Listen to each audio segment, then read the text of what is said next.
it on focus. Came a long way from the lowest. Yeah, gotta get it the mindset, gotta put it in motion. This is the moment, gotta one up my opponent. Back then they ain't noticed me, now they know it's me, I'm the chosen. It's my time, yeah, I put that on Bible. No excuses, gotta get to the final. Take all of my idols and turn them to rivals. It's all or nothing, man, the trophy is vital. Game time, bet I'm coming in clutch. No hang time, man, they can't keep up. The game's on the line, seconds on the time. Who can't fight? It's gotta be us. Better under pressure, go ahead and let it fall on me. I'm destined for it all, you better call on me. They say what doesn't kill you make you stronger. All that pain, it done made me to a monster. They say what doesn't kill you make you stronger. All that pain, it done made me to a monster. Yeah, whole lot of times they doubted I wouldn't be who I am without it. Sleepless nights, I counted. It all paid off, it's really astounding. I had to keep the faith to elevate. Hope for better days, they were coming. Now we can celebrate, knowing every day is abundant. Yeah, it's my time, yeah, I put that on Bible. No excuses, gotta get to the final. Take all of my idols and turn them to rivals. It's all or nothing, man, the trophy is vital. Game time, bet I'm coming in clutch. No hang time, man, they can't keep up. The game's on the line, seconds on the time. Who can't fight? It's gotta be us. Better under pressure, go ahead and let it fall on me. I'm destined for it all, you better call on me. They say what doesn't kill you make you stronger. All that pain, it done made me to a monster. They say what doesn't kill you make you stronger. All that pain, it done made me to a monster.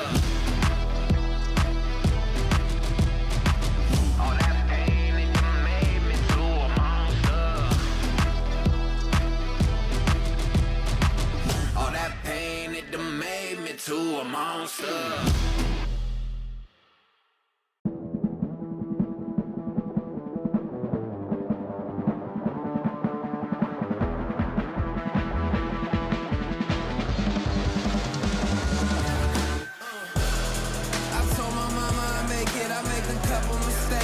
I stay in my lane.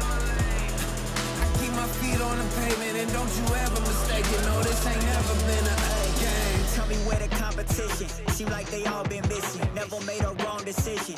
It's got me walking different. I stay gassed up. Please point the opposition. No scope, it's no joke. Just know I aim with raw precision. I went and got my bid up quick, 100 figures. They once was competition, now ain't sitting with us. Been on a wave since we've been away.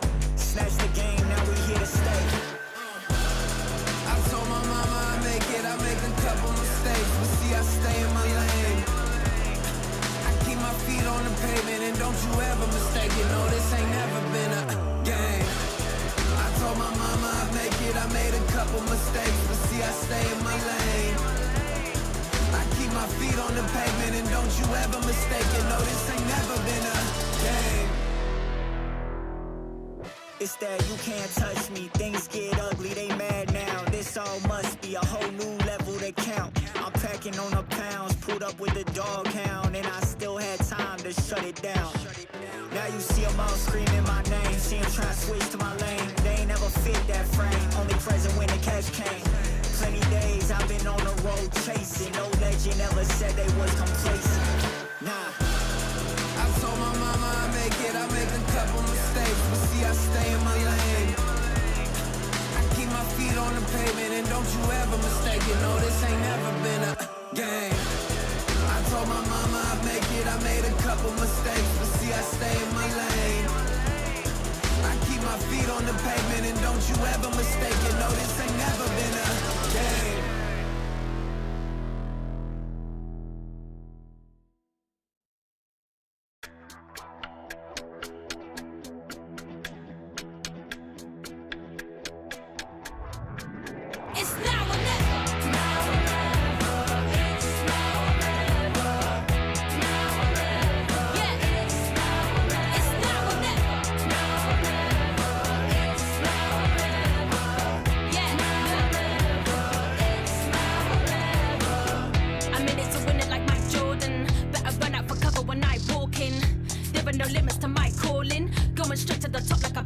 recording. Taking the title like there are no rivals. Doing the eyes closed, give me a blindfold. This shit is easy, like a recital. I'm taking my shot, like my hands on the rifle. Yeah. It's now or never. Yeah. It's now or never. Now or never. It's now or never. Woo. Now or never. It's now or never. It's now or never. Now or never. It's now or never. Yeah. Now or never. Yeah. Look. Keep quiet, the queen's talking, keep walking. Couple of rings brought in, lines choking. Couple of reporters reporting. Firing line with the red dot, no recordings. Taking the title like there are no rivals. Doing the eyes closed, give me a blindfold. This shit is easy, like a recital. I'm taking my shot, like my hands on the rifle. Yeah. It's now or never. Woo. It's now or never. Now or never. It's now or never. Now or never. It's now or never. It's now or never. Now or never. It's now or never. Now or never. Yeah. It's now or never. It's now or never.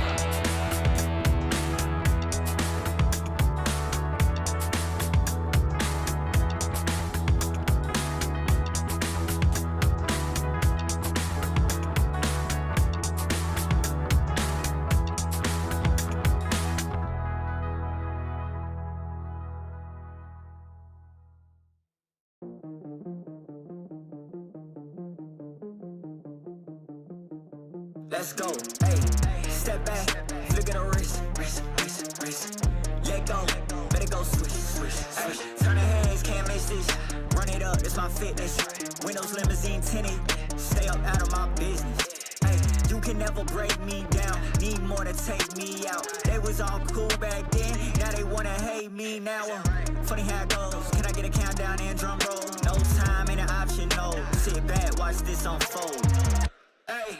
But it ain't nothing, let me tell you something. Hey, yeah, one shot, one chance. Look, time spot, been a plan. Talking drive time, 100 bands. Yeah, we pull up, got the blind high, been a man. Hey, yeah, one shot, one chance. Look, time spot, been a plan. Talking drive time, 100 bands. Yeah, we pull up, got the blind high, been a man.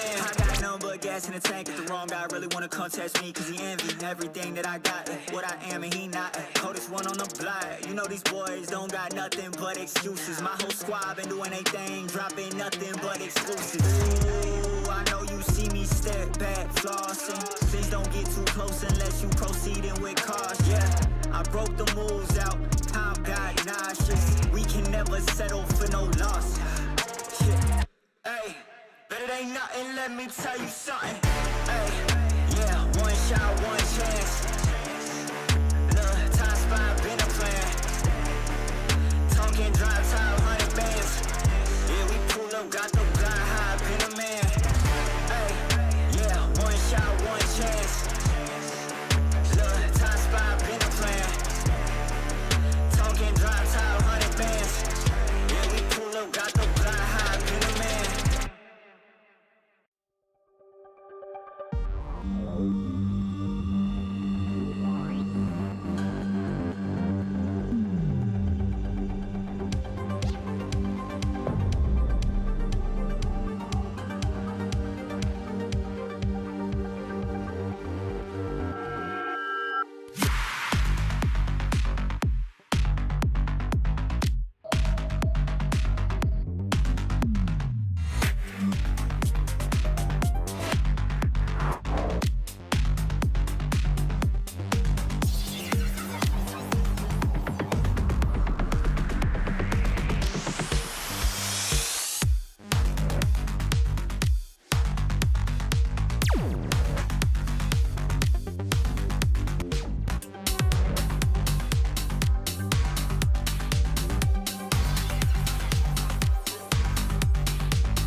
Let's take it up a notch.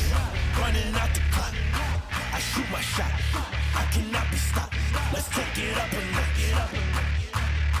Let's take it up a notch.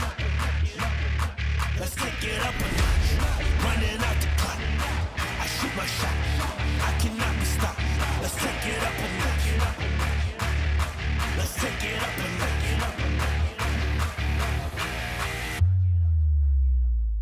Let's take it up a notch.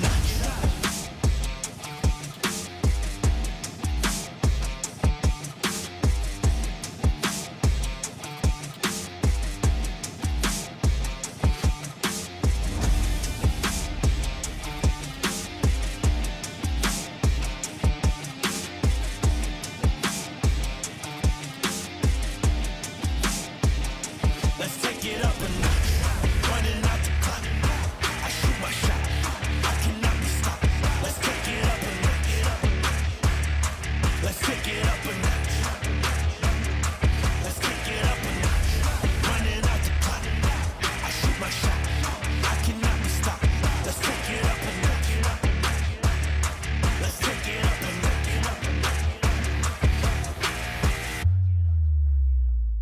Let's take it up a notch.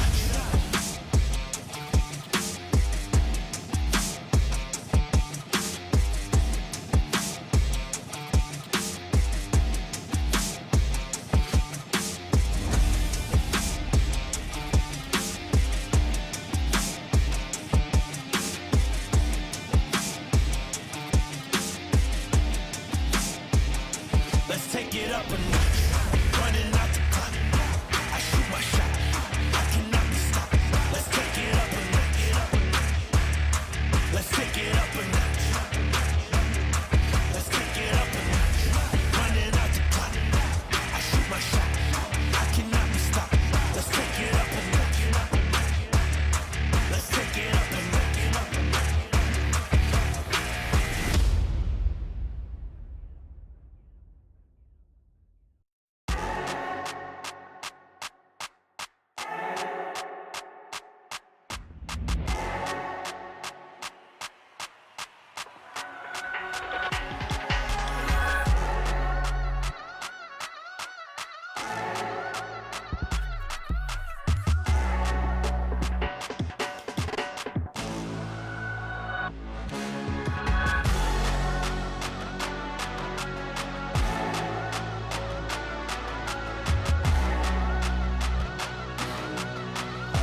the way it goes. That's just the way it goes. The way it goes. That's just the way it goes. That's just the way it goes. That's just the way it goes. The way it goes. That's just the ballin', spotting, ballin'. Phone was dry, but now everybody calling. Good at taking risks, yeah, I always go all in. Swear to God that I'm deaf to the talking. I can't hear it, see the finish line, I know that I'm near it. Yeah, cut the check and I'ma clear it. Ain't nobody out here that I'm fearing. Ay. Easy to see things all on the way up. Used to think it's hard, now I feel just like a layup. I've been in the gym, yeah, I'm tryna get my weight up. That's just the way it goes, that's just the way it goes. That's just the way it goes, the way it goes. That's just the way it goes, that's just the way it goes. That's just the way it goes, the way it goes. That's just the way it goes, that's just the way it goes. That's just the way it goes, the way it goes. That's just the way it goes, that's just the way it goes. That's just the way it goes, the way it goes. That's just the. Hey, you ain't real, it's like you got a few disguises. Walk in the room, I know I'ma be the flyest. She like me, yeah, it's hard for her to hide it. One-on-one, ain't nobody like this. Got this far by doing me, I'm everything I knew I'd be. I don't care what we used to be, no, yeah. They tryna get close to me, you can't get what you want from me. I got this vision you can't see, no. Easy to see things all on the way up. Used to think it's hard, now I feel just like a layup. I've been in the gym, yeah, I'm tryna get my weight up.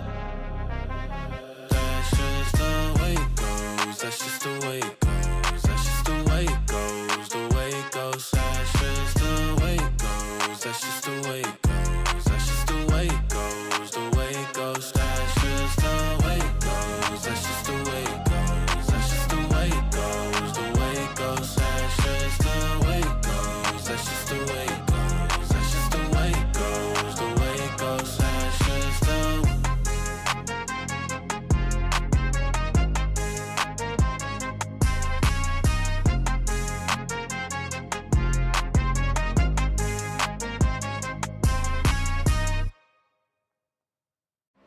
One time for your mind, get rockin'. One time for your mind, we poppin'. One time for your mind, no maybes. Just yes, yo, release the stress. In the place to be, we rhyme. Getting down on the mic, no crime. Hip hop, everybody know it's time. Yeah, we're gonna rock like this.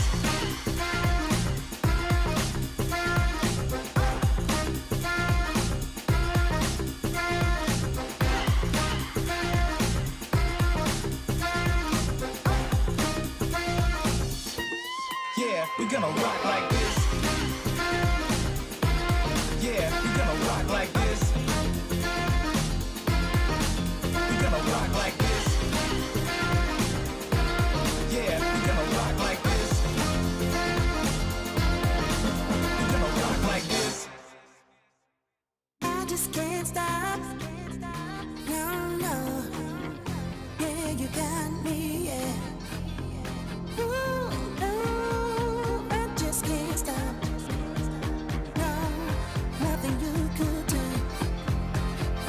I just can't stop. I just can't stop.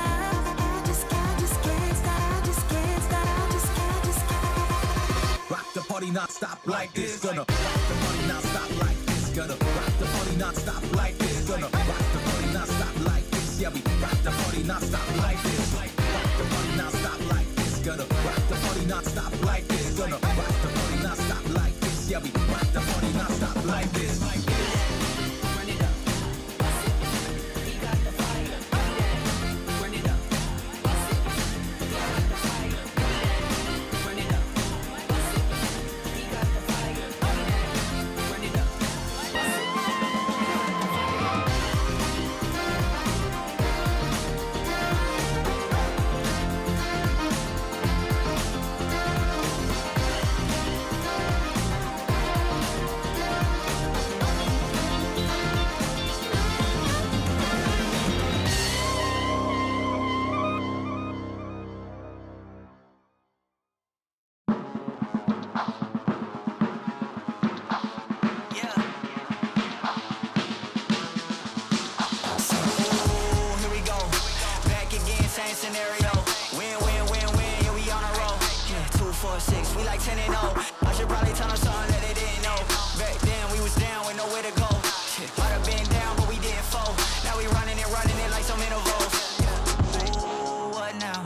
Tell me who you see when you look straight up. Like, wait, who? Us now.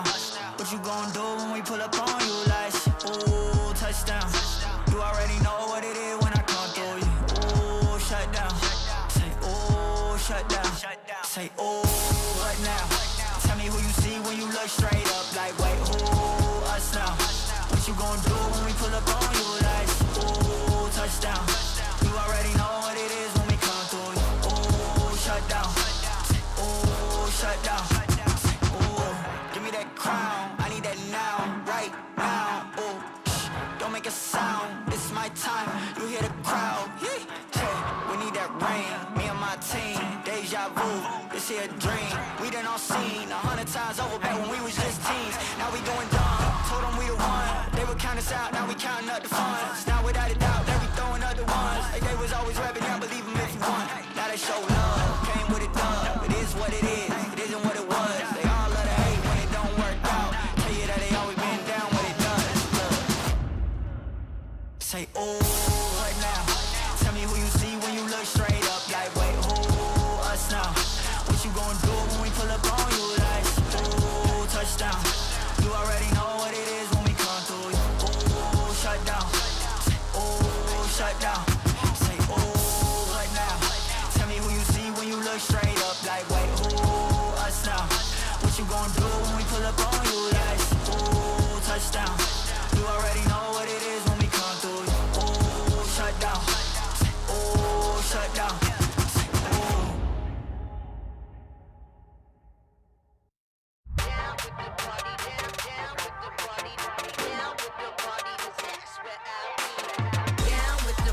that's what they told me. They wanna get down at the party, cause that's where I'll be. Down with the party, that's what they told me. They wanna get down at the party, cause that's where I'll be. Down with the party, that's what they told me. They wanna get down at the party, cause that's where I'll be. Down with the party, that's what they told me. They wanna get down at the party, cause that's where I'll be.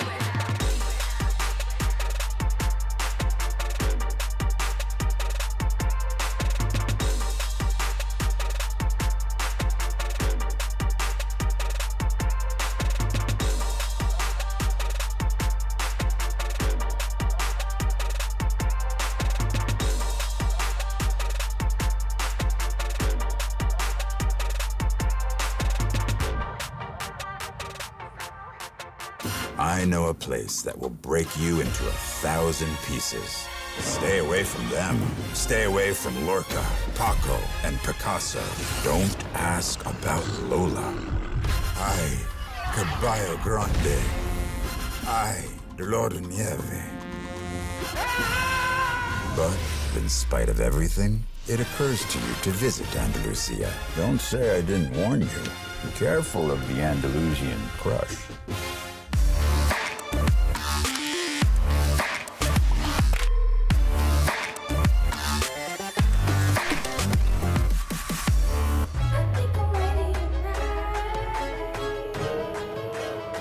Hey guys, it's Jimmy Lin, former professional Counter-Strike player and VALORANT coach. Watch out for the stairs, clear this angle, you're going to be able to fight this.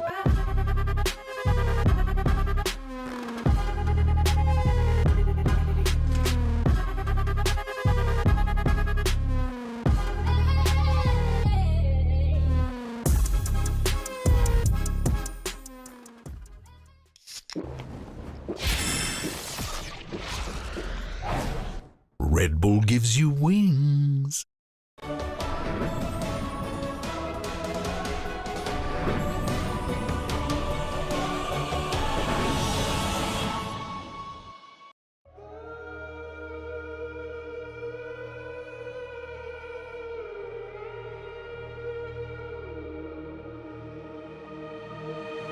I'm out here in the cold night, running till I barely feel my feet. Wanna see it through my own eyes. There's no going back, and I'm not afraid anymore.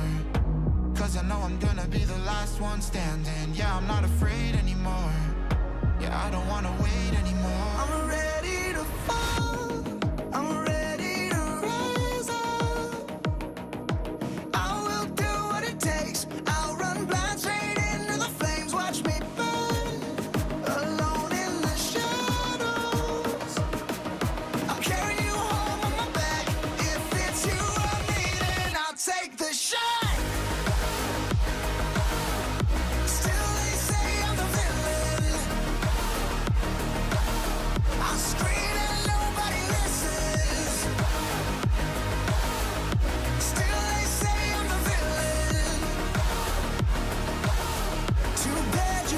take me down. See that I'm surrounded by predators. It's critical, they got me in my element. It's dirty how you trying to keep it elegant. Keep my eyes open wide when everyone around me is an enemy. See my life cross my eyes. I'm ready to fall. I'm ready to rise up. I will do what it takes. If it's you or me, then I'll take the shot. Still they say I'm the villain. I scream and nobody listens. Still they say I'm the villain. Too bad you can't take me down.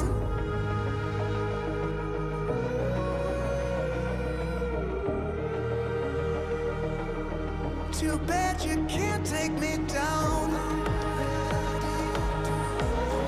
You can't take me down. I'm ready to fall. I'm ready to rise up. I will do what it takes. I'll run blind straight into the flames. Watch me burn, alone in the shadows. I'll carry you home on my back. If it's you or me, then I'll take the shot. Still they say I'm the villain. I scream and nobody listens.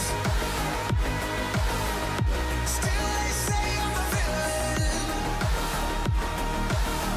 Too bad you can't take me down.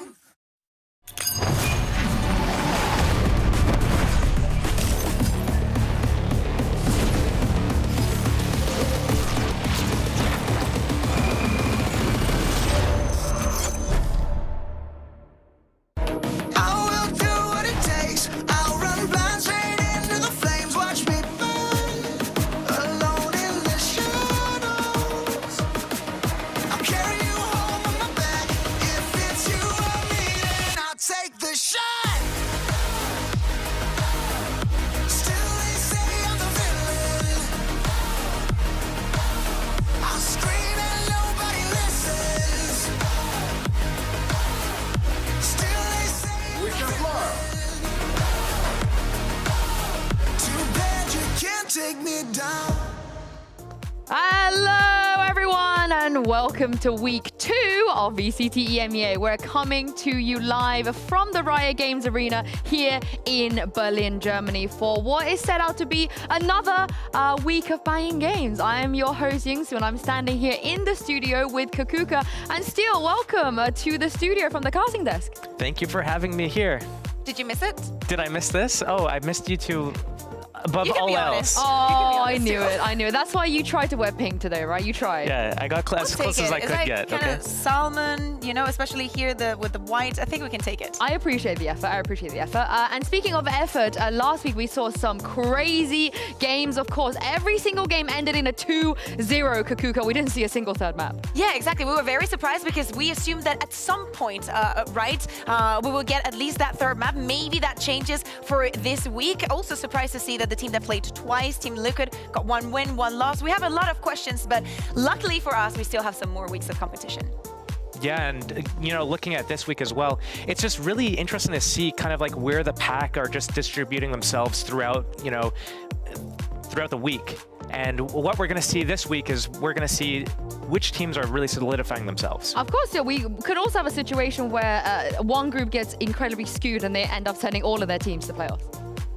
It's quite possible, yeah. I mean, we're gonna have to wait and see, but yeah, how everything's shaping up to be, it's definitely looking like there's some teams that are heavy hitters and teams that aren't. I hope we don't see that, but with the format I and hope everything, it does. I love the drama. Yeah, maybe. I want to see everyone going crazy on Twitter, being like, "Who made this sensation? I hate think this." it might be more likely in Americas and Pacific as well with their groups. That's happening so far. And I'm going to give you guys a quick update in terms of the agent selection. Clove is not available just yet, and when they will become available, I will make sure to let you guys at home know. But first, before we dive into everything, I wanted to play a quick little game with you guys here called Contender or Pretender. And it's very, very simple. I'm going to be presenting to you guys a couple of teams, and I want you, Kakuka, and you, Steel, to tell me, do you think this team is a contender for playoffs or a pretender for playoffs? So let's just get straight into it and start with the first team here.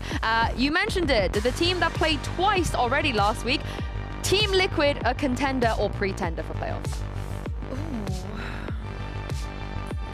Josh, you have an answer? I do have an answer. Okay, well, I'm just waiting for the big reveal. Yeah. You want me to pre-fire it? Yeah, pre-fire. Go for it. Let's see. Boom.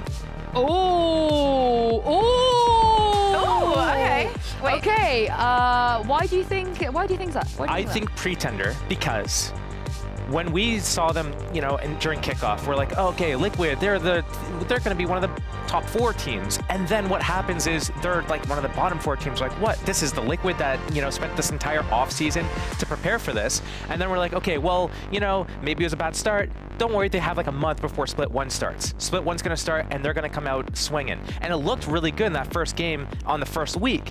And they looked really good. Oh my God, they improved this, like so many things they improved. And then they go into the second match of the week, and they're just like, oh, this is kickoff Liquid again. What's going on here? So you think they're going to miss playoffs? They're not going to make it? I think they're probably going to be, how they're looking right now is like kind of... Pretenders. They're going to be like, maybe like one of the bottom 4 teams. Dare I say it? I mean, yeah, of course, if they don't make playoffs, they have to be on the bottom 4. I agree with you. I think that is everything a little bit based on expectations, right? We talk about Team Liquid. We know what they've been capable in the past, and it's not like they've picked up rookies and tried to, teach them from scratch and try to make them fit into something. I agree with that. It brings to also the question to the table of how much that win was on Team Liquid, maybe exploiting the possibility that Koi wasn't that prepared for that day. Hopefully they're going to be able to change your mind. I'm just going to weigh in and give my 2 cents, which is everything is fine. Everything is fine. Everything is awesome. Everything is really fine, Liquid. I believe in you. But let's bring up the next team. Again, a team I feel like we could have some go either way here, whether you think they're a contender or pretender, and that is Team Vitality. I'm going to give you guys a couple of seconds to see if you think they're going to be contenders to make playoffs or pretenders. Oh, Josh, you're ready again.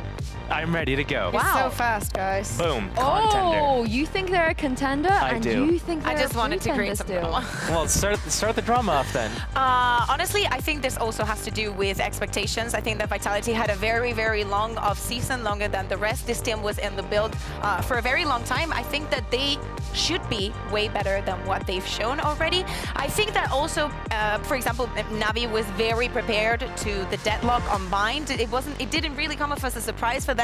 But then I'm just asking myself, what else is there that we can expect from this roster that from the outside looks incredible? And I think that we had this situation happening a lot last year. I don't want it to happen again. Maybe it's PTSD. When I say contender, I'm saying only strictly they're going to make playoffs, right? They're going to be one of the, so the way that I look at it is like there's 4 teams that are like definitely going to make playoffs. There's 4 teams that are like not going to make playoffs, and then there's like a middle pack. I think they're in the middle pack where they're going to make playoffs, but they're probably not going to do any damage once they get there. So there's only like 4 teams that could really beat them, and then it's like they can punch down but not up. So it's like they're just like in their own little weight class, and that's it. They can't really do anything else. Okay, we'll see once we get there, and we'll do this game once again. But actually, it's not pretender or contender, it's just sender. I had to do that. But speaking of teams that could potentially be contenders or pretenders, we have a great first match coming up between KC and Foot. It does feel like, though, KC, Kakuga, they head into every game as the favorite at this point. Yeah, exactly. I think because they've shown the versatility, they've shown growth. I think that KC is the team to watch for this year, at least here in EMEA, until they prove us wrong.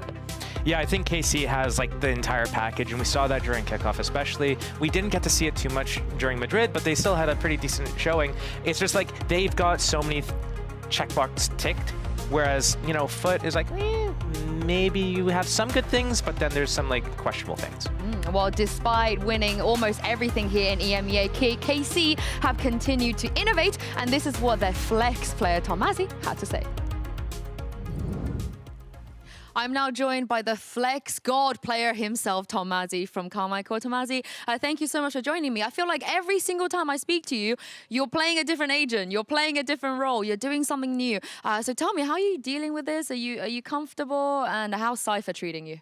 I think right now I can say that I can play like almost every agent, not every agent, but like every role in the game. So I started Duelist, then like Viper, now Sentinel and Initiator.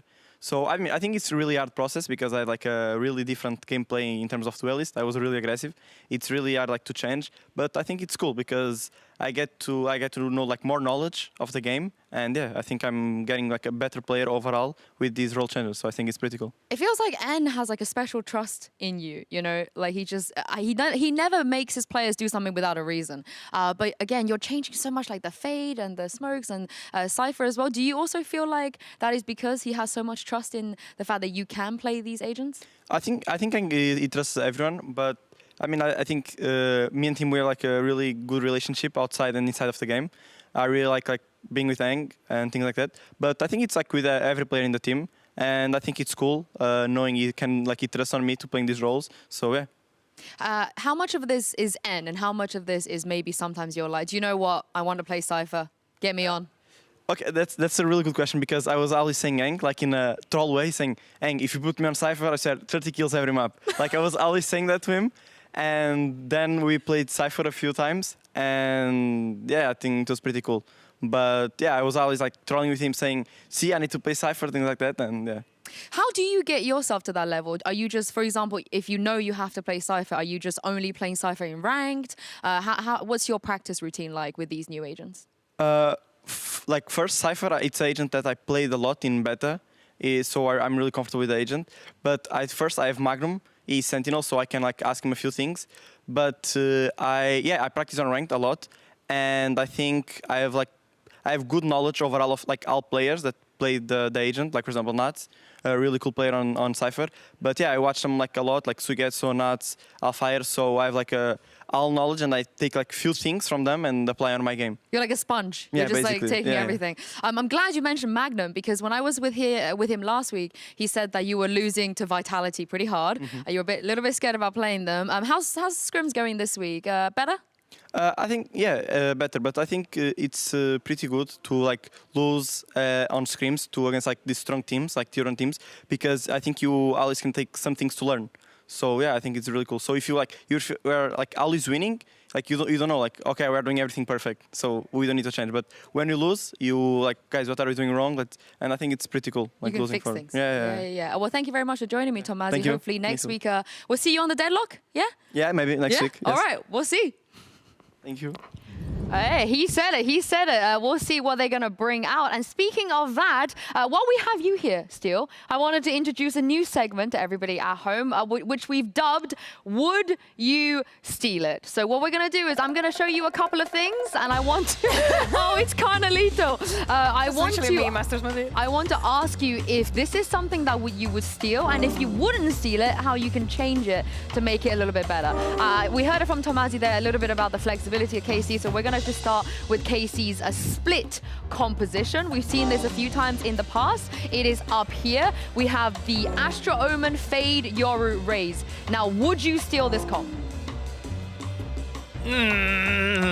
This is an interesting one. I don't think I would steal this one. This one seems like it requires a lot of super specific teamwork to do.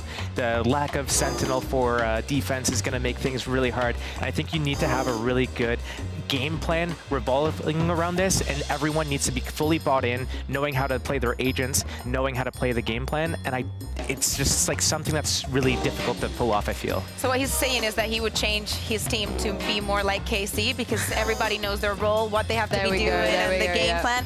But I think that this is actually cool. It brings out something new. I think that KC have been very innovative this year, and I actually praise them for them. You steal it? Yeah, I would steal it. Yeah. If I had the rest of KC, yeah. Okay, you steal it. Next thing, I'd be Magnum. Next thing, Steele, I heard that you might have some proclivity to a little bit of trash talk in your days on stage. So we have a clip I wanted to show you. This is from KC as well. I want to ask, would you steal this trash talk? Let me guess. Nice. These guys, I'm so much better than them. What the f are you guys doing? Sit the f down! down. Let's go. Nice. Let's go. Calm down. Would you seal it? Yeah, I would. They look like they're having fun. Yeah, they look like they're having fun up there. You know, even within themselves, they're all just like, they're joking about how they're winning and like, oh, stay calm. I like that. That's it's always nice to see, because trash talk and everything's not always about focusing on your opponent. It's also focusing on your teammates and making sure that everyone's having a good time and vibing out. Yeah. Yeah, exactly. You could see it. They were just looking at each other, making sure that everything is for like the collective good, not just someone having a moment. You know, you see now Raiden, he's like, he's looking at them. He's not even looking at the opposing team. He's just looking at his team and being like, what are these guys doing? Would you improve that at all? You think they can maybe go a bit harder or softer? I mean, you can always go a little bit harder. We got to get you out there. We got to get you out there. And last but not least, let's take a look at Foot as well. This is another composition. I believe on Split, once again, of course, the infamous Chamber comp. Would you steal this?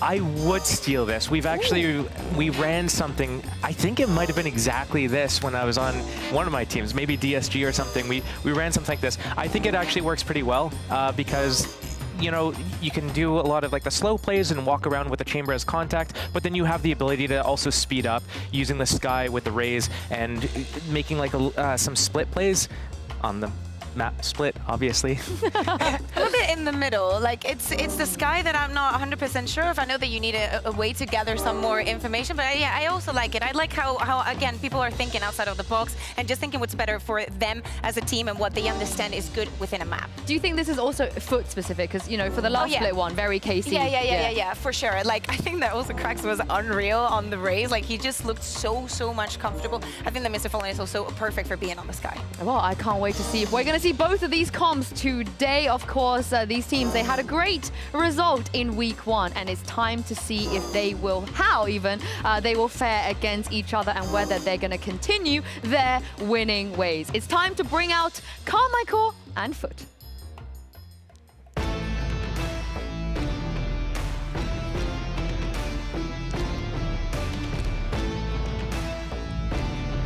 Well, KC, they are always confident in EMEA. And you heard it from them last week. They want to change things up. They want to evolve. They want to innovate. And they want to make sure they do not get caught off guard on this stage. But on the other side of this matchup, of course, a team that is no stranger to doing things a little bit wacky. No stranger to any changes. And it felt like after last week, we are finally on board with this man, CNED, not playing the Jet. But the question is, they took a map off of KC last time they played against each other. Can they do that again today? Are they able to maybe go one stage even further by pulling off an upset? Yeah, exactly. The testing period has to be over. They tested and tried a lot of different things and compositions during kickoff, and the other day they proved that that testing period is off, that they actually mastered and polished some of the ideas that they previously had. Now, is that going to be enough also with the extra time added that they had by not going to Madrid?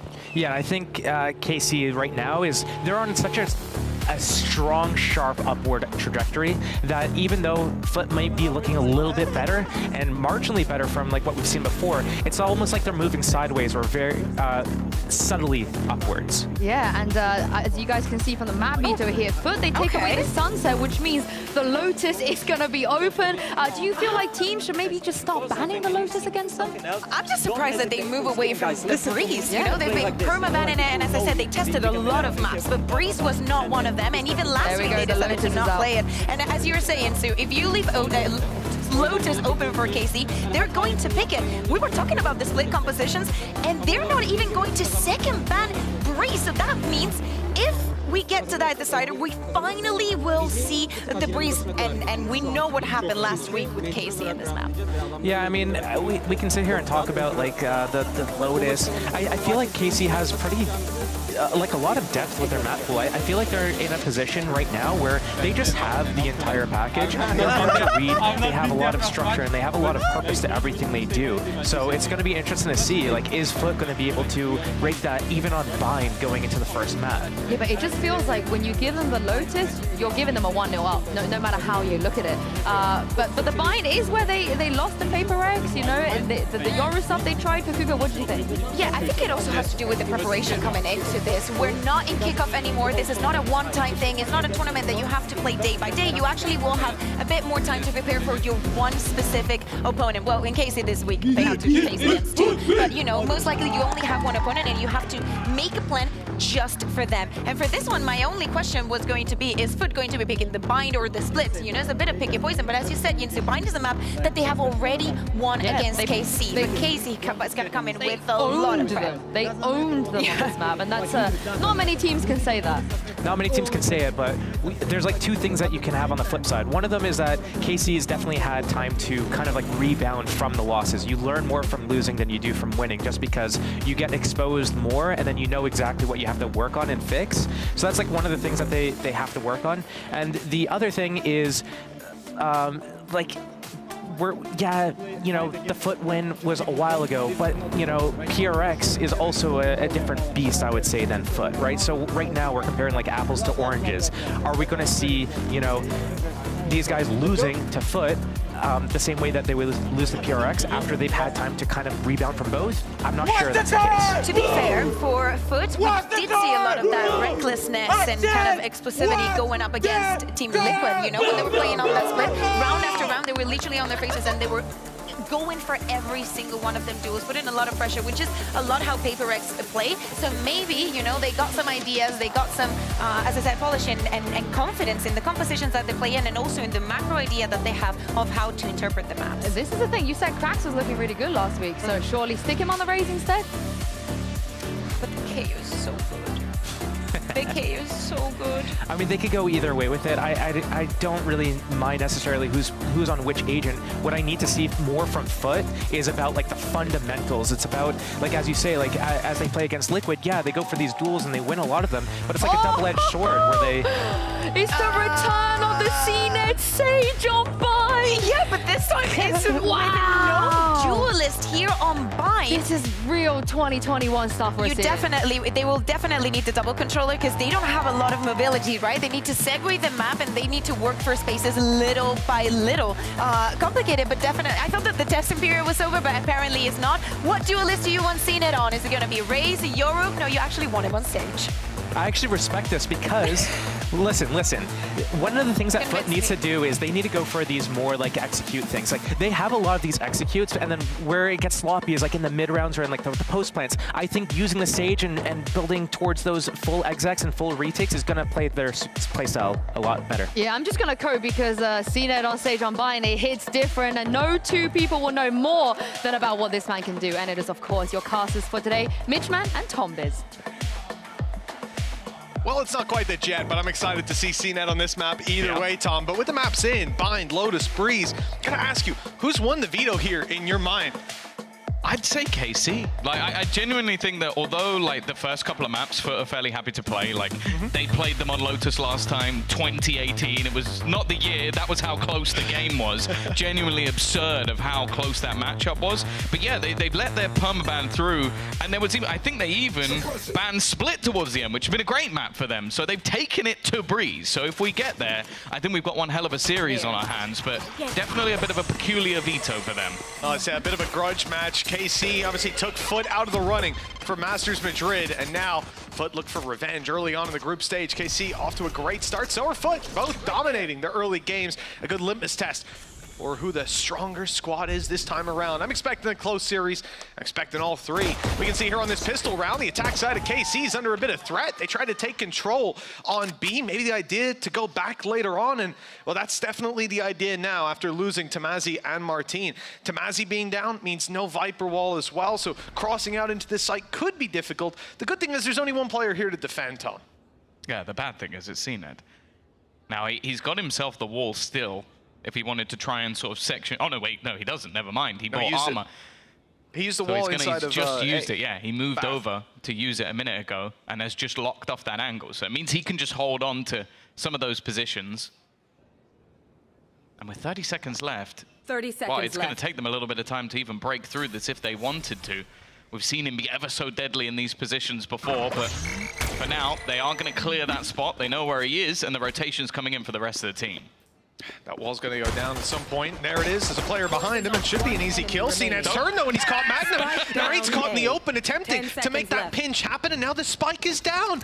It's another disaster for the attack. They tried to make something work. They thought they'd caught CNED in a corner, but he wasn't cornered. Able to come out on top foot. Don't lose a single player in the pistol. A strong start for the defensive side. Yeah, and Andaluthia flawless to kick things off. Doesn't get much better than that. And normally they're the ones dishing out second round victories, so thankfully they should be all right to get things over the line. But this is the thing with Foot. I think that we sort of underestimated them because of kickoff. We saw them lose to KC and Heretics and go, oh, well, that's them done. They're not going to be that great this season. Come back in, decimated Liquid, and obviously we then found out that KC and Heretics were actually two of the best teams in the entirety of EMEA right now. So this congestion could be interesting. CNED, well positioned, a chance to do some real damage, but, you know, he's got support. Yeah, the backup is there, and mighty backup it is. Even a snake bite to close out the round. Big kills for Yedije, 3 away from a Viper's Pit early on. Viper's Pit, which would you rather have? Hey, listen, I'll take either. In the hands of these players, it doesn't matter. Just get those orbs stacked up, and now I think we'll be focusing more towards Yedije. I'm surprised Captain even bought a weapon. Why not play with the Classic after what we saw from him yesterday? He's able to crumble Liquid single-handedly with no credits invested. But now he's got a Vandal coming into this, and the surprise as we get back into the game, people might be shocked to see round 3, Foot have gone for an op. CNED has pulled it out right off rip on the Sage now. I'm excited to see his ideas with this. Straight up early peek. No one peeking just yet, and a nasty surprise awaits them, but it's a missed shot. KC can count their lucky stars. This is where KC now may even just go for the classic strat, something that many have brought out in the past, of avoid CNED. It's a good one. It's one that normally saves you, but up against this Foot side, it's definitely been a little bit more problematic. Mr. Fallen himself, ever deadly. The pressure coming in. Martin over the top. The counter flash is good. Both blinded up by a Dizzy. But they are now going to look to wrap around. Spike will be going down. Nothing to be stopping that. And now it has to be a retake with weaker weapons. Some advantages maybe if they can force those close-range fights. But it looks like they're out in the open. Mr. Fallen's good for the first, but their numbers are quickly thinning out. Mr. Fallen shut in the back with no chance. And CNED, he dropped out of heaven to take the fight with the op. That's a big weapon left on the floor, and it looks like it will remain there. Nobody from the attacking side brave enough to pick up the attack side op. Big loss credits-wise, but because of the early economy with Foot, they're still going to balance out evenly well. It's just CNED that's going to struggle. Yeah, I guess the thing is he'll probably just play close in hookah, or that's the one thing you can kind of get away with in Bind, is having one weaker weapon. We've seen it many 100%. Times with the Judge. It can work out, but yeah, really clean stuff from KC as well, especially when things got a little bit shaky. I think this team have proven themselves to be able to weather the storm versus some of these, well, more aggressive teams. And I feel like this squad of Foot definitely falls within that bracket already. They're going to force Captain off that aggressive position. You can see the wall's been utilized just to try and hold off Hookah, at least for the moment. And the rest of the team are all going through B-Long, but this might just be for orb control. And we've already got the paranoia down, but flashes from Magnum still exist. Dizzy up top, there's a deep flash from Magnum, keeping these players trapped in, allowing individual fights to be taken. The KC are winning again and again. Yedije and Mr. Fallen, the last ones to try and fight their way back through. You can see Yedije still on the other side of the map. That was a quick take from KC. You can see why they didn't take the op there. They need their guns for charging down that site, and it's worked out very well. An almost unlosable post plan. Mr. Fallen does well to find the first. The snake bite a little deep. Oh no, it's not a little deep. In fact, Martin was hit by it, so he's easier taken down. But a 1v2. That Shin eventually closes out. Okay, KC. We never see Shin. No. It's another Shin triple kill that we never got to see. Where's Miniboo when you need him? Oh god, he is cursed. He is cursed. But no, again, something I want to highlight as well going into this matchup is change compositionally. This is something that fairly different from what we've seen in the past, which is bringing back in that Gecko for Narrate, moving him off of what was a Raze and not having the Yoru anymore. So they've gone for, obviously, less of a double duelist, but normally you got that information from the Yoru anyway. But I think Narrate's Gecko is one of the best we've seen in the entirety of the VCT. So good with this agent, so good at getting those players blinded up, and the combination of having that double flash is also going to be that little bit more difficult to deal. Well, they're ready. they're waiting for this push to come through. A wise play by the side of KC, and the reward is there. Paranoia, though, that's going to make it awkward. Tamazi's so low, and there was nowhere to go. Pushed from every side. That's making great use of a low buy from the side of Foot. They've claimed a weapon, and CNET's claimed a kill. That plant might be undeniable, but if CNET can survive, oh, they'd have the numbers. Still, Thrash ready to go for Mr. Fallen, and he's legging it. And the rate. He's on his way around to long, presumably to use that to break his way through. The time is still good to make this work. Yeah, that's the thing. You can see Narrate has fallen back to a position where he can use his as well. Both teams are basically having the potential idea and already stopping it from getting any real value. Now becomes the opposing side, as we are going to see the TP. Nice idea from out of Captain, but not quite dealt with quick enough. The defuse is already happening. Halfway through, the spam is going to at least drop it, but for now, Mr. Fallen needs this kill, and he needs it immediately. Does manage to get it. I don't know if there's going to be enough time. I think he's just about got it over the line. Mr. Fallen pulling off the Red Bull clutch. Unbelievable play. Even uses that smoke to isolate the duels. It was a little deep, just thrown out in panic to try and allow that push up to deny the defuse.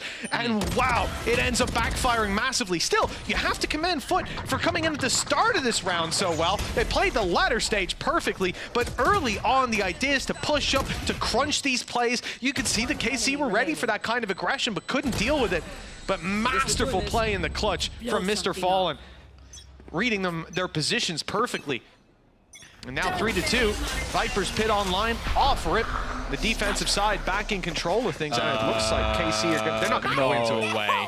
No way. Shin's actually just TP'd straight in, and because of everything going on the site, I don't even know if they're going to realize Yedajay has somehow managed to peek his way that little bit further forward, surviving just outside, but he's down to just 20 HP. Has to fall off this completely. And now Shin's position is just basically holding off any rotations. He got back in the pit, but the B site is no longer the target. KC have realized how many players are coming their way, and there's the info. Krax knows if he's detected 2 players, they're on the rotate, they're pushing up. There's a lurk left behind by Martin to pick up stragglers as Heaven Control is sought after. Shin still with a smoke, but no Paranoia to clear out these angles. Instead, they'll drop though, keep Heaven Control, I presume, and get a nice safe plant. Look, chopping up the site in a very different way. Spike planted. But Foot have positions all across the map. They're scattered, and the surprise factor could catch them a couple of kills. Although they've lost Mr. Fallen, lost their way back through, out of Captain, isolated and dealt with, and now it's impossible. As soon as Yedajay falls, we realize Krax 1v4, surrounded. Best chance was just to do damage, and he doesn't even get that. KC with an answer right back. Yeah, a really nice sort of wrap back around. I love the mid-round calls. This is something that we've got to give credit again to Magnum. Bear in mind, he is still a new IGL, someone who's only really been picking it up when being within this team, someone who's been under some pretty decent IGLs in the past, but the fact is just having the state of mind after you get the opener, after you get rid of the pit, to be able to just rotate back through, clear out the players, and just have yourself a plant on the other side of the map. Really well played from KC, adaptive in those mid-rounds. I want my back to pistols again, Mitch, but, you know. Out of Captain's spot. You know, he's gone for the Sheriff. I don't know why, Tom. Those right clicks were hit. They were precise. Let's see what he can do with the Sheriff in hand. Already one has been shot as Krax goes down. And the numbers on Foot are focused on the A site. They're again trying this pincer that worked so well for them before, but no value to be found. Instead, KC are going to the other side of the map. A Viper wall's blocking them out, but with the flashes they have, the Dizzy clears out most angles. Martin can see the rest, and they know it was a retake B setup now. So a nice, easy plant, and a post plant that realistically there's not that many dangers in. The Viper wall kind of means they have to keep some players on site, or it could get messy. Outside of that, I mean, it's unlikely Foot used the res here. No, well, I'd say it's at 0 at this point because of where the player actually died. Cracks on the other side of the map. Again, though, trying to aggress off of it has given a fight to CNED. Ada Captain slowly encroaching. At this point, it's been so long that they kind of have to expect that he'll be here. Shin already watching. Magnum there alongside Narrate to clean things up, and it's not the prettiest of shots from Mr. Fallen either. KC, 4 players surviving, credits building, and they take themselves the lead. Well, the attack side's starting to heat up now. That's 2 in a row from KC, and big investments in both those rounds from Foot. It means they're running out of cash. Obviously, they bought the Sheriffs in the last round. Yeah. They tried to make something work the round before. dive in with all their money. We haven't seen the op return for CNED either, and it's been a credit deficit on that side. I'm excited to see what KC have planned in this one because they could run away with their attack if they claim this. Yeah, and that's sort of the expectation here. Like, Foot, the last time they played this map was versus KC. They had a 9-3 attack in half. Now, bear in mind, now they are playing this without the duelists. They don't have themselves CNED's raise to entry. But I don't think that's going to change the fact that they'll likely have a strong attack, maybe just hoping they can get a few more rounds on this defense. For now, though, again, it's been the same walk up. Straight up B long, taking that space almost for free. It hasn't really been challenged for, and it seems like Foot goals in this round are to try and hold on to Hookah. KC even thought about expanding the paranoia just to clear close on Garden, but keeping it in the back pocket. I thought maybe we were seeing a 5B long play, but one player, Martin, sent alone. The wall up will block him out, at least for the time being. His disruption now limited. Snake biting a slow. He's got no blast packs as well. So he actually physically wouldn't be able to get over that wall, otherwise it might be a problem. Now, though, they look to try and pick up the pace alongside the Seekers. The slow is going to deny them a little bit of time, and actually, combined with a mosh, it's allowed at least for an extra rotation to come in. Kill on Yedege. The numbers thinning. Good fights for Foot, as they now have to concede the site, though. With the TP coming through, this player's in spawn to try to just hold the push, hold the angle, so KC don't get any extra space. They end up losing their life to it. Crack still with 2 flashes. Could try to play into the pit, but they're separated. It's one thing fighting through a pit, fighting through it from 2 different angles. It's only going to be even more difficult. You can see Cracks will try to get an angle, but his teammate's already fallen to a shorty, and now his HP ever lower. It was only a matter of time as the Decay made him an easy target for Magnum. That's 5 for KC, and now credit trouble for Foot. That seemed really disjointed as well from Foot, because Anacaptain going into that like 2v3 had his paranoia, uses it in a position where I don't know if he's hoping that somebody runs out of the pit in panic, but there's no way that Cracks was still walking around the pit. There was no way that Cracks could have any impact or go into the pit or combine it with one of his own flashes. It was just basically thrown out for no reason at all. Maybe it's the idea of like, okay, he's used the paranoia, everybody turns to face him or gets ready for the drop, and they make a mistake, allowing his teammate to capitalize. His teammate wasn't close enough to ever kill any of them. So it was weird. It was a strange play, to say the least. One that hasn't netted the value. 5-3, KC now face off against a low buy. This is where Foot were terrifying up against Team Liquid on Icebox. Well, the whole series, Icebox is the most memorable one. Let's see if we can add Bind to the tally. Shin doing his best to make sure that doesn't happen. Already cleared out the real danger of that close range angle, and they're going. They're still going to fight up close. That almost came with a hefty cost, but Cracks gets nothing. CNED and Anacaptain. Thrash isn't done with you. Oh, wow. They're not having an easy time. Thrash already caught one. Clean kill. How much can CNED make this cost? That's a beautiful double. Still, I would say it's on the verge of unwinnable, unless they give him the fight of his life up top. We just pick the weapon and get out of here. But he wants to drop those. He wants to try for it. The wall up. The fuse won't even get half. And they know now he's not on it. On time alone, it seems like they've won. And indeed, it's locked in. Weapon retrieved, but no way out. No, it's a little bit of extra damage. The res was already available, so it hasn't helped in terms of the orbs other than for his opponents. 1v4 with the Sheriff, all 4 kills, about all 4 dead, let's say. Know. That's pretty damn good. I've seen him almost 1v5 on this map versus Focus. You just had to throw that in. You had to throw it in. Hey, you know, your boy Lewis had to showstopper him to stop that from going the other way. So, you know, for CNED, that was an everyday clip. But Was he on a Sage then as well? Yep, and on a Sheriff. The reason he loses it is because he tried to res a teammate. That was literally the reason he lost. Doesn't need backup. No. Not this guy. But even still, 6-3, looking good so far for KC. Cracks has been quiet, but he got off to a good start in this round. Again, though, Tamazi, someone to highlight in every single match. His Cypher in their last game was sublime, and his Viper still looks to be on point. Shin trying to reaggress. The pop flash is good, but even still, Cracks finally has awoken. A third already in the round for him, a pop flash. He's looking for more, 8 HP, and he's still pushing forward. Has the support of CNED and narrate. The reason that Foot lost that long-fought battle on Lotus was because this man had 40 kills. So I don't think Foot are going to take him lightly.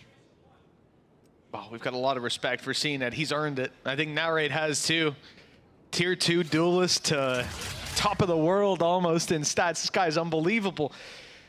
But this 1v4, well, he's got time on the clock, but just look at the positions of Foot. As soon as contact is taken, all eyes will be on Narrate. I hope he's got a high sense to catch this 364K. And the captain shuts it down before it even gets started. And with 4 rounds on the board, Foot are back with a little bit of control. And it's mainly the ultimates. It's 4 ultis in play for this squad. This could at least see them equalize at the half. Do you know what I really like? At the end of that round, seeing it heals at a captain when Krax was on 8 HP. Like, maybe he only just got the heal on live. It just looked like very funny timing of when to use that. After 4 rounds in a row, though, Foot finally back on the board. As said, my expectations are still going to be there for that attack side. It's where we've seen them thrive in the past. So if they can get a couple more rounds, it definitely isn't a death sentence. Martin, though, doesn't seem to want to allow that. An instant usage straight through the TP of the Thrash. And there has actually been a player to follow. This will give KC the information that maybe they can go back in the other direction. But there are still a couple of players here. Well, I think the main problem is that spike is now down on the floor. Yes. It's been locked down by Foot, only 2 players. But they could take the TP and further reinforce this. Problem is, Orb just claimed for Shin. 1 away from getting his ultimate. If he wins a fight, they could just TP, claim that spike back the easy way, so to speak. Narrate doesn't have a dizzy, didn't manage to retrieve it early on. It means you can't just flash them and go seize this. Here comes the rest of Foot. The rotations have come in. Now there's 4 players. Narrate, oh, he had some support, but the wall completely blocked off Martin. So everybody's just staring at that angle. Nice and easy. The TP used, but not successfully. They've blocked him out from claiming the spike. And with 40 seconds left, they have a long run to go on. You've still got Martin close, but I mean, he's got 4 players to fight, a spike to retrieve, and a site to plant it on after. They might already be thinking about the next round, because this one's out of play. Yeah, the credits aren't really in the spot either now for KC. Throwing away some weapons wouldn't really be the ideal scenario. He is waiting for Mr. Fallen, but actually, uncharacteristic. Martin isn't going to hit himself the shot, and now, well, all that remains is Shin, who is going to try and hold on to the gun. Great round from Foot. And the big thing there as well, although Cena, I think he tunnel visioned a little bit on placing the wall down, the knife catches Narrate. So he's waiting to try and catch them as they go for the spike. The knife thrown out by Krax hits him, and that's why he instantly swings onto the corner that he's in, because that was one of the only places right there that he could have actually been landing. So good utility usage throughout the round from Foot to win that one. Yeah, I mean, really, like the knife for the info, the wall, like, immediately, I'm not even sure if it was off the knife. It seemed like it was almost it's synchronized. It just means they've nowhere else to look, nothing to worry about whatsoever. And it also obviously allows them to stack up on the spike without being shot at. 5 to 6, great denial from the side of Foot last round, both in the space taking, the realization Shin was playing orbs to try to claim back a little bit of ground. Get that spike, and now KC come in with weaker weapons, but one big one backing them up. The showstopper from Martin. The only problem is popping that early. He's almost certainly going to see the response of Krax. If you pick the wrong site, that knife is going to be the knife will cancel out. The ult will cancel it out, but luckily they've gone the right way, so the rocket's online, and it's caught out of Captain. Ah, that's a good start. That will not only potentially get him an upgrade in terms of weaponry, but it's also taken so much space. The shot off gives up where Tom is he standing. Mr. Farland still holding strong, but will fall. Cleared out by KC. And while now you have seen that null command put into play, but there's not a lot left, really, that KC could have utilized. Just look at these angles, man. Martin's got a stinger, but what we don't see is what's in his hand. A shorty holding the close angle means his teammates inside Lambs don't have too much to worry about despite their low HP. Good shot as Yadajay falls, and denial of the defuse with a gap in the wall used to push around, and then the flank comes in eventually. Very clean from KC as they close out this half with a 2-round lead. Yeah, I've really enjoyed that half coming out from KC, if I'm honest. I think really adaptive in the way that they actually played, like constantly happy to go for mid-round group ups. So even if they've got the spike down in this round, they all immediately start wrapping around to avoid where the Sage wall was, and they just have the spams on the spike from behind, clearing all the players in front. We saw the round where they did the same thing through the spawn, realizing that a lot of players have rotated through the TP and they could try and catch players out. It had also been cleared by Shin. It seems like this team is very good at sort of feeding information either to Magnum or whoever's making those mid-round calls, and then just acting off it as a group. And I think that's such a sort of valuable thing to have as a team, is just how reactive, how quick they are to adapt in these scenarios. Now Foot go on to that attack, but as mentioned, they no longer have C-Ned's Raze. So that's one thing as space taking that might be a little bit difficult. They do have a little bit of extra utility though. Something to help them get those plants. KC want to get aggressive towards Lambs, fighting on the corner. 2 players already and stacked up. Good shots connected by Martin, and then Narrate swings. Sees nobody. They've already claimed the space, denied the push, and left Foot sat back. Key thing here, Yedege, his wall is down. You know, that means they're not looking to cross up and take that space anymore. But for KC, it doesn't mean that they have to rotate and play this crazy. They've actually made a very good call, I think, in a pistol round especially, to just have the fall back on B, give the side up completely, and leave Tamazi watching it. A retake on one side of the map, and a full stack on the other. This is going to be a tough one for Foot to find any opportunities. Even with the way Tamazi's peeking this, you sneak up B, you maybe get a plant, 5v3 retake, you sneak up B, you push all the way through, he'll either get you or spot you and run away, and that's all they need is the info. Instead, it doesn't look like his impact in this round will have much at all. They are building into what is the completely stacked up site. 4 players waiting, contact held for Martin, and somehow Crack's actually done all right there. That looked like a moment where they might get slaughtered, but they brought it back into a potential scenario, although there's a lot of utility still available. The defenders putting into position so many spots now that the spike can't be planted in. Only 14 seconds left. The spams might not kill him off. He'll be able to survive at least a second longer, but it is left all onto Cracks. He doesn't even realize where they're coming from.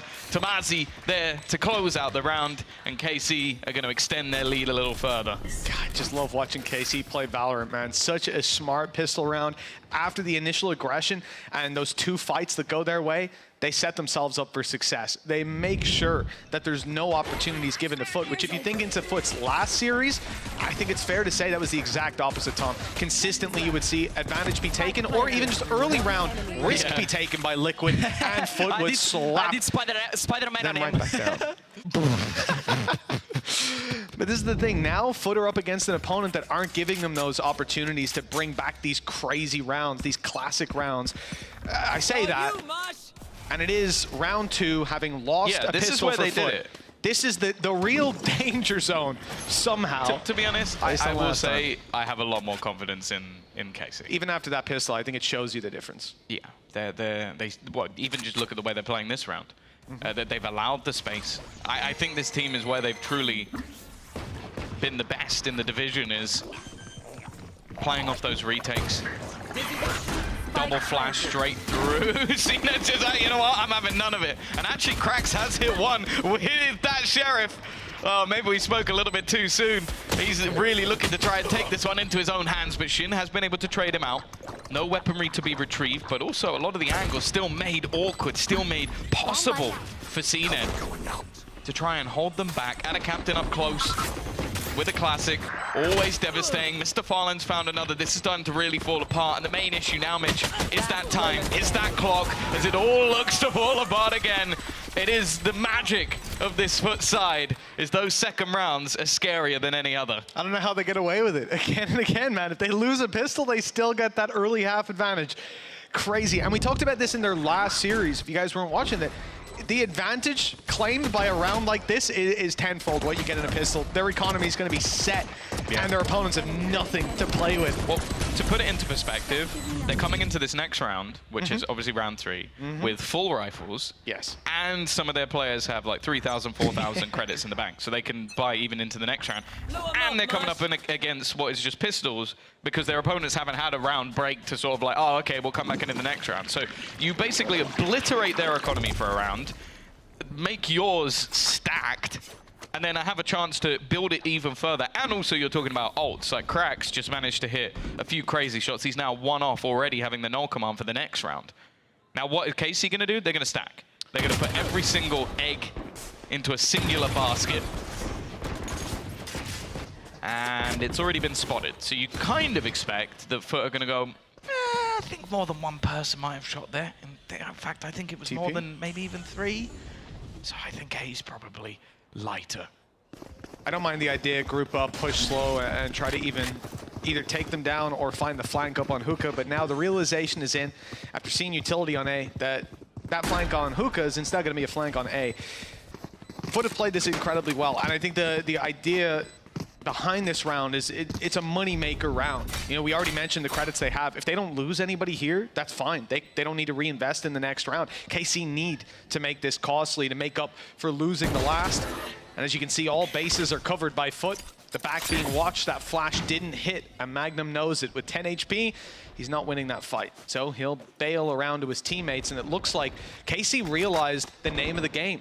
It's damage. So they're playing exits. They're willing to let this spike tick all the way down, and the question is, will anybody from Foot take an avenue that they can exploit? TP for CNET is safe, and look at the other 4 players tucked away, wall banging that angle, and ultimately finding that win exactly as they dreamed about. All 5 players alive. The credits now are stacked on the side of Foot. KC have a tough time defending this lead. Yeah, it's one of those rounds where you're looking now at Yedaje post-buy having 6,000 credits. Like they are set for the half. And as said, this is normally the half where we see them thrive. I think the combinations of Cracks and Mr. Fallen especially are going to be something to marvel at. And also something else to note, Anna Captain right now is having a quiet match. That doesn't normally last for long, so we'll have to see. KC obviously now onto their defensive side, and it's an aggressive start at that. Yedaje may have done a little bit of damage. The combination's nice, but it doesn't quite catch them. Cool idea coming out of Foot, but not quite.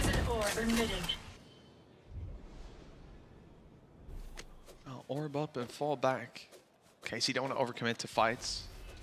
And thankfully for them, they won't have to. It looks like there's going to be a utility dump on the way through Hookah. Tamazi the only one in danger, but he's got an easy enough bailout. Oh, never mind! I said they didn't want to fight. Tamazi just goes swinging on that angle, finds one, repositions 2, but Krax is ready for it. Ever vigilant, TP through, oh, big fight on its way.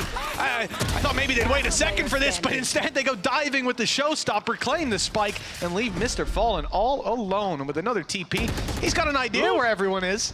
Now he's got that info locked in, but dealing with this is going to be a bit complicated. Even the flashes, he thinks they're going to push him. You know, he's burning up some of his utility that he very much needs if he's going to have any chance of reclaiming that spike. This is the exact thing we're talking about, though. A lot of teams in this scenario go, okay, 1 dude left, let's just push him, let's try to take him down, let's kill him.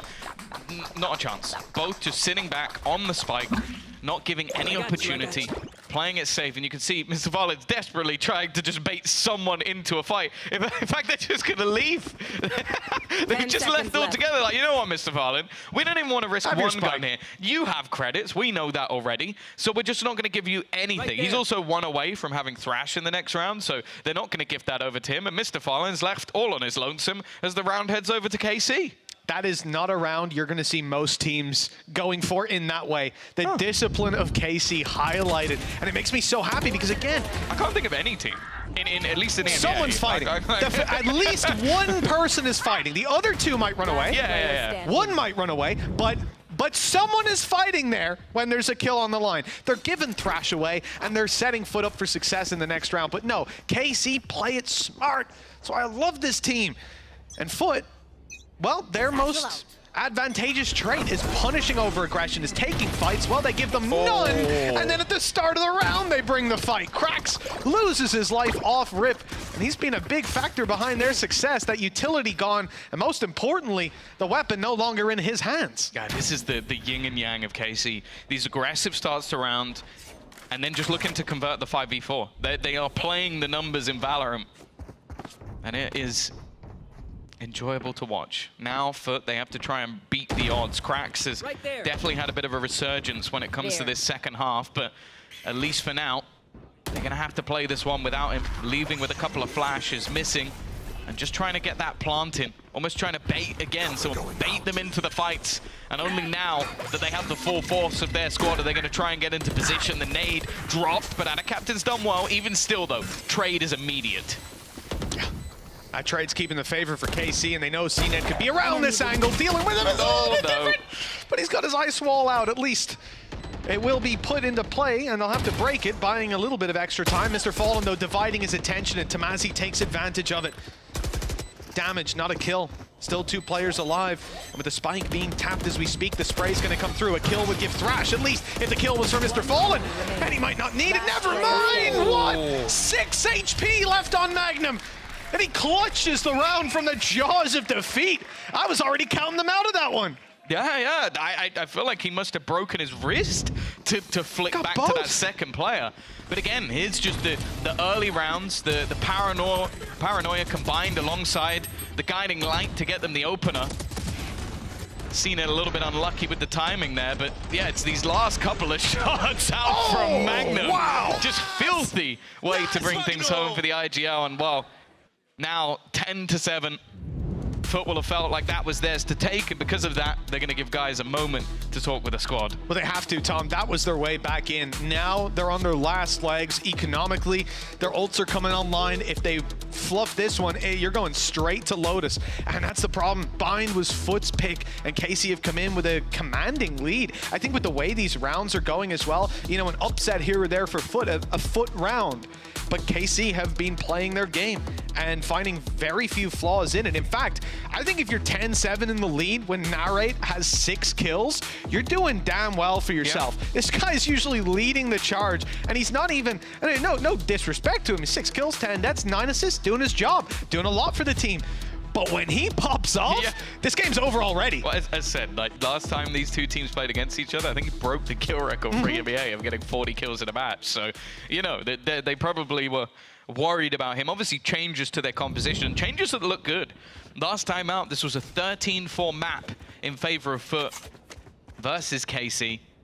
Obviously, I feel like this team has evolved massively since then, playing through a Masters, having a decent finish, and only losing to the top teams within the world. And again, the same sort of early pressure. 3-player push, combination of utility to start. But Foot aren't sitting back. They're going to try and fight in towards Showers instead. An early fight wins them the duel, and Yadajay, another rookie to the league. As I've said many times, it does not feel like it. It really doesn't. Yeah, you don't see too many rookies doing that, although it's funny to say it in this matchup, but Narrate on the other side. True. Exact same. And Martin and Tomazi. Yeah, I get your point. This is a bad matchup for it, but usually the point stands. Yeah, you know, we got some kind of good rookies here, right? But that's it. That's what EMEA is all about this season. And by the looks of it, Foot are looking to challenge that here and now. They're back on the board with 8. This is already a save call from KC.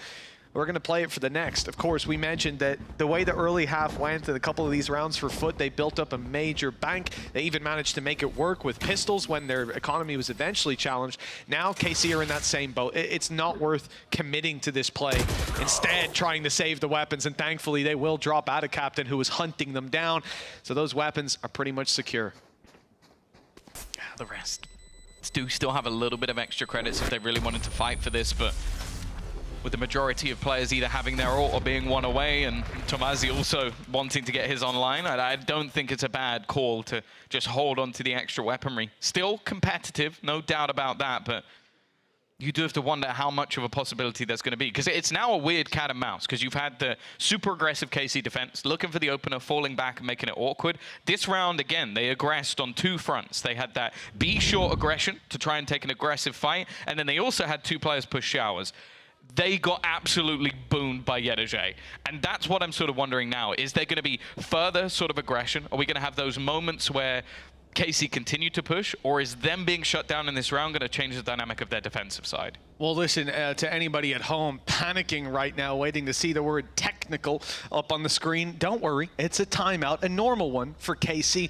We're going to take a moment to discuss exactly what we've been talking about. This is a big round for them, and I think one of the key things that they've got to look at is the fact that Foot have 5 ultis potentially online. 2 are just 1 away, the other 3 there to play with. And so there's a lot of discussion that has to go down as KC potentially commit a lot of credits to this. If they do buy up, this could very much open that door back up for Foot. That seems to have been shut in their face a couple of times. There's a few big rounds Foot needed to win that they didn't, but that's a Foot game.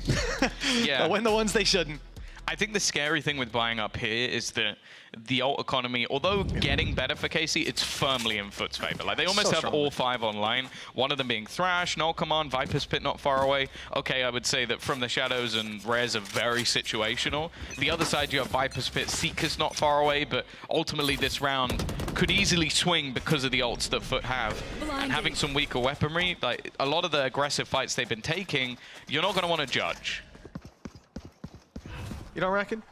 No, maybe in a passive position like sitting in lamps. Yes, sir. You might want it there. And that's it. Foot have been taking lamps a lot. That's what this wall is for. Cracks, unfortunately, a little bit of a recon beam going up in the sky as they eventually take control. They meet Shin, and it spams through the smoke. Well, they've caught Cracks again. That's 2 in a row. He won't be res this time as he's dropped for good. Fight back from Mr. Fall and gets 1. Thrash is online, no safe space to use it, but they're out. At least 1 is 2 safe, and the other still out on Bath. Looks like Foot will be comfortably enough able to get this plant through. Thrash online, Res. Yeah. Planted. I mean, good luck to you if you manage that, Res. Maybe you could sneak up late, go through the TP, but that's just not how you want to play this round. I was wondering if CNED would hang around a little bit, wait for that rotation. Thrash is basically just being used as a deterrent, allowing him to get back into position, and then it's going to be held for the late round. I don't mind the idea, the push! It is bold from Ada Captain. Trying to get into a position to catch them off guard, but they are moving as a unit, as always with the KC boys. They move as 4, they kill all 3, and KC now just 2 rounds away from taking themselves the victory on their opponent's map choice and moving into their home turf. 11 rounds on the board. Like we said, Foot's ulti con was very much stacked. They're not able to make it work. Thrash used a null command too. But at the end of the day, it's a shooting game. That's what KC came in with, that mentality. Come in as a squad, and barely any damage done to them on the way back through. Clean 3-round lead. Credits on the line for that attacking side. They've got some to back them up, but they rebought the judge. That was dropped by Shin. Oh, was it? He got, yeah, because he got the final kill with a rifle. So he has either dropped over and then rebought, or probably just picked it back up, which I think that would be insane. Yeah, and for Narrate, like, he could have dropped him, but this is obviously, look at the value the judge found you last round. Why get rid of it?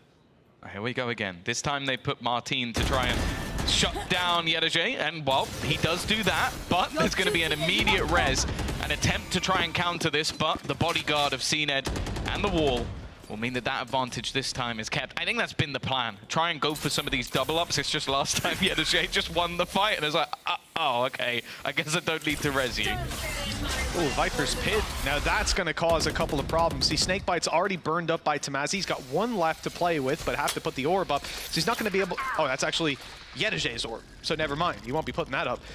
So at this point, there's no real denial. Those players could be pushed out, but the Seekers get some information. Players outside of B, at least 1 as the Seeker gets destroyed, and a second 2. KC have the info now. They have seen that there are players B. Yet they commit to the stack. I think the thing is that what Foot did was they played so far back that the Seekers go deep enough that it looks like they're building up around that A site. They were back towards mid. They were holding, so they gambled on the KC side, and Foot, they basically gambled that they would do that. A smart way to play with those rotations. At a captain, this fight could be everything. It's definitely a little bit more awkward. He dodges the flash, and the shots eventually connect. It felt like Magnum probably could have had him once or twice there. Now, though, Foot just starting to dominate, leaving Shin alone. And Andaluthia flawless is how they bounce back into this one. And, well, I don't think this team's ever going to run out of credits at this rate. Fantastic round from Yedege. That ult kept them in position. The fact that Viper's Pit's still on A, despite, I mean, one of those Seekers was destroyed literally in the doorway to Hookah. I'm surprised at that point at least one player doesn't move back, but we've seen this from KC before. The willingness to stack up a site, stay there as a team, and their retakes together have been near perfect. But it's this also time, the 4v5. I think that's probably what sold it for them. And then this time you have Yedege just waiting behind. He's saying, you guys want to retake as a team? I'll cut you up on the way back through. And he does such a good job at disrupting that late round from KC. Now, 11-9, 2 rounds in it. Yeah, still looking for these aggressive plays. The flash in, and it seems like the TP was just used as somewhat of a ruse, just to try and almost play with them a little bit. I wonder if they saw the back push and then realized, okay, if I TP, they might think I've TP'd Heaven, and they actually can't. They might not have anyone close enough to check that. It does look like I've just seen Narrate still checking the back. Yeah, that's it. They are watching Heaven because they don't know what control they've lost. This has been purely utilized by Ada Captain just to screw with them for the entire round. They're going to have to continuously think about where this guy could be. Even still, though, KC in terms of their setup, they've got 4 players ready and waiting, an aggressive hookah spot as well in case there's a rotation back, and it is just going to be this brawl on the A site once again. Well, Ada Captain hit all 5 with Paranoia, but not with his ability. Now, though, they've realized where he is as he steps into the fight. All right, well, he was looking at Heaven. He should have been looking at the walkout. 3 kills coming back from KC. It's winnable yet again. They're not letting go of these rounds, but they might be forced to let go of the plant at least. Playing for the post, Shin walled off. No real chance to cause any sneaky plays, and so they'll group up instead. Viper's Pit for Tamazi, online and enabled. Recon Dart used. Shin just goes ulting in to spot both players, but I think he only saw one. Might not have gotten to turn around in time. The Viper's Pit up. This is going to make it difficult, but CNED around the side. He could look for a spam. The spike's being tapped. He wants to move in to see him. And it all comes down to timing, which is near perfect for CNED. Now they wait out the decay. No, they don't. Yedege just swings. Fair enough. That's one way to handle it. 10-11. I thought they'd 2v1 the fight, but, well, Yedege's been hitting the last couple. Yeah, he's been doing very, very well. And as I said, it's only a matter of time before you see Ada Captain come online. This still, again, though, the swings back and forth with this double up, but this time the 2v2 goes in their favor. As you said, CNED's reposition was perfect. And now after continuous buy round after buy round after buy round, KC are the ones to now take the hit.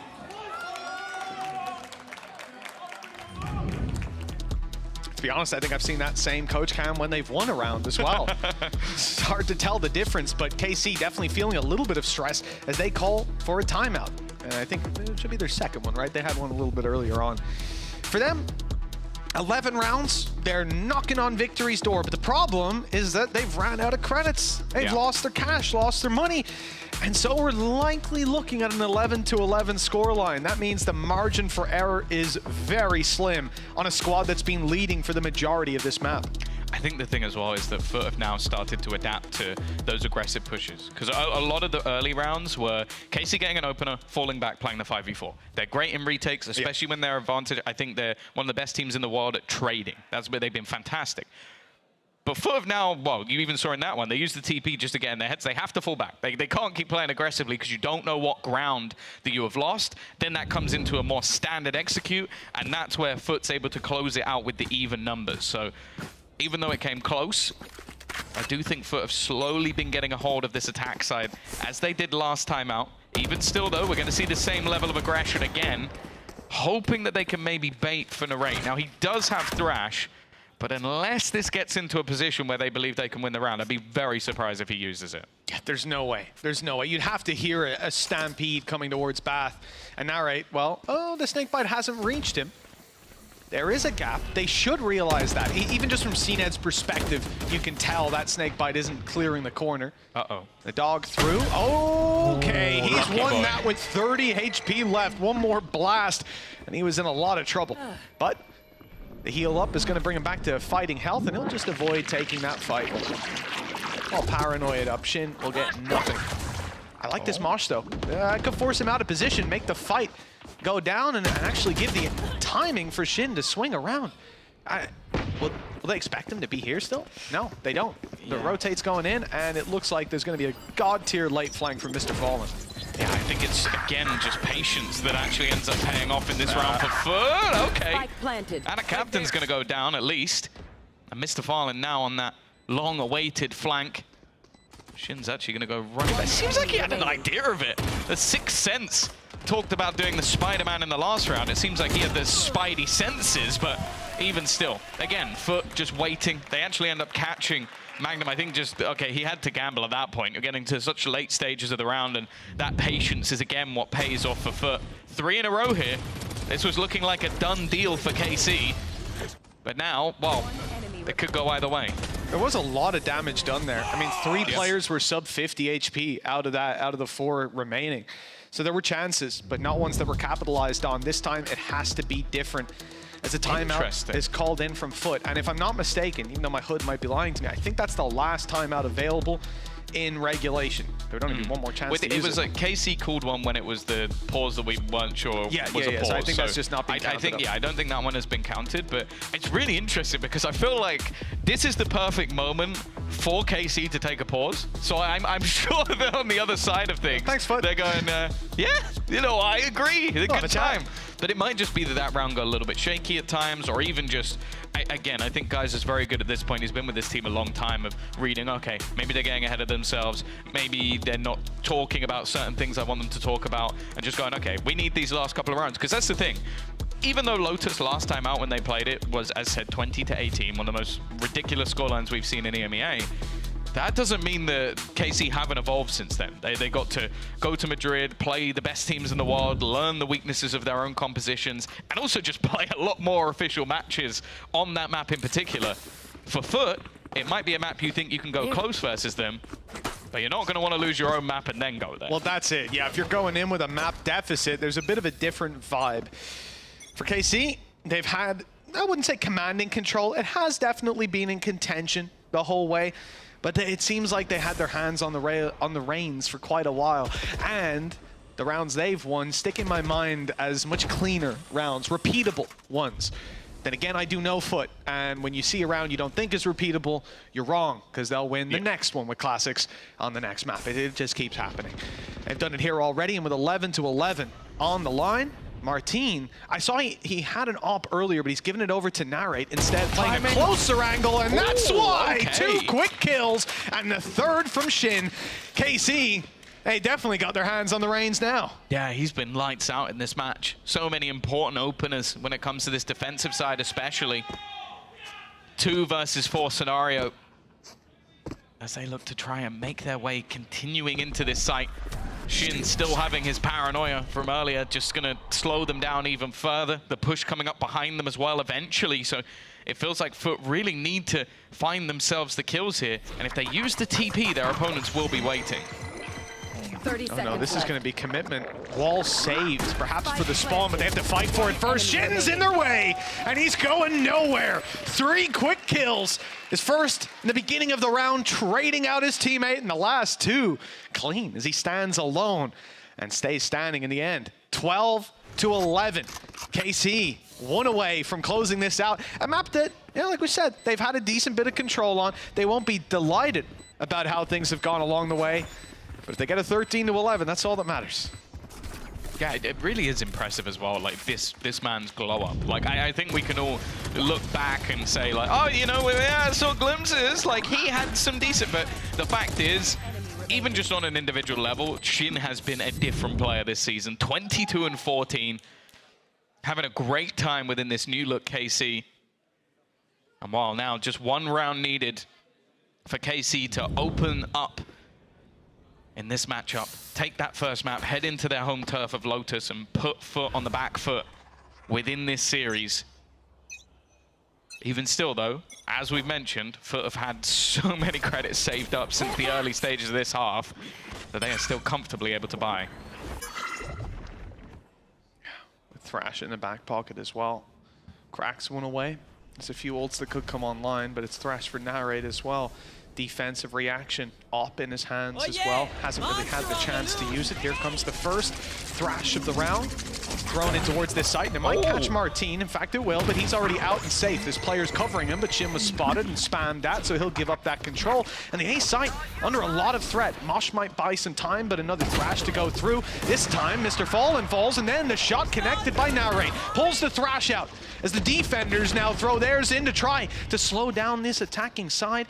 Captain has, I don't know if he's quite snuck his way in. They're definitely expecting it. In fact, I see Narrate holding it, but now there's no chance. TP was used to claim Spike after the wall down. I mean, okay. CNED went to get it, took damage from it, and then they used the TP. It's just CNED has taken a ridiculous amount of damage from basically no reason at all. That's very badly communicated by the side of Foot. Now they're going to have an even bigger deficit, and as we've said, when it comes to these retakes, this is where the death ball of KC comes alive. No, it's just been ruthless every time. CNED's now backing up inside of Hookah, be able to provide some support, but actually not the death ball. Split into two-man squads this time for KC, and that could be a mistake. Tamazi able to double up though, and that round is already sealed. CNED solo, tucked in the corner. KC deal with him and find the defuse with plenty of time to spare. 13-11 on map number 1. Foot's pick, KC's victory. Yeah, that's the thing. It's another showing of KC growing, adapting, changing their composition in order to match up against Foot. The last time they played at kickoff, it was 13-4. Well, let's hope after the break that the Lotus is going to go a little bit differently for Foot. Otherwise, this could be a 2-0.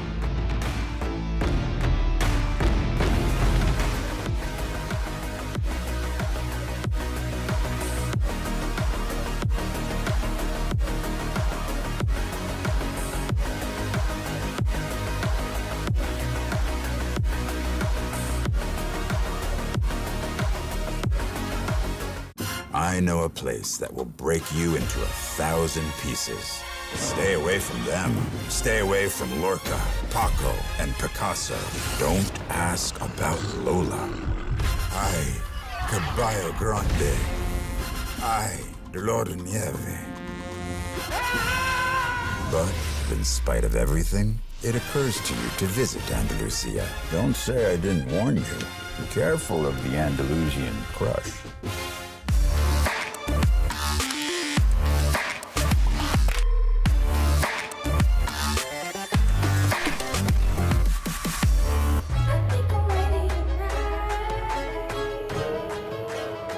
Hey guys, it's Jimmy Lin, former professional Counter-Strike player and VALORANT coach. Watch out for the stairs, clear this angle. You're going to be able to fight this.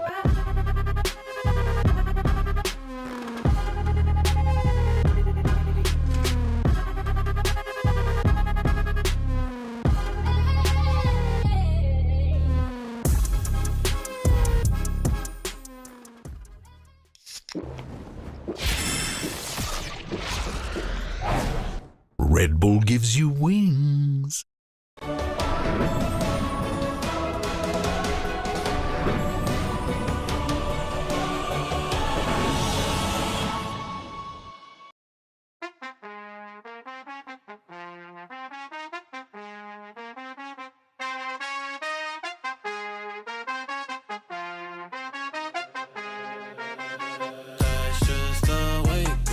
That's just the way it goes. That's just the way it goes. The way it goes. That's just the way it goes. That's just the way it goes. That's just the way it goes. The way it goes. That's just the ballin', spotting, ballin'. Phone was dry, but now everybody calling. Good at taking risks, yeah, I always go all in. Swear to God that I'm deaf to the talking. I can't hear it. See the finish line. I know that I'm near it, yeah. Cut the check and I'ma clear it. Ain't nobody out here that I'm fearing, hey. Easy to see things all run away up. Used to think it's hard, now I feel just like a layup. I've been in the gym, yeah, I'm tryna get my weight up. That's just the way it goes, that's just the way it goes. That's just the way it goes, the way it goes. That's just the way it goes. That's just the way it goes. That's just the way it goes. The way it goes. That's just the way it goes.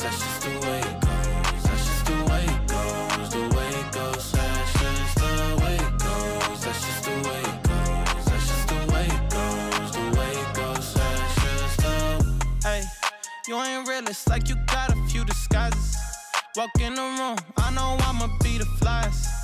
She like me, yeah, it's hard for her to hide it. One-on-one, ain't nobody like this. Got this far by doing me, I'm everything I knew I'd be. I don't care what we used to be, no, yeah. They try and get close to me, you can't get what you want from me. I got this vision you can't see, no. Easy to see things all on the way up. Used to think it's hard, now I feel just like a layup. I've been in the gym, yeah, I'm tryna get my weight up. That's just the way it goes, that's just the way it goes, that's just the way it goes, the way it goes. That's just the way it goes, that's just the way it goes, that's just the way it goes, the way it goes. That's just the way it goes, that's just the way it goes, that's just the way it goes, the way it goes. That's just the way it goes, that's just the way it goes, that's just the way it goes, the way it goes. That's just the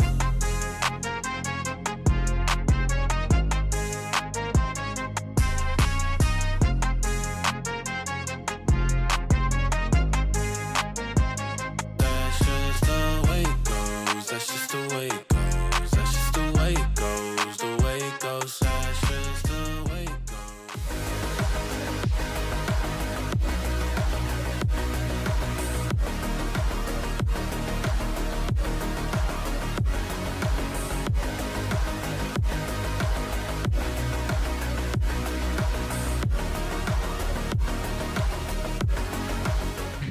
It is a great start for KC. They continue their winning ways here in week 2.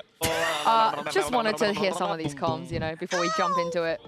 There we go. I hope I didn't interrupt anything, but I am back here with Kakuka and the steal. Like I said, a great start for Casey here. At one point, maybe it could have gone either way, but still, they managed to close it out, and that's all that matters. Yeah, I think what we saw there was kind of like a lot of resilience from KC. You know, starting 0-2 down, picking up a round, getting ecoed like a couple of times on their attack, and still being able to come out on top, and then keeping that resilience all the way through the second half, even though they were trading rounds back and forth. I think that's like one of the name of the games for KC of the series. Yeah, exactly. And little by little, we would see, you know, how they were adapting to what their opponent was doing, but they always had a response. And if not, you know, Eng will chime in. Yeah, the how many timeouts we have towards the end? I think every single timeout got saved for that last bit. But let's take a look at this round real quick because it feels like Foot's defense, you guys weren't super impressed with it, but what about KC's defense? What do you think about this?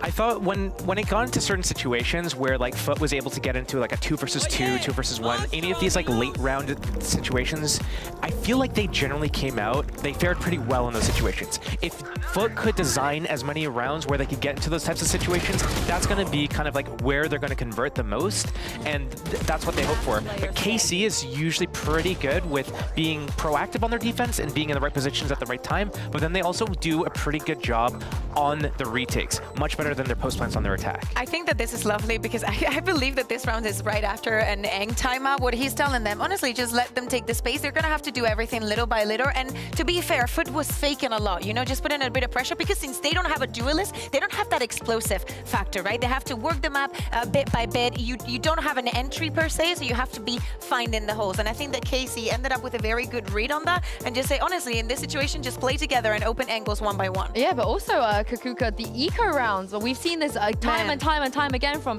Foot. They don't need to win the pistol because they just win the next round anyway. Honestly, this is something that should be on any team that is going to be playing against a Footballist. The fact that if you win the pistol round, you have to be super prepared on how you're going to play the anti-eco, or however you want to call it, that second round, when you do not expect your opponent to have a lot. Foot always comes in with the best of plans. They did it the other day to Team Liquid a couple of times, and now we see it again.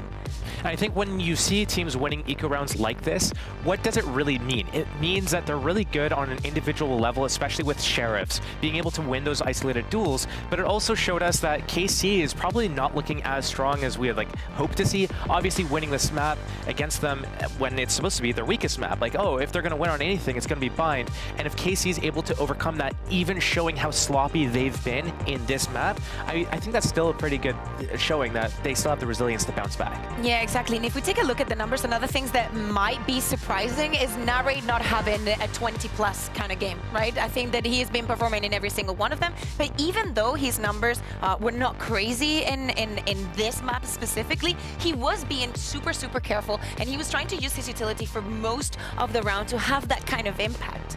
One of the things I wanted to touch on was just about like CNED, not necessarily just CNED, but Foot on defense is like way too static. It's not like they're not playing their agents properly. I'm wondering why they went in the form of the Sage. Like, we talk about the lack of duelists, cool, whatever, but it's like, if you're gonna play Sage, at least play them properly. We're not seeing any like creative walls. We're not seeing any like deep walls or proactivity. They're just standing around. Yeah, he rezzed once, only one time in that entire map. And speaking of CNED, here he is in the AIM Labs warm-up as we head to Lotus. Surely he's not gonna play anything too funky here, right, against KC? Hear me out. I agree with you still. Like, putting CNED on Sage is something that, yes, we have seen before. On round 3, he already had an operator. So I assume that it's going to be a different type of Sage. The way that he was using some of the rounds, even in the last round where we just saw the Omen taking the TP, the ultimate to get the spike, and he used the wall, which would have probably made us go into OT if he would have had that kind of resource for later in the round, and brings back the same problem that they had at kickoff.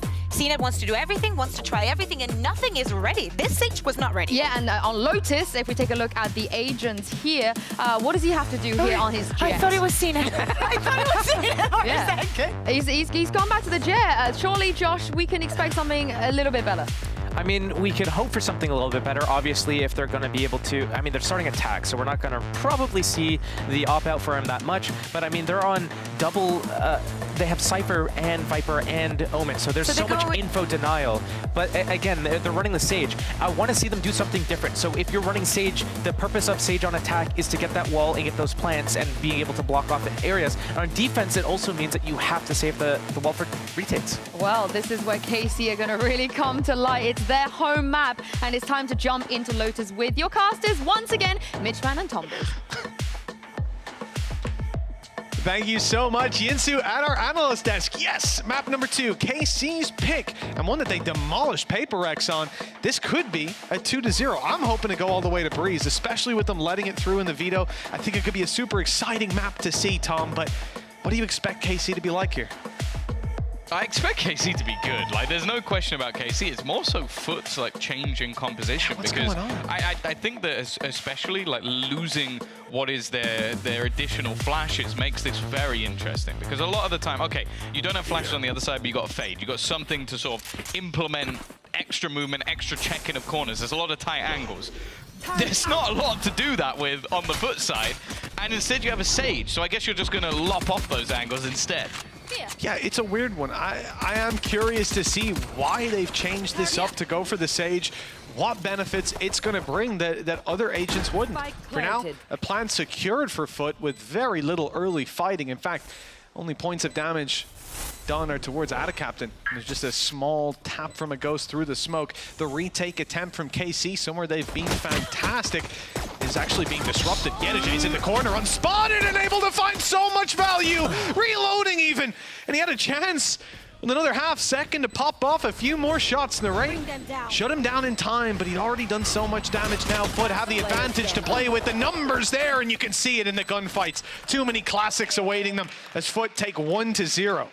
Yeah, and I think it is going to be important for them to get off to solid starts. As has been mentioned, KC, when it comes to this map in particular, it's not even really been one side, because you could talk about, okay, they got 11 rounds over on the attack when they played versus Team Heretics, then versus PaperX, I think they got 8 on the defense. So it's just a map that they feel comfortable on in general. I think it's even when they lost to Sen, it was like both halves were decent. They just didn't manage to get it over the line. So I think the focus is definitely going to be on Foot here with how they do. And again, I think the compositional changes is definitely something we're going to have to keep an eye on, how they're going to properly utilize the Sage. That round at least was just, okay, in the pistol it's a lot easier to section off angles because it takes about 15 minutes to break the wall with your pistol, so I can understand it. It's from here on out, really. I guess post-plant, denying their way back through, slowing them.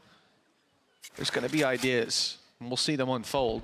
Probably not in this round. Very aggressive position from CNED. He is on the jet, but no dash to play with.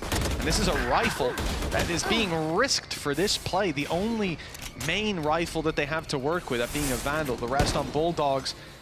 And Ada Captain, although he's got a pistol, it's not likely that he's going to retrieve CNED's fallen weapon. In fact, that's just been picked up by Tamazi. Maybe they go deliver it to them.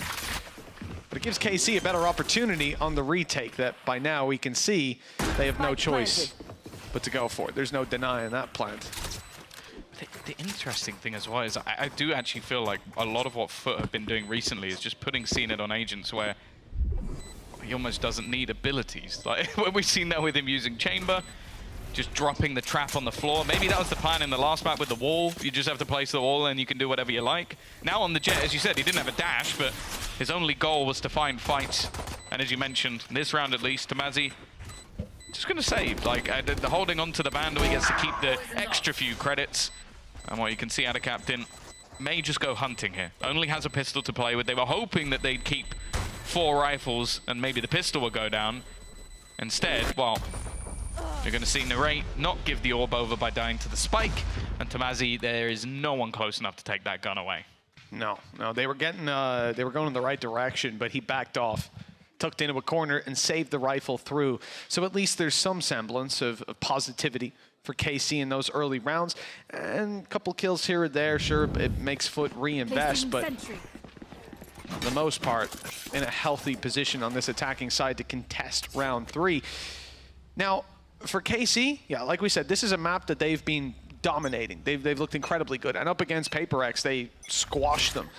Curious to see, though, the early fights against a team like Foot, who love to duel. Yeah. And off rip, they've lost one player, but it's traded out very quickly. Well, that is the thing. Even though they have some weaponry deficit, CNED is still just running in a spot where the gun is irretrievable unless they're going to go back in the late round. And by the looks of it, they are not going back in the late round. They're going to try and just run through all of Tamazi's utility.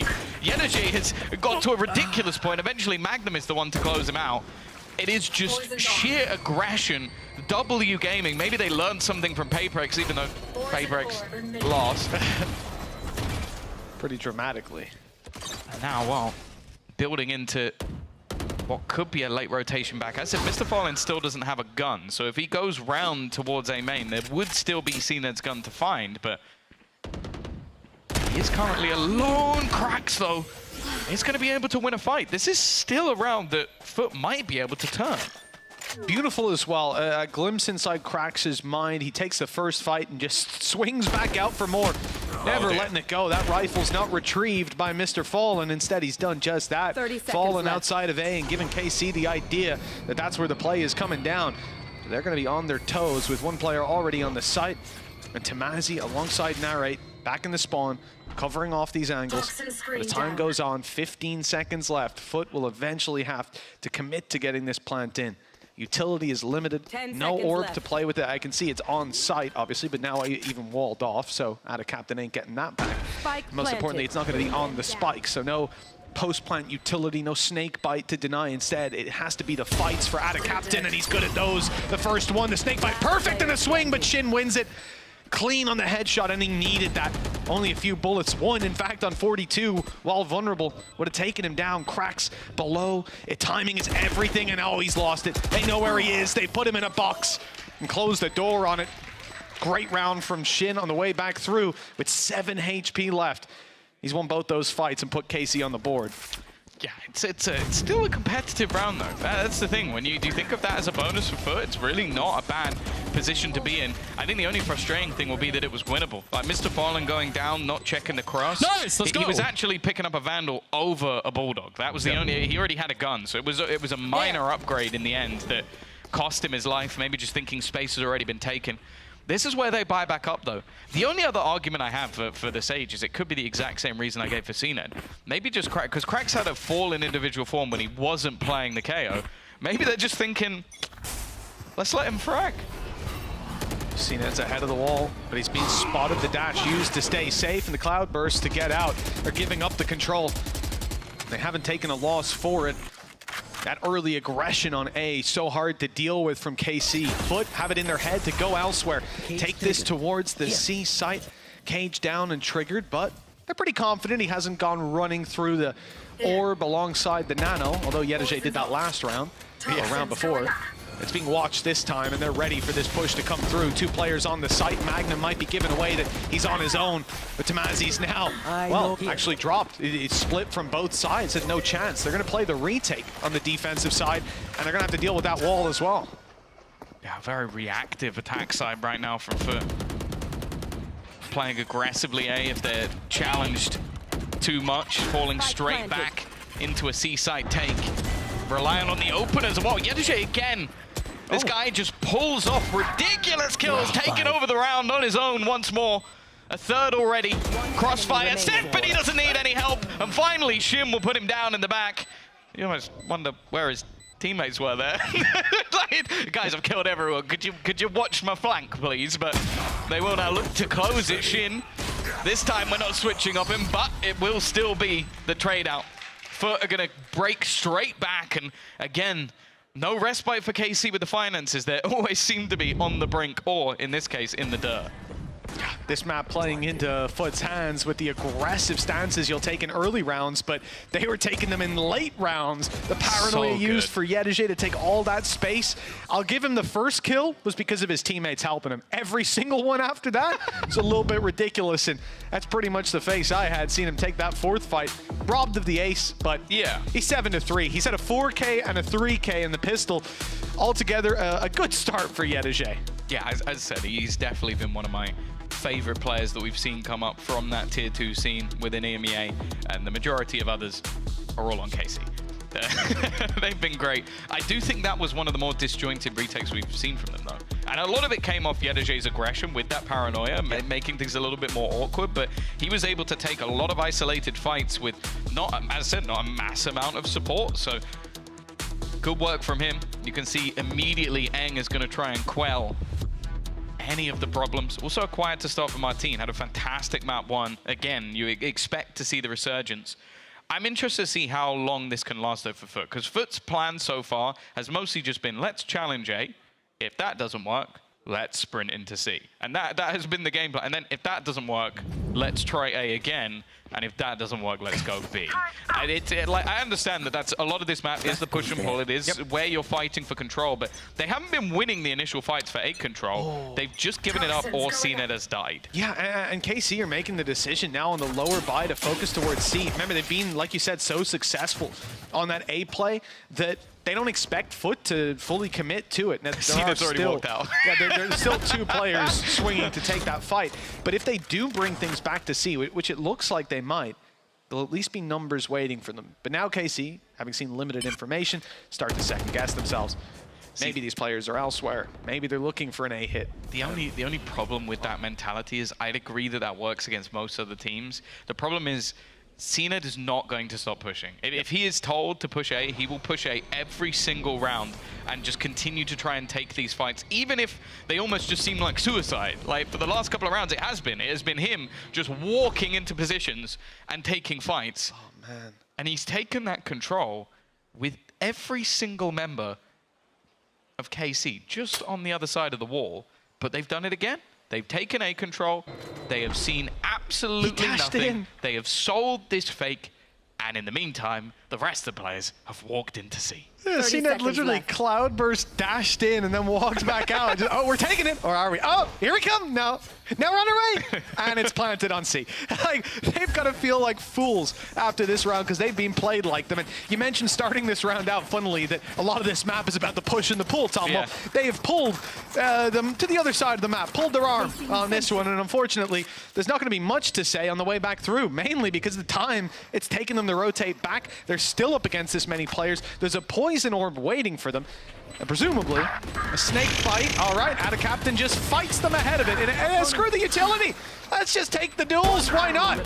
They're winning all of them. Only 1 player dropped. Cracks on 1 HP, but well, he's healing back up. It's all good. Very, very slowly, Not even close.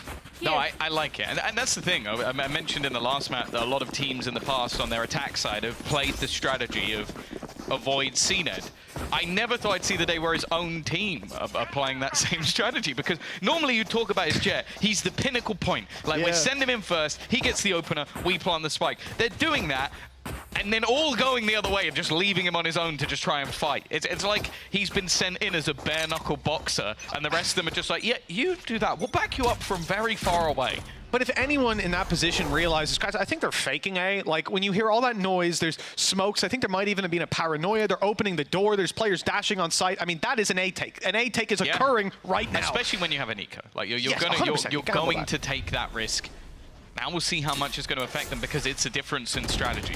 There hasn't been pressure from the defensive side on A this round. It's just been a walk-up coming out on the other side of things. And they're trying to sell the reverse. It's the Uno reverse of the strat they've been playing. They were playing go initially to A and then go C. Now they've gone go initially to C and now go A. Yeah. And there is only Martin watching. Now, he does have support from Shin, and they do have quite a lot in terms of utility to go for the retake, and that might just be the adaptation that KC are making. Let's go for the retake rather than consistently trying to take these fights and losing in the afterplan. And again, there's just one player harassing them on the other side of the map, opening the door to B, looking for control on C, but now they've spotted Yedajay.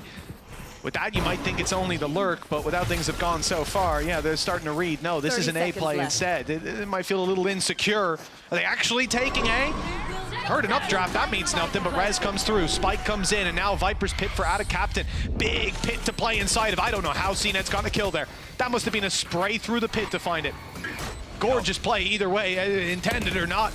And now, to fight back through this, they are in a lot of trouble. I mean, that flank is barely going to matter, because those players could come out the back of the Viper's pit, and instead, actually got Mr. Fallen spotting Tamazi, slowing down the retake, splitting these players up, and making it even easier to deal with them. The decay running it down. Well, Shin, I don't know if he got the comms on where Mr. Fallen was, but that was a little awkward. Yeah, it has worked out wonderfully for Foot once again. I did this time even having the res to sort of get Yedajay back in, because that's the thing. They had the contact off of Martin. It's been the same thing we saw on the last map, where they have that contact play. Oh, wow. There you go. And they just look to play the retake. The problem is the retake still ends up being 5v5 because of the res. But also, the thing with Mr. Fallen, they were planting on A as he walked through the utility on C. Like, that is such a ridiculously late flank that he knows, okay, they're going to use Viper's Pit. They're going to try and buy time. Nightfall gets used by KC, and even still, they're unable to get themselves into position to do anything. It is impeccable how well they did in holding.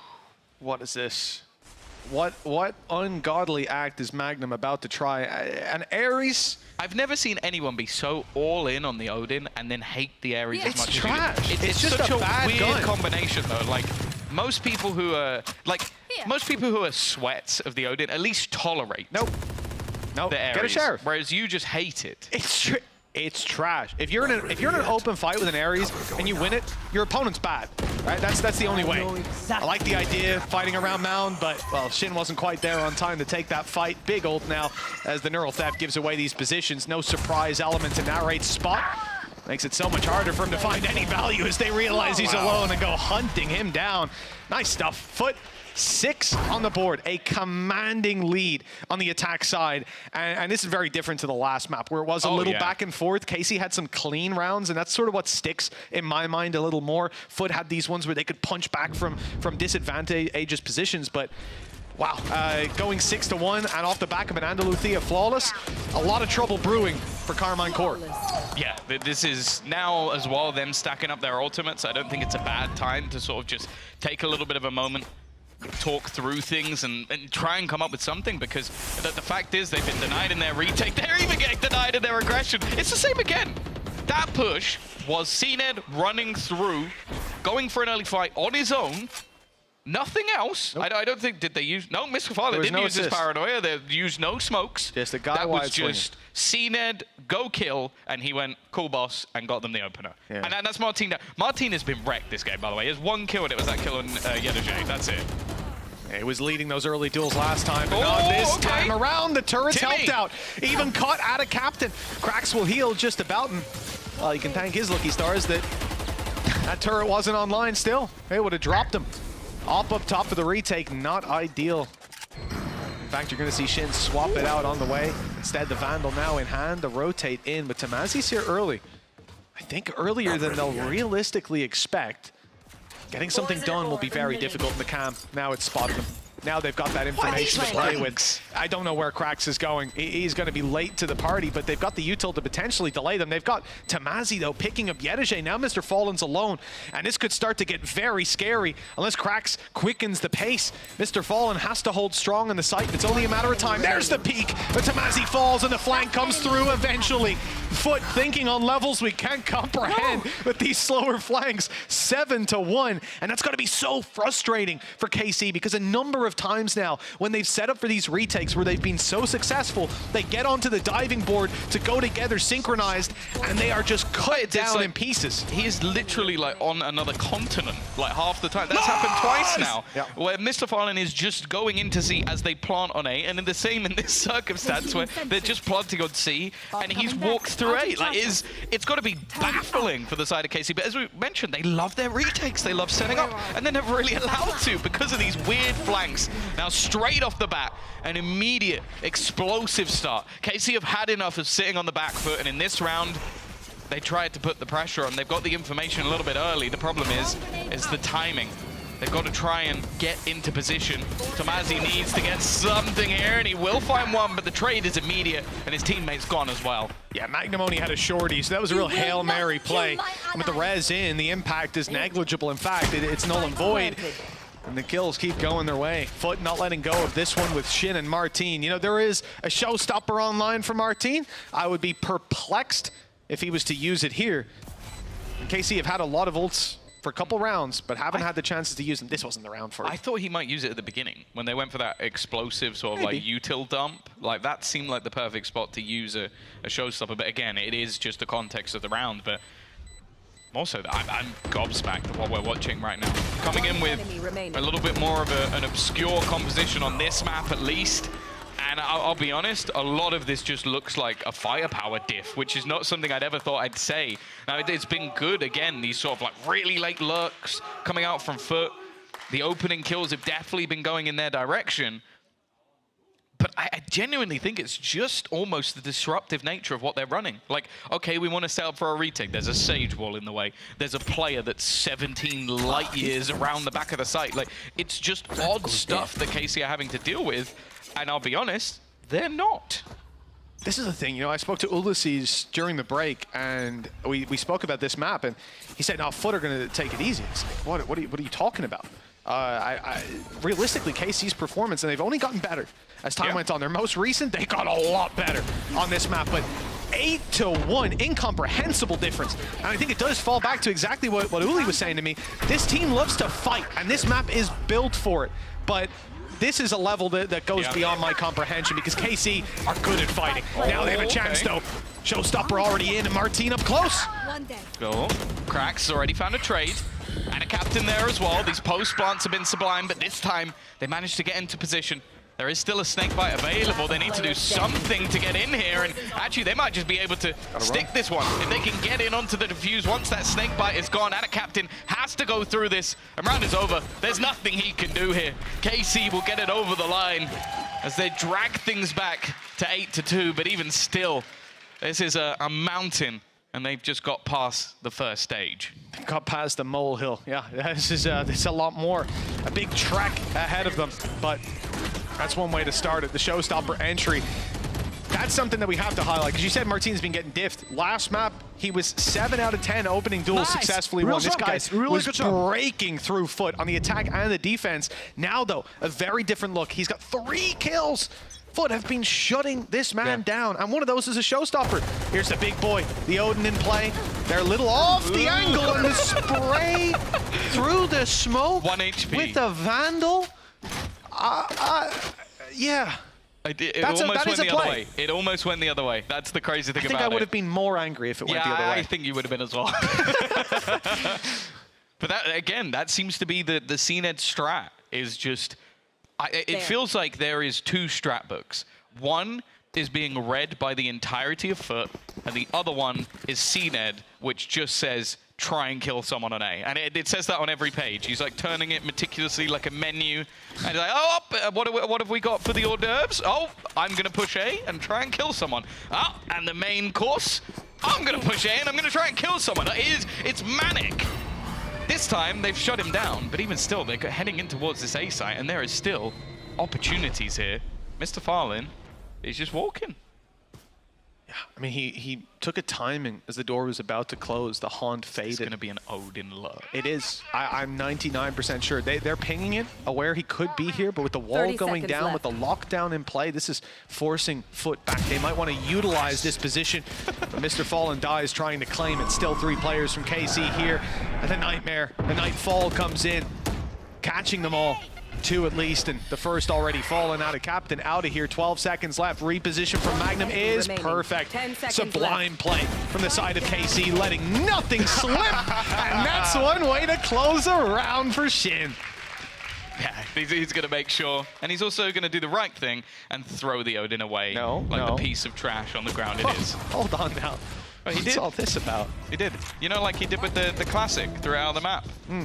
Oh, yeah, I mean, that was just BM, but it served its purpose. Nice. He is up at the top of the board right now. 12 and 8. Shin has still been fragging, but definitely been quieter performances elsewhere. And 8-4 definitely not a death sentence, especially not on this map. As I said, we've seen impeccable attack halves from KC in the past. 9 versus FPX, 11 versus Heretics when they played in EMEA. Even still, though, Foot going to try and not get them back. And we have reached the dessert, the final page of the CNED strat book, because he's currently going towards C. Yeah, a little different flair to this round for him. Wouldn't be surprised if he dives into C and they go plant A. There's a little bit of a lurk battle going on for Yedege. Shin's locking down the A side of the map, trap covering the B aggression. And this scrap here is just to take the utility out of their hands on a side of the map where they know there's so much to play with, and that Paranoia will get nothing but the information that there's a player there. Shin staying close though in this case, drops, it's all on the line! Both players jumping, but Yedege's a little quicker to find that. And now they can look towards this A site, seeing it's wide open, but seeing even more so that the rotates are coming through, the site's being given up on C. The wall from Magnum gives him an angle! He's using it against them! The battle for CNED though! He completely distracts them as they look for the fight on the players entering site. CNED's there behind, giving them a fright and leaving Narrate all alone. 3 kills for the Jet in the final round and 9 for Foot as we close out the half. This is a beautiful attack side, and I'm already thinking about Breeze. Even if KC win a pistol, odds are they won't win the second. Yeah, I'm looking at this right now as well. Like, this is a huge win for the just put CNED on Jet gang. Right? I know that Sue had a big whiteboard, but a lot of what he's been doing is just solo fights, and he's been winning a lot of them. Let this man focus on duels, and he'll win them. Yedege again, every single time. The double lurks, the triple lurks, the whatever ridiculous across map lurks. Cracks as well. I won't lie, I've seen him put down Sage Walls every single time. It gives me anxiety. Like, it always seems to be such a risky position. But as said, their comp has just created irritations. And on an individual level, he is also popping off. You know, not to say that CNED wouldn't do this on other agents, but the thing that I love about him on a Jet is, like the fight up against the AWP, that had nothing to do with Jet. He just wide swung, shot an AWP in the head. That's how he does it. But is he going to do that on some other agents? If you're a Sage doing that off rip in the round, what are you doing, bro? Well, we saw that. He sometimes would, like, he'd take a fight, win the fight, and then he'd die because he's trying to put a Sage Wall up. Yeah. Whereas now, just don't have a Sage Wall. And this is it. Like, when CNED has less to think about, he does a lot more because he just shoots better than 99% of the players out there. That's not the right though. And actually, I think that was more. That was Magnum. That was Magnum hits the dig. I was about to say a frenzy from there already is looking much better. Just an absolute blitz in towards this A site in the pistol round for the side of KC. 10-4. 10-4 it is. For God's sake. I mean, Sue had her fun fact up earlier, and it is 3 out of 3 so far. When Foot lose the pistol, 100% of the time, they win the follow-up. The stat has to end sometime. It does. It does. And the pistol round isn't over yet, you know? Still got the Sage Wall.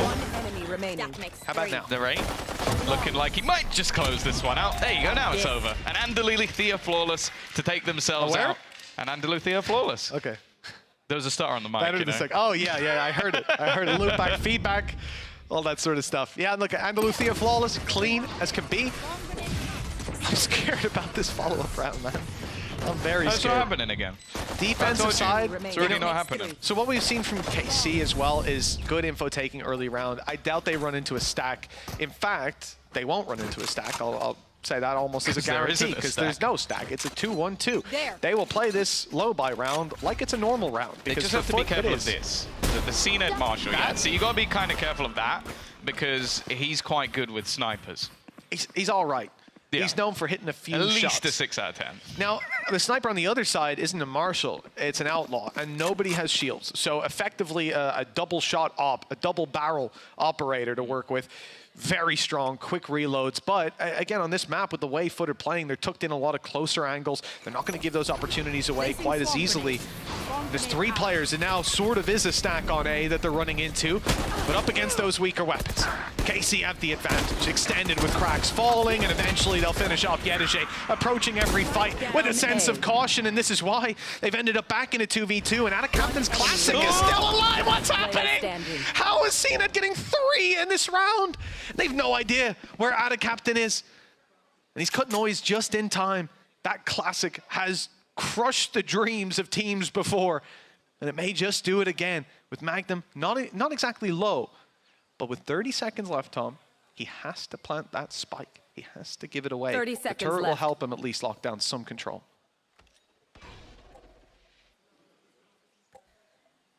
I got the spike. Be anywhere at this stage. Slight upgrade of the rifle. The information will be there. Snake bite in, but Magnum just used it as bait. Finally, the curse is broken, only just, as they will manage to win themselves a second round, but you can still see the happy face of CNED at least. He's done so much damage in that round. He's now 3 orbs away from having Blade Storm, and they're going to come in with a 4-buy. Like, they have made things so costly that this might just have to be a weak-ish bonus round now for KC, because they only saved forward that 1 gun. Well, that's it. You know, Foot's record is now no longer 100%, 75, another 25%. They're leaving you with 1 player left alive. Yeah. So either they get a huge economic advantage or you get a huge economic disadvantage. I'll take it either way. CNED's still here. He's pushed wide. Atacaptain's baiting for him. They're not anticipating another player here. And he's not being caught by the boom bot, but he dashed out. He gave it up. A rare passive play from CNED, and well, it'll leave them without the opening pick for now. Similarly to what we saw on the other side, though, Magnum has used this to take a lot of control. Tomazi already tagged down to just 17 HP, and you can already see at least a couple of players around this angle. You're going to have the HP of Atacaptain back up to full as well as they look to enter into the site. They had themselves that Nightfall, but already Yedege is going to put 1 in the dirt, a second as well, even the low HP and blinded up. Yedege is still putting up numbers. Leaving the remaining 3 just to potentially try and fall back with the door opening. You're going to see still a player around that B site, Mr. Farland waiting if they try and double back in that direction. And even CNED on C. Covering all their bases in case it's a fake, and with so little noise being made, eventually someone's going to peek out for a little bit of information. Looks like that will come through on the defensive side, and for the defensive side, timing almost caught cracks off, but he had backup on the back of the site. 10 rounds now for Foot, 5 for KC. Swing round coming up with the investment of that attacking side, and we get a real test for them. But they've had a lot of success, even on this round, in pushing their opponents back and making Foot play on the site. I question if we'll see the same thing now that there's rifles for both sides. I expect aggression from this defense. Well, in fact, they're going to take themselves a pause. Maybe just with, again, some of the shakier nature we've seen from KC. Obviously, an important early round. Like, normally at this stage, maybe you're in a middle position, 7-5, something like that. But this could genuinely be the swing round that takes things over the line for Foot after what was a very impressive attack side. Also, it just looks like a lot of the players are on a heater. Like, we've seen Yedege, 17 and 10. Again, this youngster, one of the new boys on Foot, looking as comfortable as ever. CNED back on his jet. Like, these are 2 things that are going to strike fear into the hearts. But even Cracks, like as I said, he's been performing so well. I feel like it is just less distractions. Just let the man shoot. Let the man pop heads. And Oh, that might just be enough for Foot here, because I'll be honest with you. Sure, we saw some positions locked off with a Sage Wall. We saw some fakes, some late lurks. But I don't think this has been the craziest strategical performance Foot have ever put on for us. No. It's just that right now, the team just looks comfortable. There's a lot of benefits to that, as we can see. I do want, like, I don't know. This composition from Foot, it's working. Don't get me wrong. I just don't know that we're going to see Sage be such a key part of other teams' comps. Yeah. But to each their own, and for Foot, it's functional. CNET running his dash down out of Captain's being spammed through that smoke. They might want to quicken the pace. The dash heard on its way back. Foot have tripled up this round, though. It's a slightly different setup with the Cypher now sitting on the side of Cam, up close to get the information, and then even closer, Yedege tucked on the corner. So your points of contact are going to be seeing CNED, seeing the Cam, and then probably focusing on CNED on the way back through. Good opportunity for Yedege to pick up a lot if KC go this way. And it looks like they will. He's also put his trips across the map. So like, he's basically just the info finder for the team. One towards A, one in B, and then he himself on the C, the entire map covered. But as we've said before, KC with a man advantage are normally pretty good. They've cleared out Yedege already. As said, he's been a danger man and also got the information onto CNED. This after plant should be in, and well, for the side of Foot, it's now a question of how much do you believe in a 3v5 retake? It's just one of those missed calls. There's no way for Foot to know what was about to happen, but they decide to gamble on the other side, pull CNED offside. He can't destroy the Prowler. He can't draw their eye on the way through, and he can't support his teammate as he goes down. Those numbers for KC looking strong. Credits riding a little low for Foot. If they get an opening pick, they could go for it, and there it is. Martine, the first to be dropped. HP low on a lot of these players. Still committing to this. I mean, that time Tom seems to be ticking away a little bit too quickly, and now Mr. Fallen wants to get out of there. He's Mr. Fallen back. Yeah, well, he has to say. They need at least one gun to be onto the board, otherwise financially they're going to be in a little bit of trouble. For CNED, I don't necessarily mind the push, because he wanted to maybe get some extra kills, find an extra 1 or 2, and that'll be enough to get the Blade Storm in. Yep. But I don't think he's quite managed to get there, so they will at least be able to put something onto the board for this round, but it's definitely not the prettiest of pictures. Overall, round 16 just saw this as be narrates round, essentially. He catches the player close with the Prowler, Haunt on site, gives away the players that are coming in to rotate, and then the late Haunt gets so much value. Responsible for both of those wallbang kills we saw come through. 10-6, 4-round gap. It's winnable for KC still. Coming out of their pause, they'll still have some tricks up their sleeve. In fact, the round's already kicked off as we see the aggression from KC met by Cracks, and he finds a bullet from Shin. It just puts his life on the line. It's Martine who's had, honestly, a cursed game so far. Last fights versus CNED full sprint, and he will fall again, and a lot of that is going to take away what they have in terms of him entering into the site. It's probably why we've seen more from the rate in terms of those space taking and control. But again, we have this early stack up and more of that Cypher utility just being put into play across the rest of the map. It leaves a solo player over on C and a walk up into the B site. Sure, it'll be met with a cam, but it won't be met with any other resistance. Yeah, there's no one to follow up on that information. In fact, the cam, there we go. It's revealed them, and it'll stay dormant for now. They haven't spotted where it is. Oh, now they have. And for what purpose? As opposed to, they could already hear them planting. I don't know, seems like a waste of some post-plant utility, but looks like they've got that information to play with either way. A little bit more aggressive post-plant. It's put CNED in an awkward spot, but he hasn't taken any damage. Ada Captain, however, has. He will beat that player coming in from behind as well. The turret attempting to be surpassed. Hasn't gone fantastic either. Mr. Fallen's position is definitely known, and there's a stack up of players on the other side. Utility denying Yedege from really doing anything on the plant, and the post plant from KC is nigh on perfect. Foot don't even get remotely close to defusing that spike.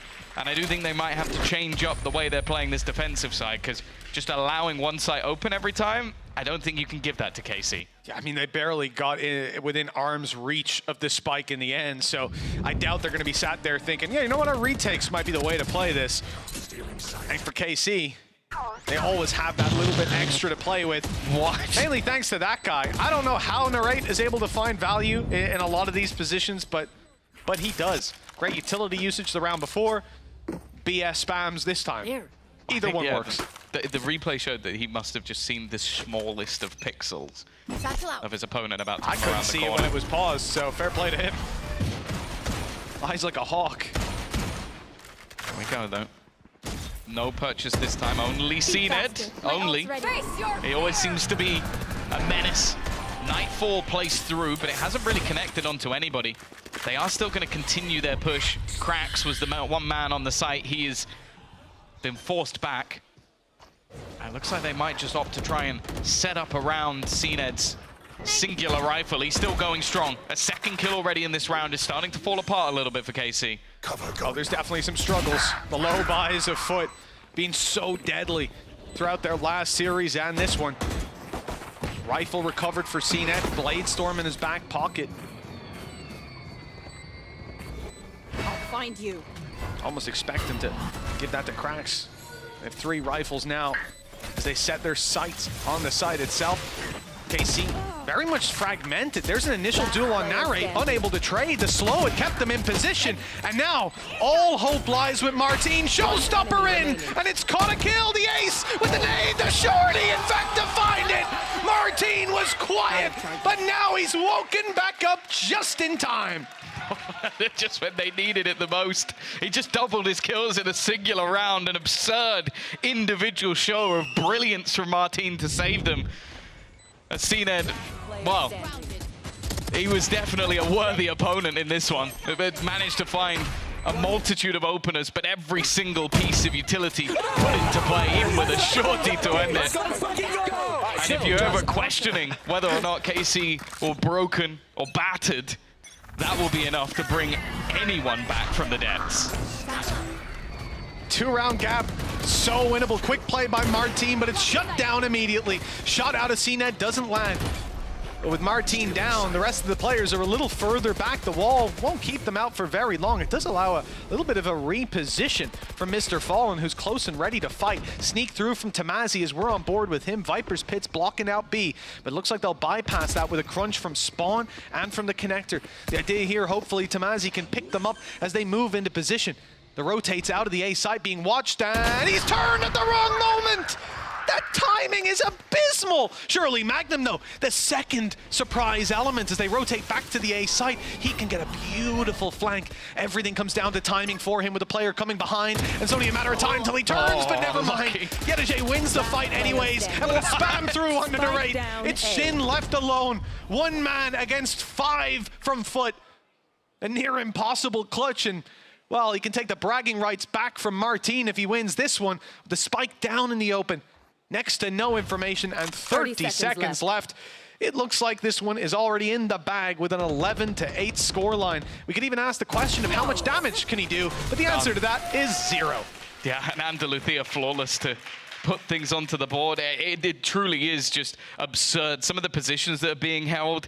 That's the thing. I think Foot gave up a lot of control in this one, but they knew exactly where it was left. And while I think Martin, clearly feeling confident off the play of the last round, went for something super aggressive and just unfortunately lost his life for it. Everything after that was just a domino effect. 11-8. Finances once again problematic. The ults, at least for KC, a couple of them, Viper's Pit, Lockdown, not far from being online. And it seems like they might go for a little bit more of the same. Some early control, but just look at CNED. Again, just going walkabouts. It means they can gamble players immediately onto the other side of the map. Ping out of KC on C as well. Seems like they're quite aware of that aggression potentially coming through. It will be watched by Magnum as he covers B, and I think his turret's watching behind him. So these players can make noise on A, and that's all this is. They're trying to be loud and trying to drag those rotations that have come in again and again, trying to get that flank underway so it can be capitalized on by Magnum. Maybe someone comes up on B and pokes their head around, and he can rip it right off and get a straight play through connector to B. It's not a bad idea. but it hasn't found value. Eventually, they've got to go for it without the picks, and it'll be door open and B blitzed. Close angles cleared. Boombot will do that. On to him. Already throwing the extra U2. Again, that cam, similar place as what we've seen it before. By the looks of it, it might just have to be a full-on retake hit. The Viper's Pit will be utilized. Now, those Stingers are going to be even more fearsome up close, but Krax isn't shying away from a fight. It's an awkward one, but he still manages to win it. Out of Captain's found Tamazi as well, and somehow, from what looked like it could be dangerous, Foot make that look easy. The Viper's Pit down on the side as well. The fact that they deal with that, I didn't catch who found the kill. Out of Captain. It was out of Captain. It must have been a blind spray. I don't know if it was because they were being pushed from behind. Maybe Tamazi went forward a little bit. Let's see. It was Cracks going through. No, Yeah, it just spam. Okay, nice. Again, Tom, though, how many times do we see this? The attempted spam by a weapon that gives tracers. If you're the Viper, that's a death sentence a lot of the time. The last thing you want is to be flagging like, I'm over this direction, guys. Just fire back. Oh, nice shot. Leg shot him. 5 HP already. Can't catch a break. Well, at least now CNED's missed a shot. Well, I know who can't go through that snake bite. You should run. It's already, that was one of the weapons they've had. They've had to hand it over on the other side. Lockdown is going to be put into play. Doesn't seem like Foot are going to over-rotate just yet. Still wary that this is a ruse, and CNED was trying to just hit the shot. Will be detained, but they're not going to mind too much, especially without a captain doing that. And they thought they had a way into the site. The man just disrespected him. He was CNED's defender. CNED would have died if he went down as well. A ludicrous display from Ana Captain. And maybe the end of the map. It doesn't even stop them from going backside because you have someone like Shin who's shrouded stepping past the snakebite. He can get there early. So for him to just run out like that is ludicrous. But it works. Of course it does. This is Foot we're talking about. 5 versus 3, 5 HP on Marti. Oh, He's out, and it looks like just Tamazi, the last man standing and the last to fall in this game. At least on this map, Breeze is up next. If Foot secure a 13-8. And my, what a map that will be. 20 seconds left and an op staring down at him. It's a round and map win for Foot. 13-8. They trade each other's picks, and we go all the way to the decider. Yeah, it's definitely been a series a little bit backwards from the way we expected. And it's going to finish in a similar way as well, as Breeze has been a map yet to be played. The first series in EMEA Stage 1 to go to 3 maps. We'll see you after the break.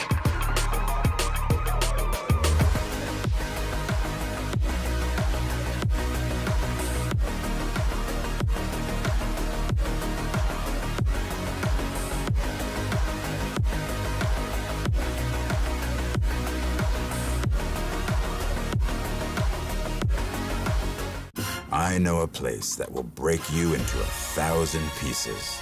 Stay away from them. Stay away from Lorca, Paco, and Picasso. Don't ask about Lola. Ay, Caballo Grande. Ay, Dolor de Nieve. But in spite of everything, it occurs to you to visit Andalusia. Don't say I didn't warn you. Be careful of the Andalusian crush.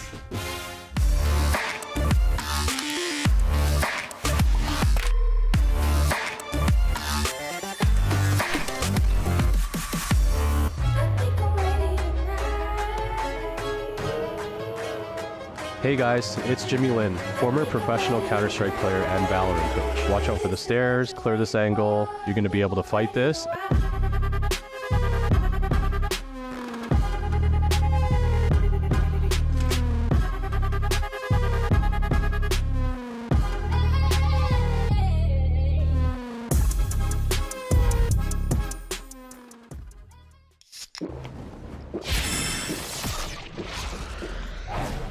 Red Bull gives you wings.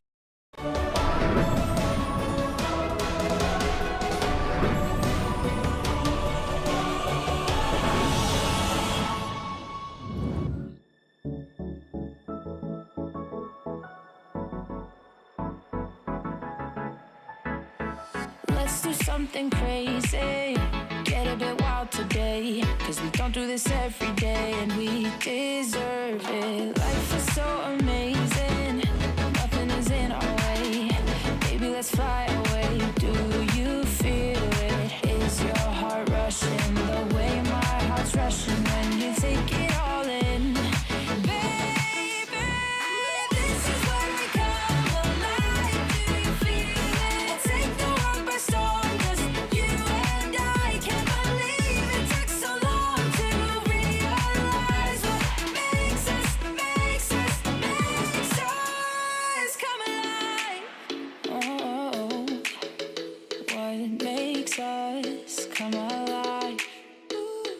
Let's break some rules. No, we don't always have to be good. Don't always have to do things that we should. We'll feed the fire. Let's see it through and let go of what's holding us back. Just light it up and we'll burn through the past and take it higher. Is your heart rushing the way my heart's rushing when you take it all in? Baby, this is where we come alive. Do you feel it? Take the world by storm, just you and I. You and I.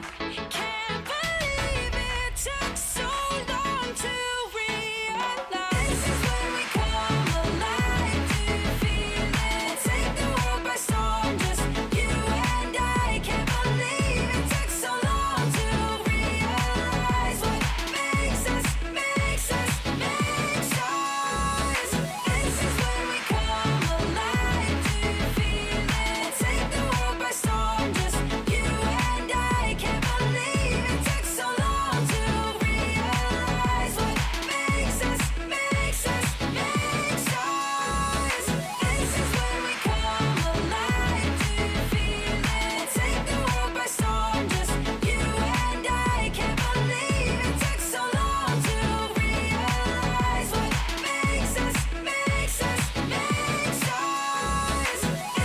we come alive.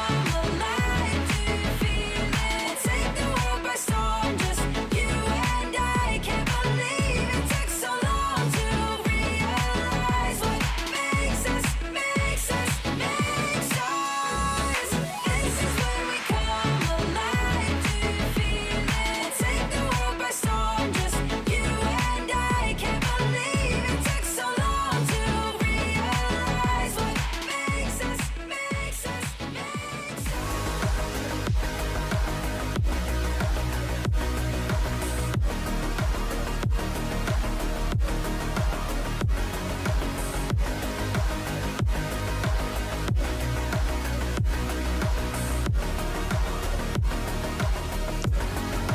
What a fantastic response that was from Foot. They managed to take down KC of all teams on a Lotus. I'm your host, Suna, back here once again with Kakuka and Steel. We did this in the pre-show. I'm just going to bring this back because we talked a little bit about their comps on Split. We're not going to see Split today, but taking a look once again at this Lotus comp from Foot, I only have one question to the two of you. Would you steal it? I don't think I would steal it. I think it worked here, but I feel like if KC was able to get ops out earlier and more consistently, I feel like we could have seen a different thing. I think KC has been untraditionally like really sloppy right now, and I think if they were on point, we could have seen a different result. Also, I think that we need to keep in mind that this could fall into Foot's preparation for today, right? As we said, they play enemy by enemy and opponent by opponent, so they can change things from week to week. What was the strongest thing for KC during this kind of maps? It was the retakes, right? You have to disrupt those kind of things. I think that the Sage Wall was a great element for them, and time after time, we saw KC struggling with that. We saw them struggling, creating the damage and creating actually a space for themselves. So would you steal it? I wouldn't. Both of you would not steal this comp? The one that just took down KC? In a map. Okay, yeah, in a map. On their strongest map. But let's take a look at this round real quick, because if you don't steal this comp, would you steal this, I guess, execute? Well, this one. So this is the funny thing here. It's like, okay, this is the round where they use the Cypher as a human drone, right? And then they use the Sage Res to get them back up, because they don't have an initiator on the comp, so they have to do something like face checking. Usually do it with like all the info denial. But yeah, this is Honestly, if I have no initiator and I have to get information with a beacon that it's a person, there is no other team that would do it better than Foot. That's at least my opinion. I think that they feel incredibly comfortable taking duels and fights that for other people would not be comfortable. And I think this part of the map, both on C and on A, they were always going to struggle getting the space and the pressure. And in some of them, they made it seem effortless, especially when they were rotating over the map, you know, mid-round. I was very surprised by that. Yeah, I think one of the things that played really well into their composition is I feel like KC needs a lot of info about where to move and where their opponent's positions are. I'm okay for now, thank you. You're welcome. So basically what this means is like if there's no initiator, then KC doesn't get the free info. Oh, there's a Gecko here. Oh, they're starting this. Oh, they're doing that. So then KC can't move around freely. And then there's so much info denial with the Viper wall, the orb, the smokes, the cages that, you know, they can make it a little bit of pressure towards C and then walk back to A and get that full A exec off. And KC's just blind the whole time. Yeah, and then when it comes to the defense, I know that we talk about how important CNET is. For example, when he goes into this role, it's lovely to see him back on the jet, to see him being very comfortable. But I think they were relying on it a bit too much, but I think that it had the effect that they wanted it to have, right? The putting the extra pressure with the operator feeling free. He only needs to smoke. He doesn't need anyone to flash for him. He will fall back, and it also helps them in a way. We were talking about this on the desk of camera. If they don't have to sync for anything else, for the utility fallen, and they just can go for the duel, just swing. They're fine. They're fine. Yeah, just swing. I mean, that is a big part of it, is that they're really good with creating the chaos and then like just taking those duels. Like if everyone's able to just fight and they don't have to worry about, oh, I'm playing this agent, so I have to learn these lineups or learn how to use this ability. It's like you just throw your wall down and then you're fighting the rest of the round. Your jet, you just fight the whole round. So that plays really well into that. Same on the other side, right? If you're KC, what do you think? First of all, what are you thinking when you see this composition? A composition that has never been played before, in a way that you do not expect it, right? Because especially not having a single initiator to gather that information, but also to put the pressure and regain the zones, it's something that you're not supposed to be playing against. And the first thing is like, you wonder, what are they going to do? I think that actually Krax did a very good, job on the Sage and with the silent utility and how he was using the walls again, especially when it was on the attack. Because you're just looking at it being like, okay, so Cena's gonna go in. How's it gonna go in? Do you feel like maybe they should have punished him a little bit more? Because he was just walking into their spawn like every round. That's part of like the info denial and everything like that, but like just to highlight where you're talking about with Krax, I would say it's not even the wall, it was the slows. Yeah. So whenever KC on their defense would come in for the retake, they would start using their utility, they would throw like Omen Flash or whatever, and then Sage Slow comes, that's 7 seconds, 8 seconds, you're just like not even moving at all for the retake, and you've used all your abilities to do the retake, and then all it's left is just gunfight versus gunfight. And the same thing with the flip side, you know, KC's trying to go A, they open the door, they're using Paranoia, they're doing all these things, Sage Slow comes, lands in, they can't even move. But hear me out, it also comes down to time and time again, especially in the latest, I would say 2 to 3 rounds, that we would just see Foot, like KC would put a piece of utility, they wouldn't care. They're just like, oh, Vipers, I don't care, I'm gonna push. And KC were like, losing duels, we have never seen KC lose this year. Yeah, and there was quite a round we saw as well where CNED here popped off, got his kills, but then Martin, I don't know what happened after this because I honestly thought Foot might have won this, and as we remember, Steel Martin just did Martin things. Yeah, and this was the first round where KC was actually able to string more than 2 rounds together in a row. This was so pivotal because not only did Martin have to win in a 3 versus 5 ace clutch, it was also the eco for Foot. It was CNED with a Vandal, he got a couple of kills, and that opened up the round for them. But I mean, the rest of them had Sheriffs. Like, you can't be losing these types of rounds. KC's not looking good at all. They're looking really sloppy, not what we've seen, not reminiscent of what we've seen in previous weeks. Yeah, they managed to lose on a Lotus, but we are going to move on to Breeze. So do we feel like KC come back here? I would like to see a comeback, but I think that I'm still giving props to Foot in their preparation. I think that they can prepare very well, and I think that this could be another example of it. Just taking an example how KC played against Giants. Now, out of all the maps that Foot has played, I was mentioning last week how even though they played so little during kickoff, they managed to ban and play different maps besides the Breeze. They came into this regular split playing 5 out of the 7, even though they just played like 2 or 3 times during kickoff. They managed to play 5 of the 7 maps, and they were perma-banning the Breeze. So this was a huge question because they also had the chance to ban it on the second round, but no, they decided to go for the Breeze. What I want for them is a normal-ass composition. So no Yoru? No CNED Yoru? No, honestly, Chamber. after what they just did, Chamber, after what they just did, I want to see this in it. I want to see the CNED that is on the jet, that is feeling comfortable. And honestly, you have Breeze. You can have best in slot for many things. You have the jet, you have the cracks, the KO, you have the Viper, even Jet to J. They're listening to you. They're listening to you. They even have Mr. Farland on Sober. That's what I'm telling you. I was gonna go for. They have best in slot. Like, if there is a map that they should, on paper, be comfortable of, should be this one. That's why I was so, you know, I mean, I kind of understood it when in kickoff they were playing so many comps, but coming into the regular season, I need to see this Breeze. I feel like this is going to play way too much into Carmine Corra's favor right now, though, because I feel like there's so much more freedom for them to move around, especially on defense. They do things like with the hulls pushes, mid pushes, they do something different every round. And Foot, they don't look great on their executes. Well, Foot, they're on the precipice of pulling off an upset here, but KC, they have a great chance to come back into this. So let's jump back into your to the game even with your casters, Mitch and Tom, to see if they can pull it off. Thank you, Yinsu Kakuka and Steel. Map 3, we deserved it in this series, and I'm glad we got here. Breeze, a couple question marks. I think looking at Foot coming into this, I am a little bit perplexed at how the veto went down, at Breeze being left in, but there was a reason for it, Tom. That wasn't by mistake.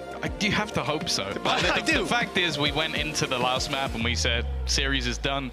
They pulled out a Sage as a way to win a match. They put CNED back on Jet. They're just going to play their comfort picks, and they ended up winning. So I'm not going to doubt them at this stage. They haven't played this map. They've come in with a fairly basic comp, but they are also comfortable agents. Cracks going back to his trusty KO and playing a mirror matchup. It might just come down to who's better individually rather than the comps. CNED leading the charge, back on his Jet. That might just be enough. It's enough to win my heart, Tom, for whatever that counts for. Already some decay with the walls, but no bullets landed just yet. This is a frankly disgusting position from Yedije. And he's got them by surprise, but Martin somehow wins that fight. Ever vigilant with a reflank up through tube. Advantage sits towards the defenders, and KC have been pretty good at getting back into sites. Limited utility as they make their way back through. It's a pistol round after all, and maybe Foot can just run down that clock. As KC tapped the spike, someone needs to swing to check it's not being stuck, and it comes at the cost of their life each time, halfway already, and now they all look to duel on the side of KC, knowing that out of Captain's the last alive. The snake bite will soon fade, as out of Captain's life force does too. 1-0 goes to KC. Tom, you know what that means. Yeah, I definitely think on this map it's going to be more difficult, but I think if there's expectations, maybe CNED can come in with a Marshall. I think that would be the one thing that can turn things. I like this though from KC. I think especially Martin getting off to a good start, I think is going to be important. Like, he is someone who had a quiet last map. The stats sort of show you that he had an okay game statistically, but it was one round and an ace, and then everything else was a bit of a miss from him. And now, well, the real question is how to Foot win a map without a Sage, because they've been consistently running it. I would have been very upset if they brought it in on this map. And they've actually gone for a second Marshall. Mr. Farland's going to be pulling one in as well, so doubling up the potential damage with the snipers. Not this time though. CNED gone. Well, this is it. The last map, you know, when you take an Outlaw, you're sectioned into one side of the map. They go elsewhere, it's going to be tough for you to find impact. Map like this, though, plenty of open space for Martin to be playing with. That's exactly what he's doing. They're doubled up, though. 2 Marshals in a firing squad waiting for the peek to come in from Martin. Eventually, they'll back out. In fact, that timing, perfect, as Martin won't get another chance. Foot have been great on the low buy rounds. Losing CNED early on, you know, that was one of the main things you said. CNED on the Jet, maybe he can make it work. Maybe that Marshal can come in huge. Well, we'll have to in the hands of Yedije and Mr. Fallen, who's got an opportunity, but a pixel robs him of that chance. Oh, it seems like he might have got positioning. Gonna try and almost confuse him a little bit. Nice shot from Yedije. Maybe this round still has a little bit of life in it. Retrieving the gun seems like an improbable possibility, but now they've killed off. Where was that? Was all the way in mid. That was a wall bang to kill off another. I don't know how they managed to make these ones competitive every single time. It almost seems like it might be worse. An eco for Foot and just play into the second round. A very passive position and almost crossfire, but the timing hasn't gone great, but it does work out for Yedaje. An extra couple of tags. Every little will help. He is damaging every single player, but it still comes down to just cracks. Has to try and hold on to this. A couple low, but they are clearing him out of position. Just 48 HP, and the healthy Shin will be there. Thankfully, this time, the second round, and it's almost going to be one with 3 players as well. Magical. Big improvement up against Foot. That stat finally being crushed, as it deserves to be. And they had no right to find so much success in those early buy rounds. 60%, right? It's still pretty damn good. It's still very good. And remember, one of the rounds, they got it down to 1 player alive. And we saw that economical impact as the rounds went on. So, yeah, they've been good early, but now on the last map of the series, curse is broken. KC 2-0, clean follow-up round, and now a bonus with a lot of potential, especially with Martin on the outlaw. Tagging up these players will make it so much easier for Narrate or Magnum to finish them off, as well as obviously the Bulldogs on Tamazi and Shin. Ton of potential, and somewhere that Foot need to be very cautious right off rip. Right here.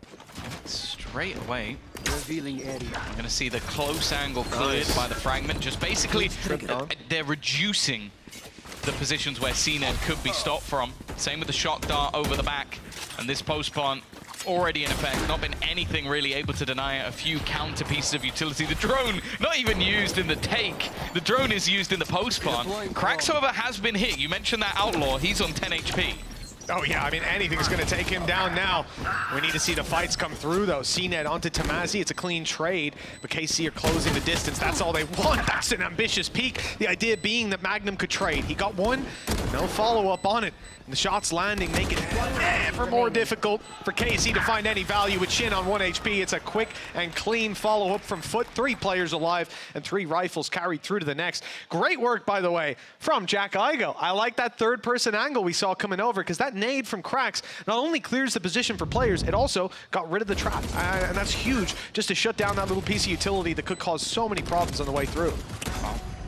Either way, that was the bonus coming out from KC. So they're going to have a rifle purchase. Outlaw has changed sides, although it's mainly because of the lower finances available for Mr. Fallen. Maybe expecting some level of aggression for the defense. It does seem like they might be pressuring early into A main. We've already seen the knife go over, but with no one spotted, the space will be taken by Shin. And instead for Martin, he's already going to be rotating back. Middle control almost left completely open. This could be problematic. There is a cam watching, which will be immediately destroyed. And now the pressure is in on that B side once again. Still a trap on site for Tamazi, but how's he getting out of this one? Hunted down by Mr. Fallen. But the kills have come in across the board. Yedaje and CNED have been lost. Big players for the side of Foot. Now another hero has to step up, and they better step up quickly. The spike's being dropped in the open, and now it's fully secured by KC. 4 versus 1. Mr. Fallen would be one hell of a clutch with the outlaw. Be one for the books. He won't land even the first. Yeah, now it was 150 coming out. 3-1. KC right back on the board. A blip for Foot, and they're back out. Yeah, it definitely. It's the quick rotations, I think. Just getting that early information in towards A main allowed them to go and reclaim some of that mid control. I can't aim, but he can't either. All good. All good. It's impossible not to love him. Like, and he's off to a much better start as well. Like, we saw him have a resurgence after what was a bit of a quieter first map for someone of Narrate's standards. But that's the thing, though. Again, we see both the players on the KOs comfortable. This time, Martin immediately taking that control. Hunter's Fury actually used here. Now, bear in mind, this is a low buy round for the side of Foot. And a tasty shot from Martin. Definitely seems to have got his confidence back. The flash is going to be dodged by Tamazi. I've been enjoying seeing his Cypher play since he's brought it in. At least at kickoff, he was mostly sticking to that Viper. But showing that little bit of extra depth now to his agent pool. Did CNED? Yeah. He popped the Blade Storm. I heard the voice line activate, and I thought, is it Martine in a 5v2? Surely not. But CNED in a 2v5, it tracks. It's a foot play. It's a CNED play. But, well, let's see what he can do. 50 seconds. The all-purpose EMP had landed on Tamazi earlier, but obviously now that trap is back online on B. The cam is there, and there's a two-man rotate to help him out. They're choosing, I was going to say the right side of the map if they go A to at least get a plant and post-plant, but it looks like they want to fight. Right now, those opportunities are not being given away by 30 KC. seconds With the left. retake A setup, we may still see the plant come through, but it's following up on it that'll be the real challenge. Yeah, at this point, it seems like they're more than happy to give up the plant, but I am sort of... Oh, he made noise. He made noise again. See that. We've seen him do so many magical things and they can't jump up the boxes. Somehow I imagine that's going to be in the replay, but for now at least he's looking for rotations, desperately hunting for some sort of fight to give Anna Captain. He's even going to be pinged up. They now know where he is, but it doesn't matter. Anna Captain now finds another somehow again. In these lower rounds, it becomes competitive, but putting CNED in the dirt, that is all they really need. Narrate will deny, and all the danger quickly dissipated. It does mean the economy's not going to be built up quite as far. And well, for Foot, a few extra credits, a few extra orbs, I guess, but not too much in this round. I think that's quite funny as well that yeah. Happens to everyone. That's the thing. It does. Even seen it. That makes me feel good, to be honest. One of the things is looking at Tamazi on the B side. He gets hit by that EMP. The knife grabs him, so all his utilities down. And you've seen him change his trap positions a couple times, the last 2 rounds in particular. Now that one's coming back, because this is the trap that we saw. I'm going to just highlight it for a sec. This is the one that we saw be destroyed by that nade through. It hadn't been placed for a while. It lets Foot get better positions. But even despite moving his traps out of the way, taking his traps offline, he still grabs 2 kills, stays alive for the late round. That's a disaster. Foot can't allow that to run, and instead, they're going to be going back to B to finish what they started. Tamazi, they don't want to let him out of here alive this time. It's Ada Captain that might have the chance to... Oh, no, never mind. The dash in from CNED. He's going in with an op in hand on the close range angles. The Blade Storm from Martine's grabbing something, but Nare down to the op as CNED doubles up and gets a little ambitious. One enemy Ada remaining. Captain in the corner. CNED will close it as well, and in the end, it is Foot to just basically hold on to the advantages that they took. It's a similar round to what we saw previously, but this time having an operator. And also, I don't think the rotations were quite as quick for the side of KC. Obviously, I think last time it was Narrate being able to flash back through mid and catch them in the flank. Instead, though, this time, I think just being able to isolate that duel onto Tamazi quick enough. And again, just some fantastic utility. I think it was from Mr. Fallen. Oh, nice shots by CNED as well. And all that chaos, all that action allows Ada Captain to creep up close. Much better round from Foot, a lot of success. Early knife gets nothing. Sets up for the aggression of Martine, but they pull back. 4 players on A here, you gotta do something. The B side is exposed, but most importantly, mid is left wide open with that concentration of players. Spotted one inside main with the drone, but it's the mid push that I'm most concerned about. Both Shin and Martine going out to try to find the duel, at least the trade, and in fact, it's a clean one with a big piece of utility removed from Foot's belt early on in this round. That's definitely going to make any sort of A play nigh on impossible. Instead, the reliance, again, seems to be on CNED. Util will be offline. I think he must have popped the cage just before, though. And that is actually going to buy just about enough time. Walks back into the ping as well, so they're going to have the information. There are a couple of other players on the map, and the spike is now rotating seemingly in towards A. But they haven't cleared anything out. 35 seconds left on this clock. A close position as well from Magnum. 30 seconds left. It just has to be a fight here. Even if you get the first, there's backup, not just in Martine. Even if you get him, there's backup, because Shin's here too. Spam gets Magnum, drone eventually goes out. 2 players coming to reinforce this push, but no Viper Wall. They've got to take the fights in the open. 14 seconds left. Time really starting to run down, and not much of a reveal here. Martine, 8 seconds. He just needs to deny this, and he'll go for it. A kill quickly found. A shot from CNED might keep them back for a moment. Put some hesitation into play for these defenders until he's dropped. Great shot by Tamazi on the flank. The narrated already cleaned up Mr. Fallen seconds later. 5 on the board with the defuse secured, and the lead even further in KC's pockets. This round was just a bit more perplexing. I don't know if the side of Foot had just thought they'd pulled off an impeccable fake by having a couple of players hit by the knife. Maybe you think, okay, well, they've seen the fact that we have KO over on B, so we'll just walk into that A site and there'll be nobody there. But KC, I don't know why they would have gambled it. They didn't manage to push Tamazi into any awkward position. He didn't see anyone on the site. No one even touched his cage, so he's now got all of his util back online, information and support from the raid. So I don't know why Foot thought they'd managed to pull everybody off of that site, but it almost just looked a little bit panicky towards the end. Now, coming back in, Martin's going walkabouts. Has an operator of his own. Magnum also going pushing, and it's a snap from Yedajay. Just that little bit quicker on the reactions. That gets them a lot of info too. 3 players towards this spawn. They know they can isolate Tamazi. Pressure him back, spam him up. He's 30 HP as he rounds the corner to safety. Won't be too impactful in the late fights by the looks of it, and there'll be no utility for a little while as the spike eventually gets planted. For KC on the way back through, Martin's going to hope to find an angle with the operator. I think probably the point of contact for this defensive side will be him. Scoped in, looking for something. Yedajay still lurking. They're wise to it. They're clearing it, but not good enough. Yedajay has been unbelievable, and off that alone, they will fall back and concede this round. 5 versus 3. Damage done to Tamazi, and a valuable op still to be saved.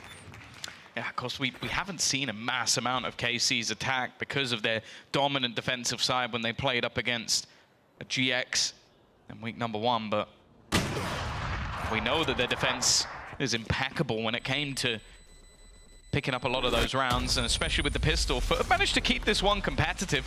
Doesn't look like they're going to be able to shut down any of those weapons, but again, a slightly more direct approach seems to be the name of the game for them at this stage, and they haven't managed to retrieve that operator. But to be honest, I don't really mind it. I think having CNED as the tip of the spear is a little bit more important than him being able to find those openers with an op. This goes here. And for Martin, he's at least going to get his back into play for this next round. This but is a nice spot. This goes here. We'll see if it's going to be able to have that same impact. Seems like he's going to try and roam around mid after Foot have had a couple of rounds where they've been able to take that control. Offside play as well for Tamazi, so he won't get hit by the knife. Gets hit by the knife. 3 people did. That's a reposition from that utility, and Krax has found a gold mine, putting some pressure on B, but there's no one there to capitalize on it. Instead is some fake control as they spread out and look for individual fights. Looks like Ada Captain found his. I can see the frustration in the cam as well from Martin. You just got me fuming. It just gets insta-popped. Cage. The captain has gone down early in a lot of these rounds. Instead now, again, the pressure comes on to the young man from Portugal trying to hold the backside, and it's close, but no cigar. In fact, they're all dropping like flies. Narrate tries to get back in and help, but he's a little bit late. CNED may go down to a shot, don't know. It's instead going to bounce onto Krax, who's taking a lot of damage. And actually, with Magnum finding another, if this kill goes the other way, this is starting to fall apart. 37 and 11 HP, Tom. 2 players extremely low, and both are the ones on site, isolated by this Viper wall. Magnum, he snuck around up close, but the shot is found too quickly, and the flank from Yedajay locks in the win. Foot with 4, and that 5-3 lead, or 5-2 lead, quickly closes in on KC. Now Foot are right behind them. Yeah, it looked like that was going to be an overheat round. I almost think it is. Yeah, you've just got to see how frustrating that is, and you understand why. CNED as well, just about scraping through with his fight. And yeah, they almost got caught out, but managed to weather the storm. Weaponry now starting to be an issue as well for KC. Like, this has been such a great early start to this map with a back and forth ultimately being in their favor. But if they lose this next one, they could be in a bit of trouble. Could definitely start to slip out of their hands. Surprised to see risks like this being taken. Martin got dunked on last round up in window.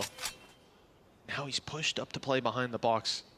It's not an easy position to find value from. often the one kill and then you go down. And that's if they decide to push it together. Flash thrown deep. I don't think it's going to catch him. Now, Martin's still good, tucked in this corner. And there's no fights elsewhere for KC. In fact, there'll be no fight here. Backing off. I was expecting CNED to barrel in towards it. Instead, they'll move towards the B site again. The knife from Cracks. Remember, Tamazi repositioned last round to avoid it. And he's getting hit by it again. And it's hunting him down every single time. And now revealed. And oh my! I mean, everything. A Hunter's Fury and a nade, a dash in from CNET. There was nowhere to go. No, he even gets pinged by the dart as well. So they knew exactly where he was. No surviving that one. Welcome to my They're even going to throw in the Viper's Pit up close. I don't even know if he'll be needed. Cena just kills everybody. Martin trying to fight back, but he will find only the two. And again, the thing is, Foot, they adapted their take once more into this B site. And I think it must just be so confusing for Martin. The last couple of rounds, almost every round, they've gone for splits through mid. They've taken mid control. Captain popped his head. We've had them run up. They won the first time they did it. The next time they got caught by CNED going that way. This time, they do the exact same strat, but with no mid control. So you had all that information from our team probably going, well, I don't think they're going B because they always take mid, and then they just direct hit, and it's completely onto Tamazi, as you said, versus a dart, Hunter's Fury, what was it, a nade at the end, like it just, and CNED dashed up Ali. Let's not forget CNED, who's top of the board, 12 and 7. It's impossible. It was literally impossible to survive, and I would love to see a highlights. Not even a highlight, it's just a little compilation of Tamazi's rounds, because so much of it has been stand there, wait, KO knife, dash in, utility on me, there's 5 players and you're dead, and then they've lost B. And he repositions, he still gets hit by it. It's just the paranoia this guy's living under. I'm surprised he doesn't put his traps B and just go A at this point. The funny thing is as well, if you're normally the B site player, the main complaint the B side players on Breeze have is that you don't do anything other than try and retake A. And Foot have just gone, no, we're going to push a B, like, I don't know, I'd say 8 out of the 10 rounds you've seen so far. Like, and it's not even, sorry, it's not just the knife. It's also like the nade to take his trap down. And there's just so many, every time he tries something, they're ahead of him. It's like they can see what he's doing. Now, the one thing that could pad the gap here a little bit is the fact that they do have ults. You've got yourself the Blade Storm thrown in immediately. Martin's like, right, this time they're not mid, I'm telling you. And well, I'm sure Narade probably agrees. Hunter's Fury is going to help out massively. They're trying to use these ults to pad the gap, but CNED has now popped one of his own. He realized what's going on a little bit earlier than anyone else. Oh, that flash is perfect, Martin! He had no chance with the pop from Cracks. Cracks' utility is just out of this world. You see why we talk about this guy on a KO. He might have lost his life here, but the trades make it worthwhile. Leaving only Tamazi, and they take him 1 by 1! Red Bull clutch as Carmine Corp keep the lead. If you don't head to B, he'll come to you. Finally, he got some fights that were a little bit fairer. Them both having guns and him having a sheriff. Yeah. Fairer than what he's been up against so far. Even still, what a huge round. It was the ult spam. It was what they threw in, but ultimately, it came down to this man just popping heads. Oh! And that was a much needed round as well. Secures Economy gets an op online from Martin coming into the final round of the half, and Foot could be trailing by 2. It's been a pretty close game with KC being tailed by Foot again and again. It looks like we might close out that way, at least if KC have their way about it. Viper's Pit already activated, and there's traps ahead of it.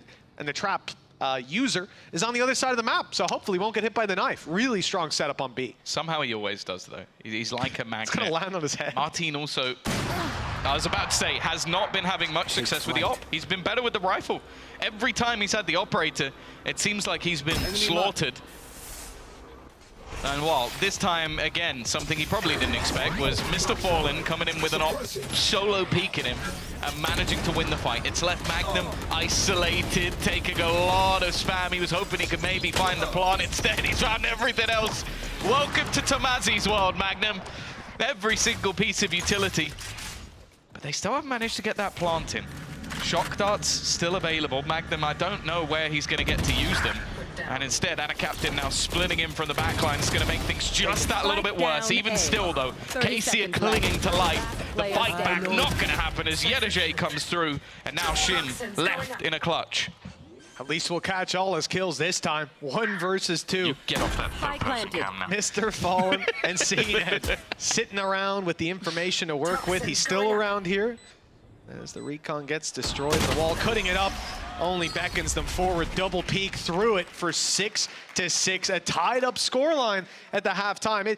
It's hard to separate these two teams. We found that out in the first 2 maps. That's why we're here.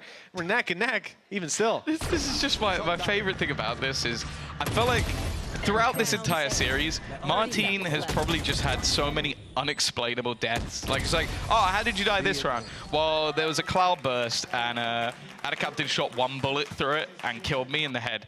Okay, well, okay, you hold A main with an operator. Mr. Fallen, yeah, well, the Sova player, he solo peeked me with no utility with an operator. Has he played operator at all? No, just this round. He just decided to buy one and kill me with it. Like, he just got to be sat there going, yep. Should have seen that coming, mate. Yeah, cool, nice one.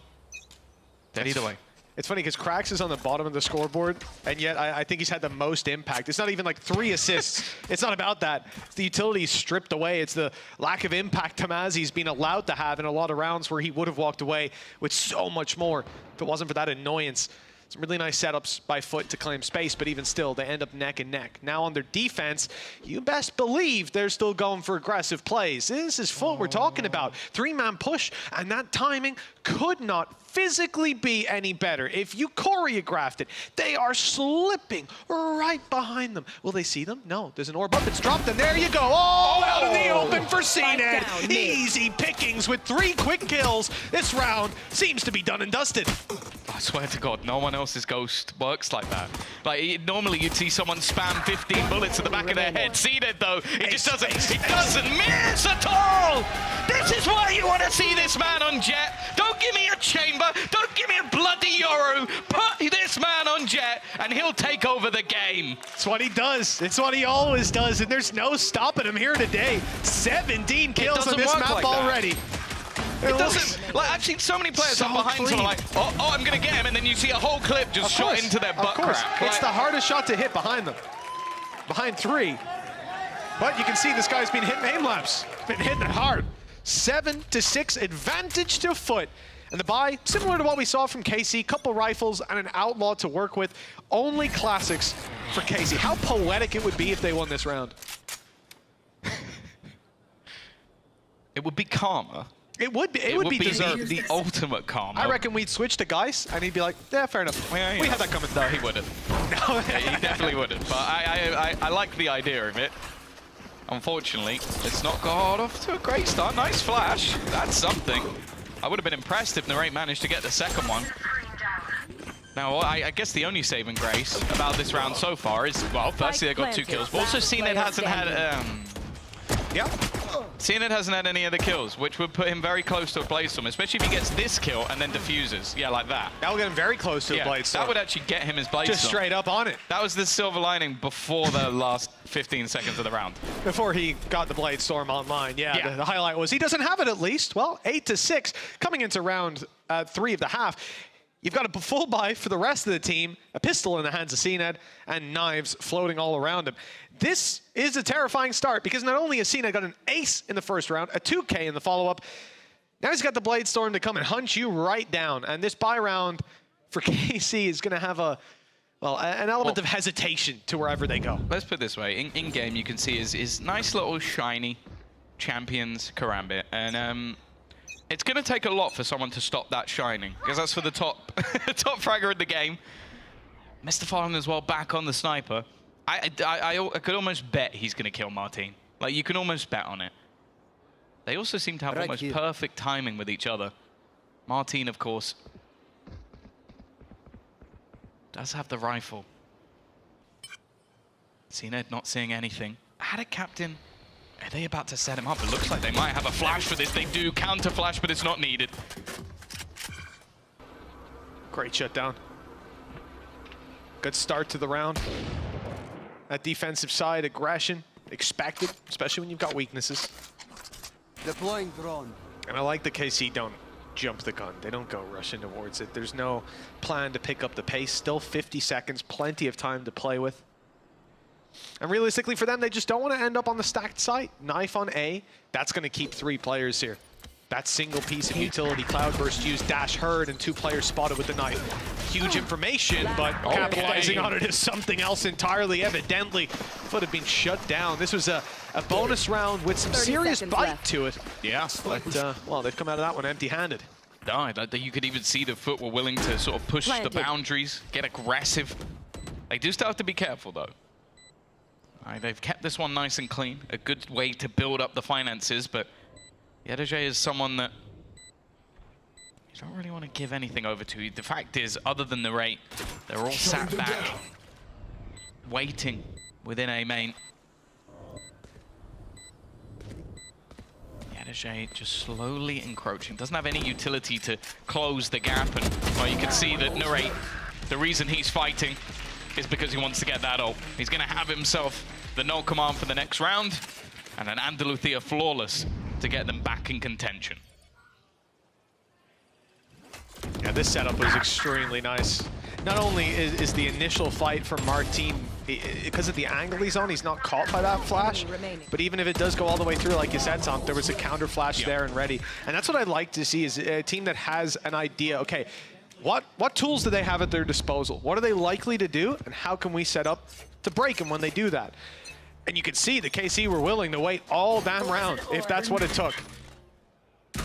1 round gap, full buy for both sides. The B site was very successful for Foot on their attack. They had a lot of ideas for how to get through there.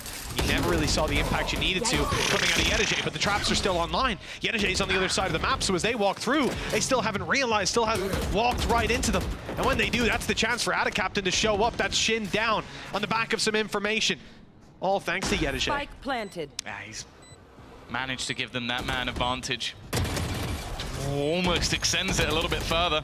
Spams looking to come through the wall. Narrate trying to play a cheeky angle, and it has worked out. Even still, though, Adacaptain there again for the trade. The flash solid, but Magnum not quite able to capitalize. And Adacaptain, we've seen an explosive first round out from CNED. Well, now, I guess the second man on the board is going to be Adacaptain, pulling up with a 4K. Really, really nice setup. I love this idea from Foot to leave the utility on B, to have other players there, realizing that there's a good chance Narrate comes in and pops his null command, that they storm the site on the back of that. They've avoided it completely, and I'm not surprised, considering so much of Foot's attack side game plan was, let's take Tamazi's utility out. So they go, they might try to take our utility out this time. And it worked out perfectly. Like I say, I love to see teams thinking a step ahead. What are they going to do, and how do we combat that? Beautiful stuff. It's plain as day in a round like that. Well, thankfully, because of the flawless, there's not really any problems whatsoever for KC. And they also have a couple of ults getting ever closer. Martin's going to take the orb and get him 1 away from the Bladestorm. Magnum also 1 off that Hunter's Fury. He might be able to challenge for the orb elsewhere, but Yedeje actually repositioning his utility midway through the round. We're going to see that pop flash thrown in. I don't know if this is going to be a late lurk, because the spike is over on that A site, but they now start running it back over. There is nothing within this B site. In fact, the only trip is in case they get aggressive from mid. Probably would have been shock darted on the way through, so effect is the same. It's whether they expect Yedeje to still be here. You've got to be conscious of these angles anyways. That's where the rotates are going to come from.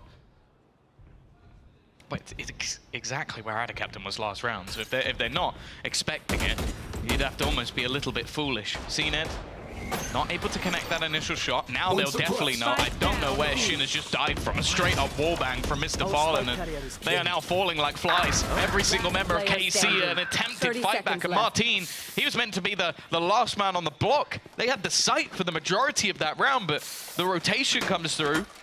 Shin gets wrecked. The spike gets dropped, and well, Martin has no choice but to save. Yeah, it is the only call at this point for Foot. Double digits now secured. 3-round gap locked in. Ultis coming online. Adacaptain may even have his Viper's Pit for retake on next round. There's a lot of things stacking up against KC. And for Foot, well, been a few rounds since I've seen CNED pop off. You always know that one's queued up, ready to go. It's been too long. It's been like 2 rounds, you know? So yeah, that's too many. Too many for this man. A timeout is called by Carmine Corp. They need a moment or two to gather themselves. And I think the key difference of this versus even the first map, for example, that's their second timeout for KC. Foot still have 2. So if things start to get shaky, if the game starts to slip out of their hands, they can always reach back and have a moment to talk to Geis. Worst case scenario, fake a wrist injury and get him on the stage, you know? He'll pop off. So we've been talking obviously about like Foot and playing Breeze. Like we said that like they've not played it this year. Well, the truth is they didn't play it last year either. Like it's been a map that's been completely out. Obviously it wasn't within the map pool, so it made it a little bit more difficult. But the last time they played it was all the way back in 2022. So it has been clearly a long time coming for them. For a first showing with obviously a roster of changes, this is massively impressive. And I do think that when you have CNED, when you have a map that is characteristically just fantastic for Jet, it doesn't make sense that it comes back into the pool for them. I think it's going to be difficult, especially for guys, even if we do see a resurgence from KC, it's going to be difficult for guys going forward if he puts CNED on anything other than Jet, because what this man is able to do when his focus is purely on the fragging nature, well, he looks like one of the best teams and the best players in the world. Yeah. 20 and 11. And a captain starting to wake up. Yedajay's not gone anywhere. And just look at what's in play. Narrate has a rifle. They've actually bought up another as well. One was dropped from Martin, of course. Shin has purchased one. They're taking a bit of a gamble here. It's because of this Blade Storm. It does give him a lot of potential. Martin, oh no! He spammed down and Mr. Fallen catches Narrate off rip. This round just got a whole lot more difficult. A nice shot by Tamazi. That could go in a highlight reel. Problem is, they're not winning this round. Add a captain with another 4K. Answering up with 11-7 on the board. KC are in dire straits and they're out of timeouts. No more chances to go back and chat to Aang, chat to Zeish. Unless Foot it was a reveal. I didn't notice the reveal. That's absolutely perfect timing from Mr. Fallen. The funny thing as well, I'm sure there would have been a point where maybe like a VLR forum or Reddit thread, like towards the end of the day going, they just got carried by CNED on Jet. Well, the captain's ruining that now because he's actually catching up on the board, 16 and 10. He's got his Viper's Pit online, no surprises there.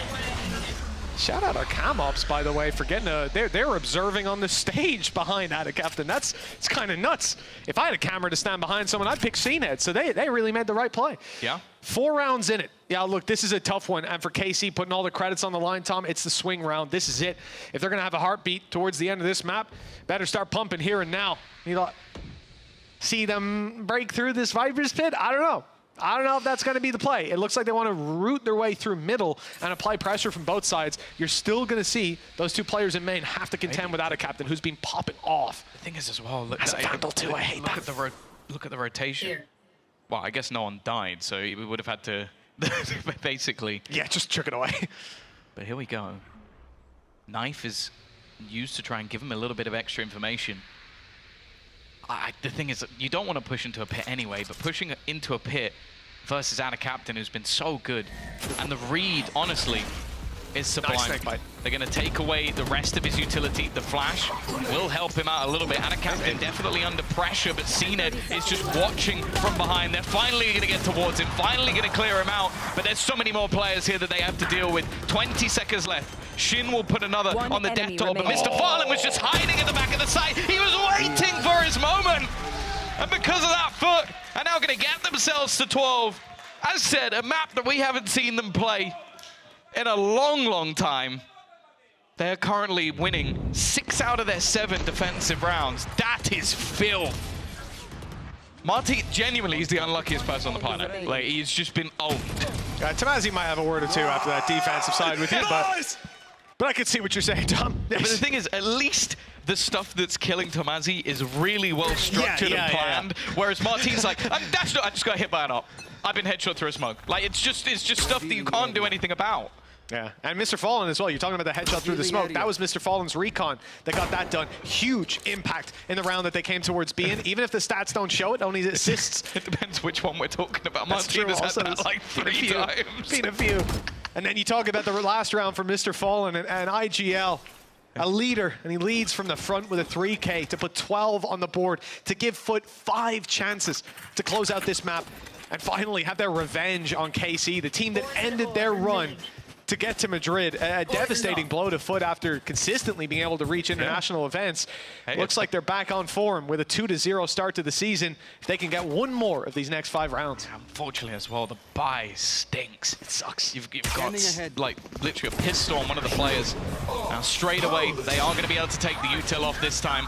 Cena hasn't been needing to use much of it. And the Hunter's Fury definitely helping out, giving Yedaje the extra space to just dominate again and again. He just takes over these rounds. The individuals on Foot are thriving. And well, they might just be one of the most fearsome teams within EMEA right now. They are back with a vengeance. Vengeance, that's the key word here. KC took him down last time, and now they step on that regional stage and show him it ain't happening twice. Foot looking indomitable starting this season, and the question is, who is gonna take them down? Who can take him down now? Oh yeah, well that's the thing. I think many people thought this would be another sort of, well, I guess a cleaner run, because that was the thing. KC's initial run saw them in the play-ins. Like, it wasn't the cleanest at the beginning, but the fact is, they have come up against a formidable opponent. They've taken them to a map that they looked fantastic on and got beaten hap-handedly. We've seen CNED, that newest signing, or one of the newest signing on the block, thrive back on Jet.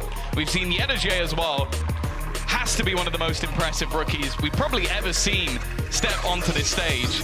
And well, we know the rest of it are always going to be thriving. Unorthodox comps, some weird stuff in the middle, but the fact is they've taken it home today. And as much as I hate to get involved in backseat gaming, CNET can't play anything other than a Jet, right? Come on, Charles. It's unreal. 21-13, and I feel like I've entered a time machine watching this game, Tom, because he is back, baby, up against a team that has just delivered a phenomenal run on the international stage that came in week 1 and looked incredible. And now, well, they barely got off the starting mark on the final map, a map that I think we all had questions about Foot in the Vino system even letting it through, and here they are. They don't look too bad at all. No, that's the thing. They have basically walked into the home of KC in Lotus, beaten them with a comp that, as said, it said on the desk, I don't think many other teams can do that. They can't run that comp. It won't work for them. They've then gone on to Breeze, a map that they haven't played since 2022, at which KC played a week ago and won 13-4 and beaten them 13-7 just moments later. And now they had themselves 2-0. I'm sure Yinsu is going to have plenty of questions for Geis, and one of them better be about CNED only playing Jet. Don't worry, Tom Biz, I've got you. I'm joined by Foot's coach, Gaius here, and Mo's going to be translating a little bit for us. Now, first of all, huge congratulations. That was such a great victory from you guys. I feel like maybe people were saying you overcooked a little bit at kickoff. Do you feel like at this point you're very happy with the strategy and the comms you guys are running, and that's the reason why you were able to win today? Yani bir şeyler denemek her zaman çok güzel oluyor. Ama bunların ne zaman sonucunu alabilirsek o zaman daha da mutlu oluyoruz tabii ki de. Bence bugün overcook yaptık Lotus haritasında. Biraz farklı bir komplo oynadık. Ama bunu oynamamızın sebebi de sadece bir fikir üzerineydi. Ve onu da iyi yaptık. Diğer harita olarak Bind özelinde de çok fazla bir şey yapmadık aslında ekstradan. Sadece 11-11'deyken Smoke'dan bir flash atsaydık şu an Breeze oynamamış ve 2-0 kapatmış olacaktık. Ama Breeze haritası için sadece oynadık ve kazandık. Çünkü çok yaptığımız bir şey yoktu. Çünkü karşı takımın da Breeze ban'ını biliyorduk zaten. O yüzden şimdi kolay gelsin. It's kind of good overthinking sometimes if you get the result, of course. He thinks we get some overcooking in the Lotus map, and we get the result, and we cook this comp because of the one idea, and we did it well. About the bind, if we flash from the smoke in 11-11 round, maybe we couldn't play Breeze at all. We know that they're not that good in Breeze, and we also not the best map is our Breeze. So basically, we cook well. Yeah. I think you cooked very well. Let's talk about that Breeze. You've been banning it and banning it and banning it and not playing it. So why today? Why did we see it today of all days? Herhangi bir fikrim yok. No idea. Oh, I mean, it was your choice. You didn't have to. You could have banned it, right? So maybe you felt confident? Yaklaşık 3 gün önce bunu planlamıştık, takımla konuşmuştuk. Herhangi bir şekilde biri çalışmamıştık o zamana kadar. Geçen senenin Fnatic Pearl map'i gibi full ban gitmesini istiyorduk. Ama demek ki bir yerde bunu yapmamak gerekiyor. Çünkü karşı tarafın zayıf olduğunu biliyorduk. Çünkü karşı tarafın herhangi bir fikrinin olmadığını biliyorduk. Karşı tarafta herhangi bir fikir altyapısı oluşmadığında oyunları çok kötüydü. Ve bunun da farkındaydık. O yüzden bir de Breeze haritasında 5 karakterde main karakteriydi. Sinet, Jet, Yetu, Cypher, Krak, Skyo, Sova, Mr. Fallen, Ata Viper. Hepsinin best karakteriydi. O yüzden de kolay oldu açıkçası. We talked about Breeze thing 3 days ago, and we didn't practice at all before that. It's like a Fnatic Pearl thing. We didn't want to play it, but we know that they also don't know anything about Breeze, and our players' main character in Breeze, like Yetu, Cypher, CNET, Jet. These are our main characters, so we all gave them and do something in 3 days. Oh, comfortable. Lastly, very, very quickly, I'm glad you mentioned CNET Jet. Do you think that is his best agent? Is that something that you need to keep doing for you guys to keep winning? Yes. I mean, we agree.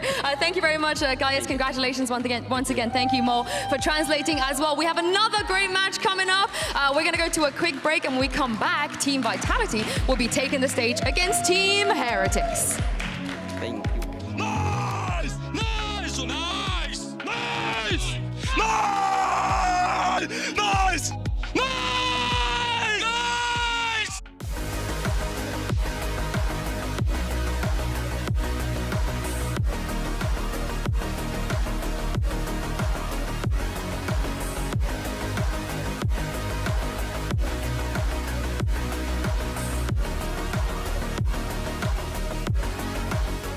I know a place that will break you into 1,000 pieces. Stay away from them. Stay away from Lorca, Paco, and Picasso. Don't ask about Lola. I, Caballo Grande. I, Dolor de Nieve. But in spite of everything, it occurs to you to visit Andalusia. Don't say I didn't warn you. Be careful of the Andalusian crush.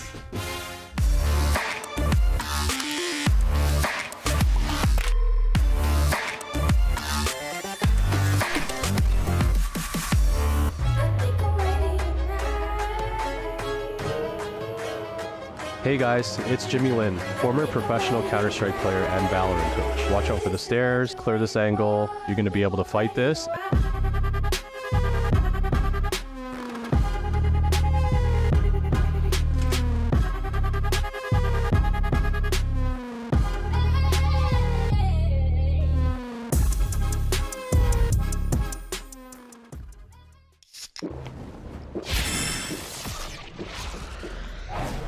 Red Bull gives you wings.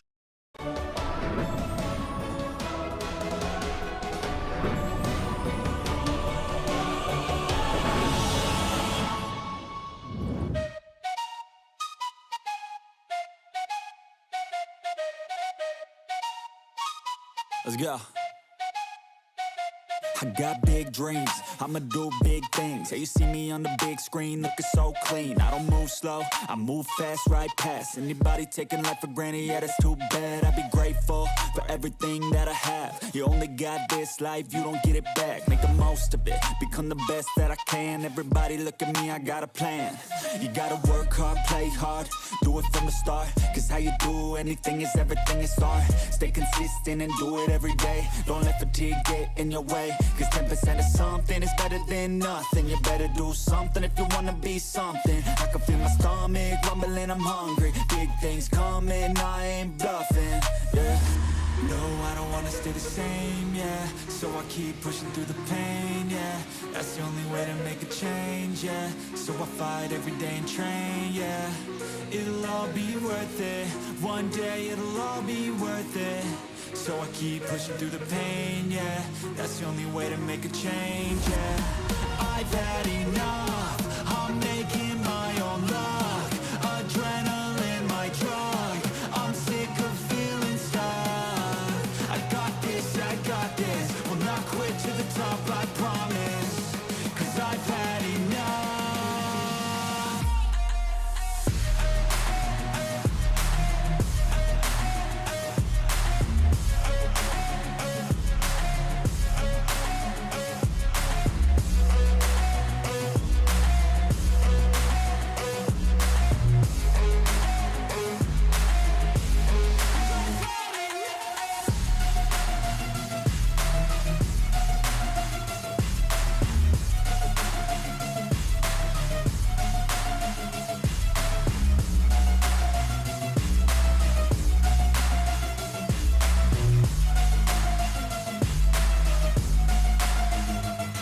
better watch out. I'm on the climb to the crown in my prime right now. Hear me loud, I've been spitting for a while now. All by myself, independent DIY now. Don't need no help, I've been beating out labels and money and budgets. It's funny, I do all the work, yeah, keep it 100. I fight for my dreams, I would die for these things. I believe in myself, I refuse to be weak. I like to build things, empires out of buildings. I wanna leave a legacy of helping others finally feel things, of motivating and killing depression, exhaustion. We need some healing. I work through the pain, I like seeing gains. I keep my head down, buried, walk through the flames. Yeah, I do this every day, even when I feel drained. A true man pushes through, you don't hear complaints.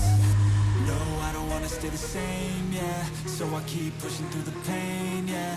That's the only way to make a change, yeah. So I fight every day.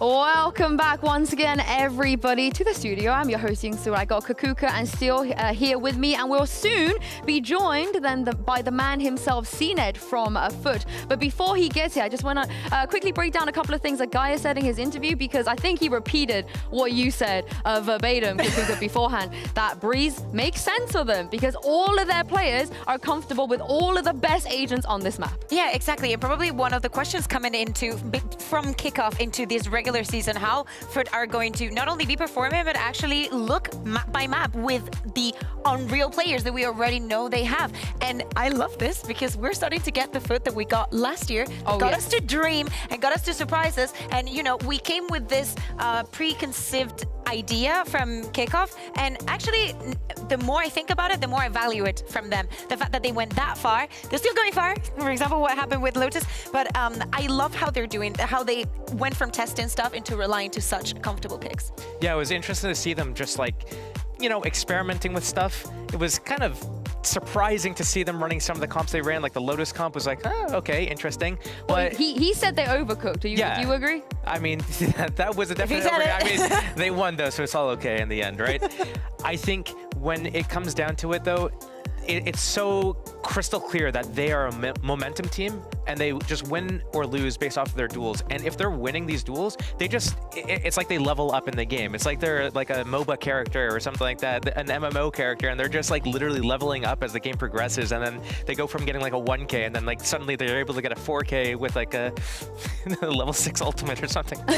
Nice, different game. But we were discussing, you know, the potential contenders of these teams going to playoffs versus the pretenders. Does this convince you a little bit more? Does this put Foot on the list of contenders at this point? This is looking a lot better for me. Sorry, I know that you want to jump in there, but I want to just flip it on the other side and say KC just did not look that great this time around. I don't know what was going on, but they don't look like a clear-cut top 2 like I was thinking that they looked like. They didn't look like they were, you know, we saw them go 1 and 2 at Madrid, which is not like the best, but not the worst. But the way that they were playing there looked really good. And then here, it's like they're running in a straight line. They're not clearing the boxes. Like multiple times they're going to retake B. They don't clear behind the half wall thing where the tall box is. They just like run in a straight line to the back of the site and get shot on the side. They're not clearing basic things. Like CNED on pistol round is able to shoot 3 of them in the back. Like none of them look down on him. So beautiful. Come on, you've never hit those 3 bullets in your life. But these guys are just like, what are you looking at? We will have a chance to talk about KC again because they're playing again this week. But let's move on to our second match of the day, of course. Heretics versus Team Vitality. Now, I want to instigate a little bit here, you know, do what I do best and play a game of truth or cope. I'm going to give you guys a statement, and I want you to tell me if this statement is the truth or if this statement is hard cope. And we're going to start very right off the bat, and with CNED joining us as well. So CNED, I want you to get involved with this. Come join us. Congratulations, by the way, on that win. I love seeing you so much on the show. And everything, you can come every day. You're one of us now. I'm going to explain the game to you real quick, CNED. I'm going to give you a statement, and you have to tell me if you think this statement is the truth or you think this statement is cope. You know, we're coping. Yes. So I'll start with you, Kakuka, to get us get the ball rolling. Looking at Team Vitality's Deadlock comp, this is the meta-breaking pick. Truth or Cope? Cope. I think that is hard Cope. Also remember that if I'm not mistaken, Navi picked this into Vitality. I think that at some point, and honestly, you can confirm this with us if you have some information, Vitality have been running the deadlock a lot. So they were like, we know that they're going to be playing on the bind. We know exactly what to do. If they could counter it with 0 VOTs on it, it's not meta breaking. CNED, Truth or Cope? Is it? The question is meta breaking, yeah? Yeah, it's the meta breaking pick. No, it's not. It's Cope. It's the Sage. Yeah. Why do you think it's a Cope? Because, like, I will say it can be good, but I wouldn't say it's meta breaking because actually we also tried deadlock in not Bind. Surprised. Before, like it was maybe 3 or 4 months ago. It was very early, but we didn't like it. So I'm thinking it can be played, but it wouldn't be meta breaking. I think it's Omega Cope because Omega Cope. Omega Cope. I'm trying to, use some more Zoomer lingo here. I think the reason why it's Cope is because the way that they played it, especially under their defense, was no different than they would play with like a Cypher. And if you're gonna, use a deadlock over a Cypher, you're losing the camera, you're losing like being able to get deep trips. We didn't see any sort of synergy between, like one time they tried to do the net with the raise nade through the teleporter to do a hookah trap. That one time in the entire game. The rest of the time she was like a passive B player. Why not just run Cypher at that point, There was a couple of things. I remember a couple of things. I remember that they had a trap also, the exit from hookah that you can do with the grab net and a lot of damage, especially on like the pistol round. There were things here and there, but again, I don't think that Navi was surprised by any of it. Yeah, of course. Vitality, they're the only team to play in an official in EMEA so far. No one else is gone there. CNED, I know you just said that you guys have practiced with deadlock. Is this something that you think you'll be confident to show in an official? I mean, if you will be confident, we will play it. So. Oh, okay. There we go. Zero surprises. I mean, it's as I said, it can be playable, but it's very easy to adapt, I would say, because in defense you don't have so much thing to do with deadlock. I think its attack is okay, but when you go defense, you need to a lot of things to. You need to be experienced to play it, and I think it requires a lot of experience. So how did you compare it to play in no duelist Sage on Bind? How? It's how would you compare Sage. it? How's It's going to be good no matter what. Yeah, but now that he's gone from practicing to playing in an official. How I will compare? Like, did you like what happened with your composition today on Bind? Is it what you expected? Okay. I think we played good, but the missing part was I think we didn't play too much together. It was the missing part. If we will play together, I think it would be 2-0, but they play better in the bind, and we lost it.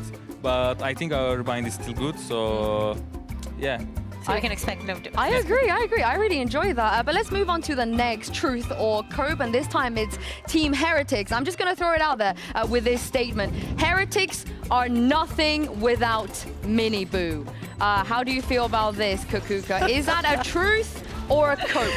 Now, hear me out. We were scared to think that they would not play with him when he was gone for the exam, right? He actually ended up playing. Are they nothing? No, but they're close to a very... It's like 0.3. It's not a 0, but it's definitely closer to 0 than it is to 1. So it's closer to Truth. Yes, it's closer to 0 than it is to Cope. What do you agree, think? CNED? No, I think it's Cope. Yeah. Why do you think it's Cope? I mean, one player, of course, it changes everything. It can change a lot of things, but I think it doesn't change everything. So I think if another good duelist will be in place of Minibu, I think they will play almost the same. I think that's my opinion. Still, are you with Kakuka or are you with CNED? Look, I'm thinking Miniboo, he does a lot of good things for the team and he creates a lot of space, he gets a lot of openings, but it's really just a full team effort, I think, in a lot of the situations. And he might be the first step or the catalyst of the whole thing, but it's everyone working in tandem. I've got a round here that I want to bring out from Team Heretics versus Fnatic, and basically it showed that it's not just Miniboo, it's the rest of the team. So at the start of the round, basically what's happening is Fnatic's trying to set up to do a fake of an A lobby control. So what they do is they're using this Odin spam here in the middle. This is going to try to shroud the fact that they're going for this, this thing. Boom.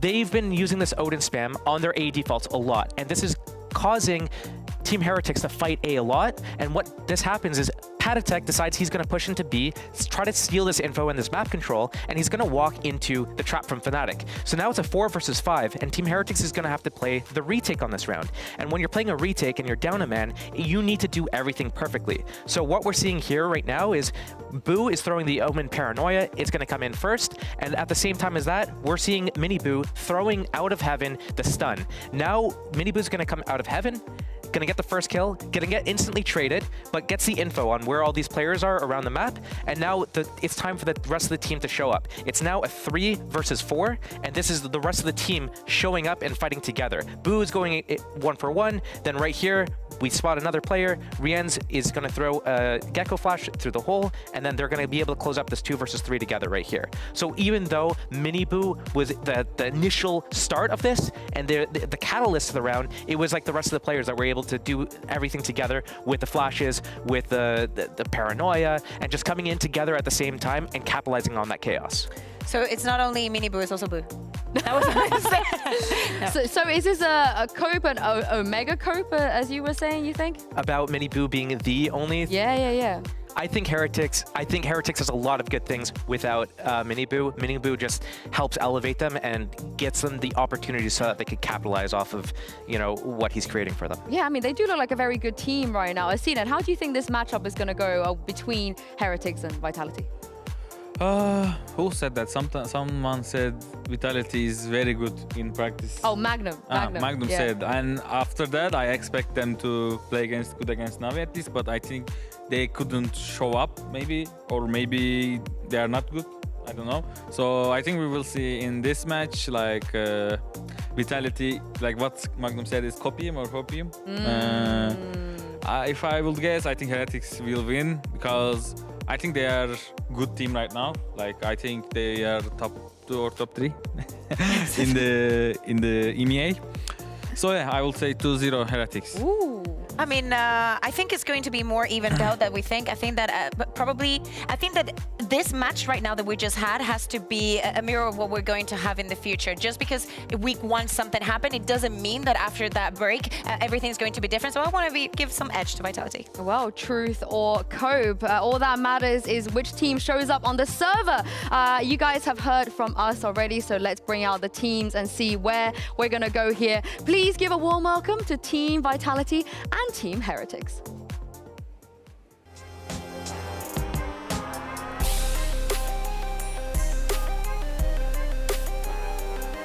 Team Vitality, we've heard their scrim bugs. We've heard teams could be scared of them, but we also feel like they might have overcooked just a little bit with that deadlock. But this is only week 2. They have plenty of time to bring us more and to turn things around. But this is not going to be easy because look at who they're going up against today. It is Team Heretics. They've looked so good at kickoff. They looked so good last week. They took down Fnatic on this very stage, and they could potentially be one of the toughest opponent anybody could face in this league right now. But hey, we saw an upset already with Foot against KC. There could be another upset on the card here. My question is to you, CNED, do you think it will be harder to take down KC or harder to take down Heretics right now? For R, you are asking for R. Yeah, are they a harder opponent than KC, you think? Yes, Heretics is Oh, harder why? than KC. As I said, I think they're better. Like KC, I think is playing a little bit more predictable than the Heretics. Okay. More What do you think, predictable. Josh?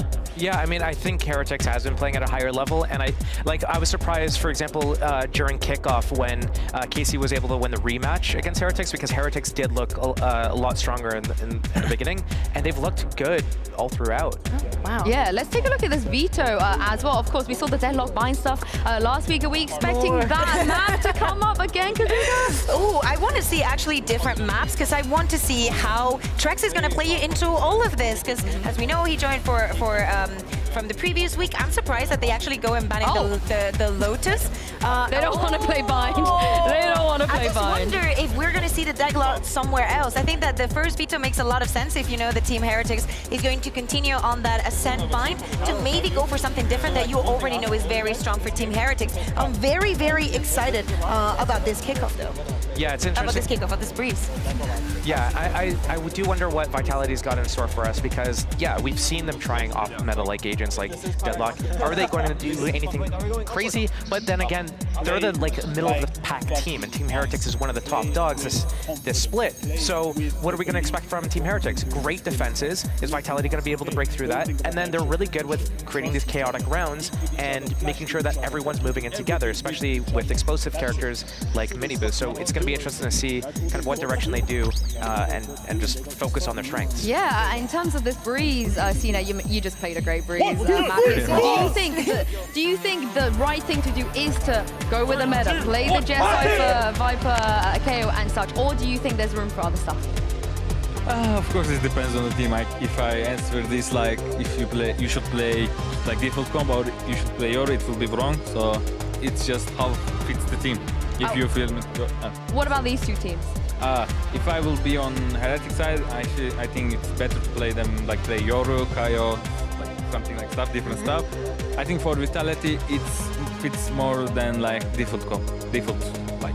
Yeah, well, they used to run the double controller, right? So we need to see if that is something that they're going to continue doing. They run it with the Astra. What are your thoughts on the Astra on this map? Would you? We will play. Don't try it, but would you test it? No, we played Astra in 2021. I remember in Breeze, and it was good. But I think it's hard to play right now.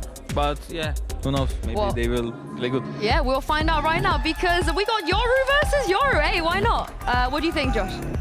Yeah, I think it looks pretty interesting. We obviously have the Astra from Team Vitality here, so it's going to be interesting to see kind of how these teams really just buy into the game plans. And something that we've seen positive from Team Heretics is it looks like they really buy into the entire system of everything, and everyone has good teamwork and ability usage. And that's going to be something that they need to do here with a combination with getting Yoru the entry space, especially they're starting on attack here. So comboing that with, you know, the Sova drone or dart, maybe it's a dart with a KO flash, knife to get info so he knows if an area is clear so he can just TP for free or not.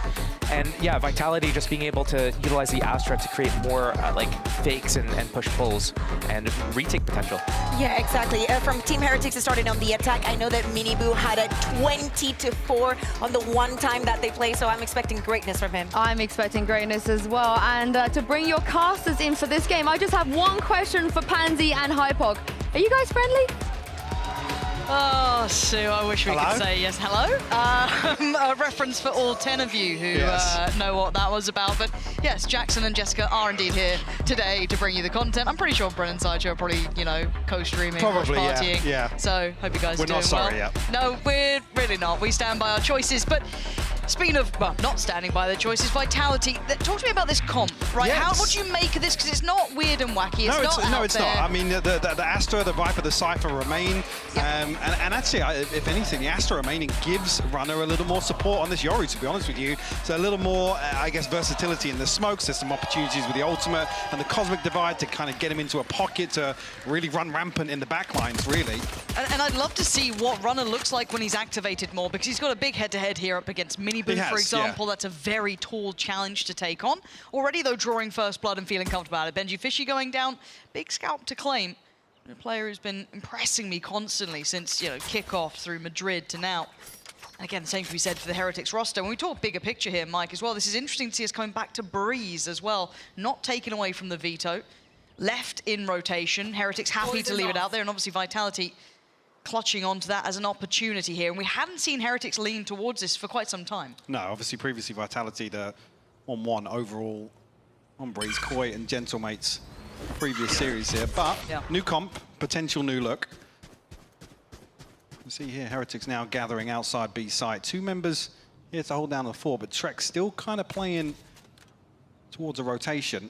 He's holding onto the backside of Tube right now, safe under a lot of pressure though. Yeah, but he's got, I thought he might have gone bailed out by Runner. He's been overwhelmed. Rien's a player I want to talk about further. Has been a shining star for Heretics, but Trex gonna get one on the way out here and turns his attention towards middle, and rightly so. Gorgeous from Trex. A lot of questions around his performances of late, and already looking very good here, capitalizing well on Kix' utility, sent into motion, leaving just Rien's. A tap on the spike to draw some of the attention. Excellent trade there in the end. Vitality gonna get the first.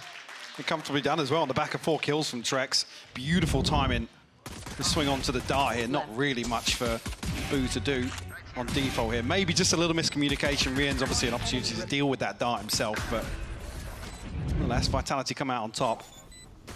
Eventually, I thought the diffuser had already come through there, No, taking us through time with time. that. Maybe to retrieve a ghost or something elsewhere on the map. But yeah, what I'm curious to see is really how this Astra does complement. Maybe not so much on the defense here. No, you're looking on the Typically, we're attack. going to see Trex in that sort of position, ready to rotate and obviously apply a little more support where needed. You don't really expect Runner to be doing much in the form of, I guess, being overly aggressive. Yeah. Yeah, and again, when we look at this Vitality roster, I do want to see bigger results from them, even individually, right? Trex has been a hot prospect for some time. A lot of talk about what he could achieve in the right environment. Good to see him back here now. Runner as well, one of those younger players who've looked very solid. Let's see a big game out of him now. Obviously, Heretics, a hard opponent to make that toward. And Heretics this round, I'm looking mostly towards that Outlaw. What can Rien's achieve here? Again, the light armor could give some opportunities over. And he has been a bit of a superstar in the making, Rien's. Yeah, it's just been so clean. Time and time again, we've seen examples of it. If anything, I'd say behind Miniboo. Oh, alongside Benji Fishy as well. A very exciting player that I guess, I don't want to say flew under the radar, but maybe isn't the headline of this roster. It's wild, right? There's but becoming, three players. definitely becoming so. Yeah, and for Vitality, waiting to see how they look now. They've stabilized, they've got the roster out that they want. See how they start kind of coming into form. Patient round here coming out from Heretics. Keep in mind they are still working with pretty much classics, a couple of Sheriffs and that Outlaw. Maybe trying to play in Rien's. Pretty close towards the ult as well, so if he could get maybe a couple more bodies, he'd be happy with that. I mean, initially with the damage onto Runner as well, it's going to force a Vitality a little deeper. And he must have heard us. His ears are burning. Benji will find Sender 30 over on seconds B side. left. Not necessarily open just yet. Safe still here. Yeah, he's got a little gap. No, not anymore. And he might get overwhelmed. He's got to be really careful. Safe. Well, those mechanical monsters. He can at least punish Rien's and the follow-up. Wait, hang on. That was Benji in the front lines. It was actually off the tag, but... Spike planted. But this is what scares me, though, a little. That Bulldog in the hands of Miniboo. If Boo and Padatek can play him in, that's got some potential. Looking like maybe there's that mid lurk coming out as well from Boo. Have to wait on the timing of that. 4 players to play this retake. Padatek's already taken away safe. Padatek's just trying to play towards the side, and this is the time for Boo to strike perfect. And now the tension is split and punished. Padatek at the helm, and now just one and not for long. Heretics played that to perfection. Yeah, the push and pull around the pillar here. Absolutely beautifully done by Heretics. On the back of what seemingly not a lot of inventory bringing into this round. Able to flip it on its head. Look at this opener, that's ridiculous. Again, here the tag. Look at the tag in the background with the recon. It's actually Benji that falls right in front here. I got really confused for a second. This is Padatek that's revealed. Cool.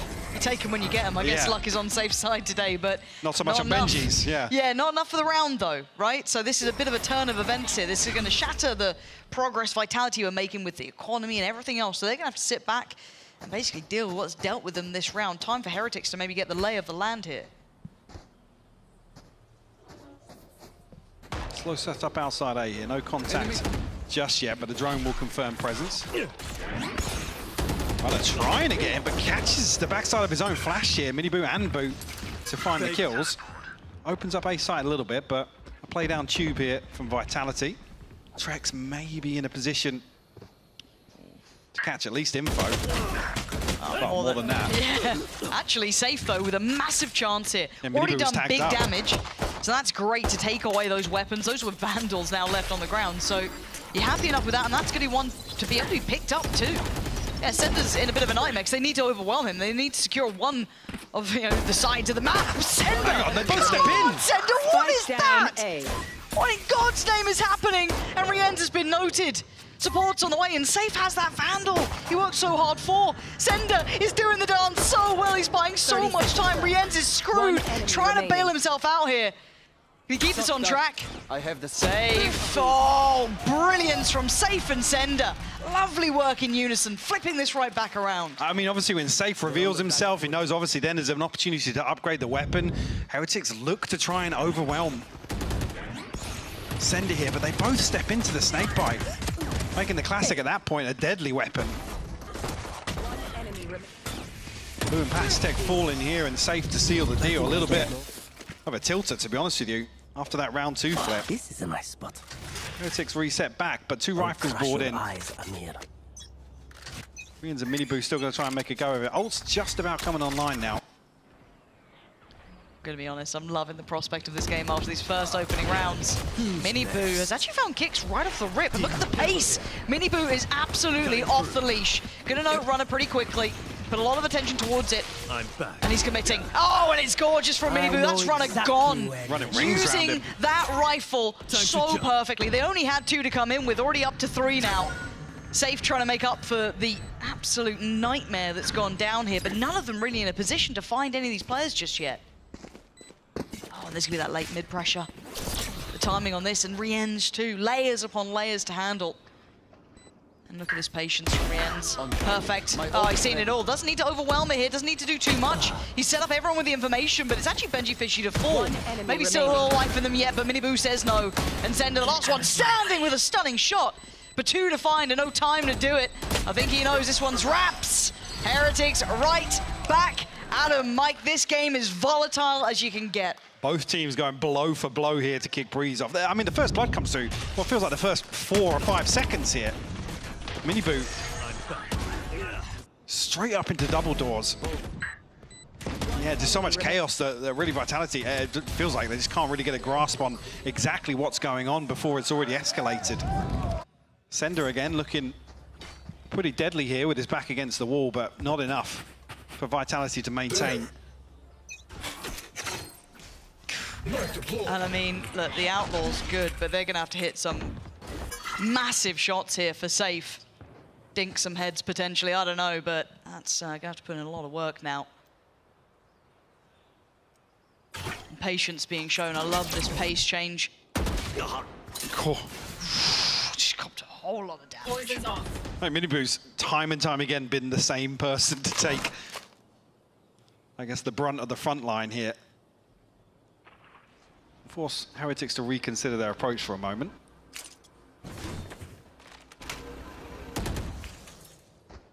China don't think would have spotted Rians. You see the pings coming through here, maybe to invest the Viper Wall.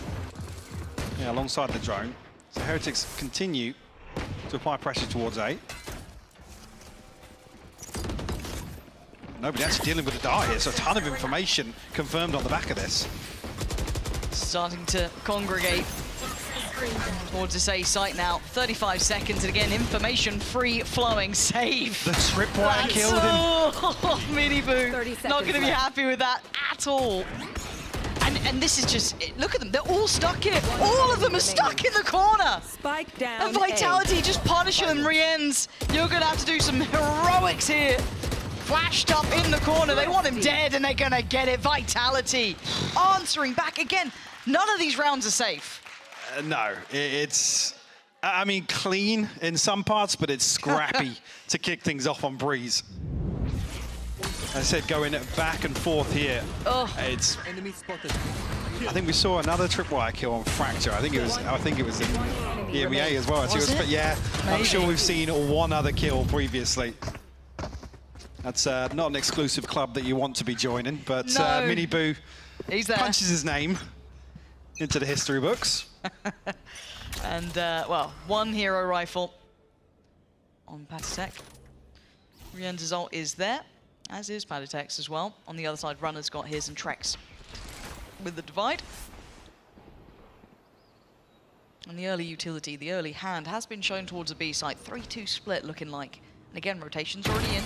But so is one of the players. Yeah. How has Boo got it? And the pacing of this. Hunter's Fury's there. Miniboo's starting to fire off as well, but look at the punishment. Boo and Benji Fishy both fall. Safe looking for some more information on the jump spot. He's going to find a little more than he wanted. And that's messy from Trex. It's not what you need. And Safe is trying to bail him out here, trying to keep him alive. But Miniboo is having none of it.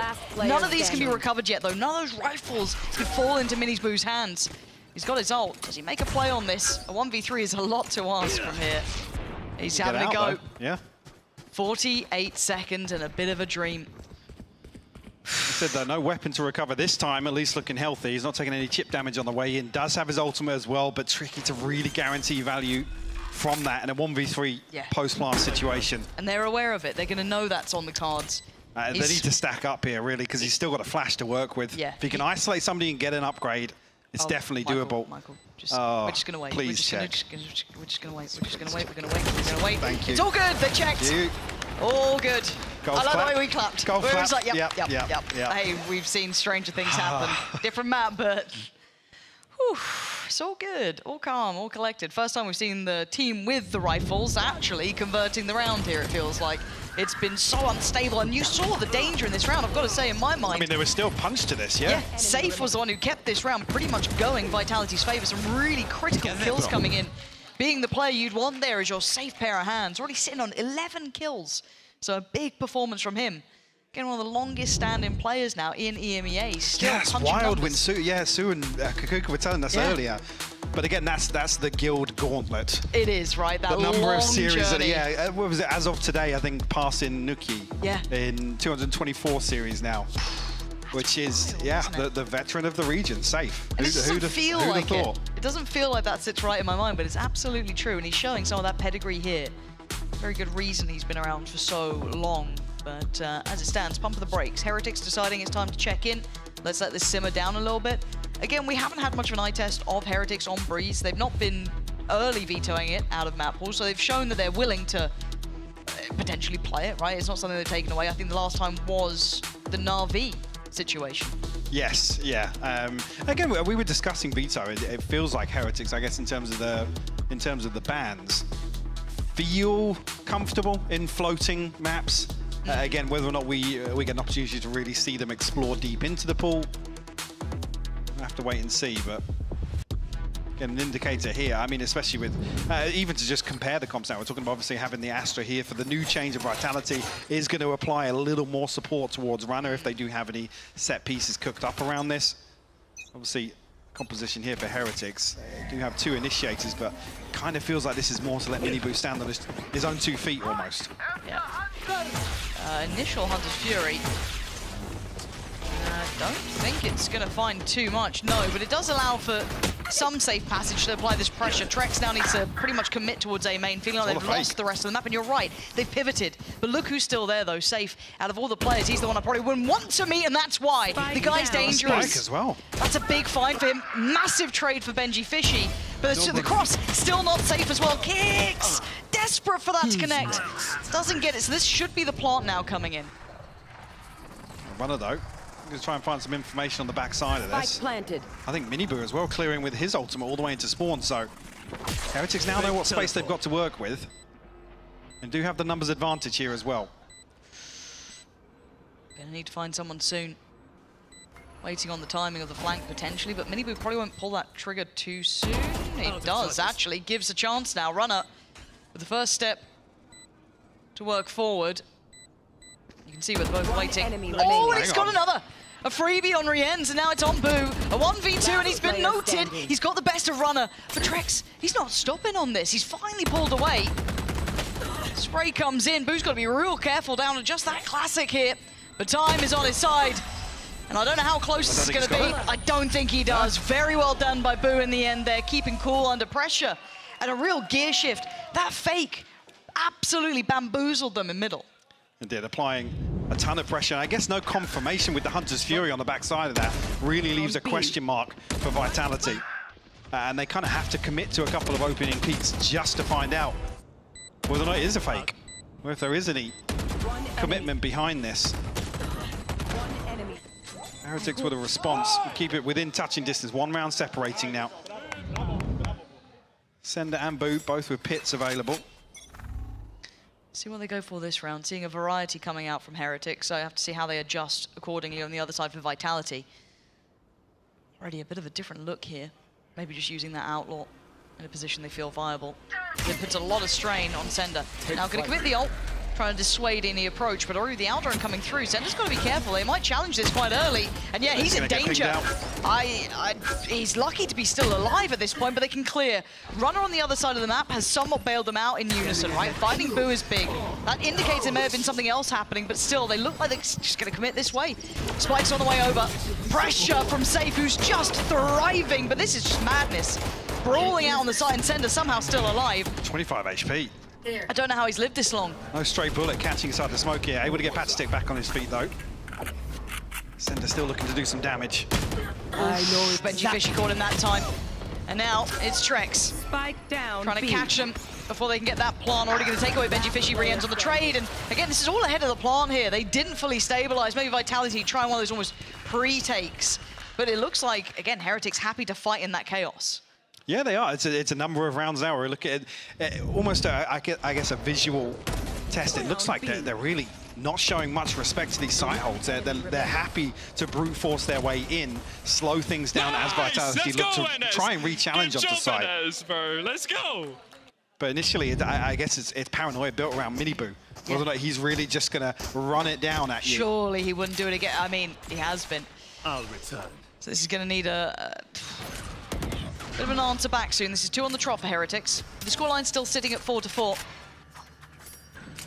Economy starting to become a little shaky on the side of Vitality. Sheriffs, Outlaws, odds and ends.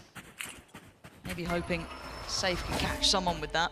Got to say though, Heretics normally quite solid in these scenarios once they stabilize, but this game has been topsy-turvy really when it comes to it. I mean, one area that Vitality have consistently found value, I guess, is slipping out of A or coming down tube and finding a kill or two. So there's going to be any adjustment here from Heretics. I guess a few more bodies stacked up this time around, but maybe not feeling like it's too much of a threat just yet.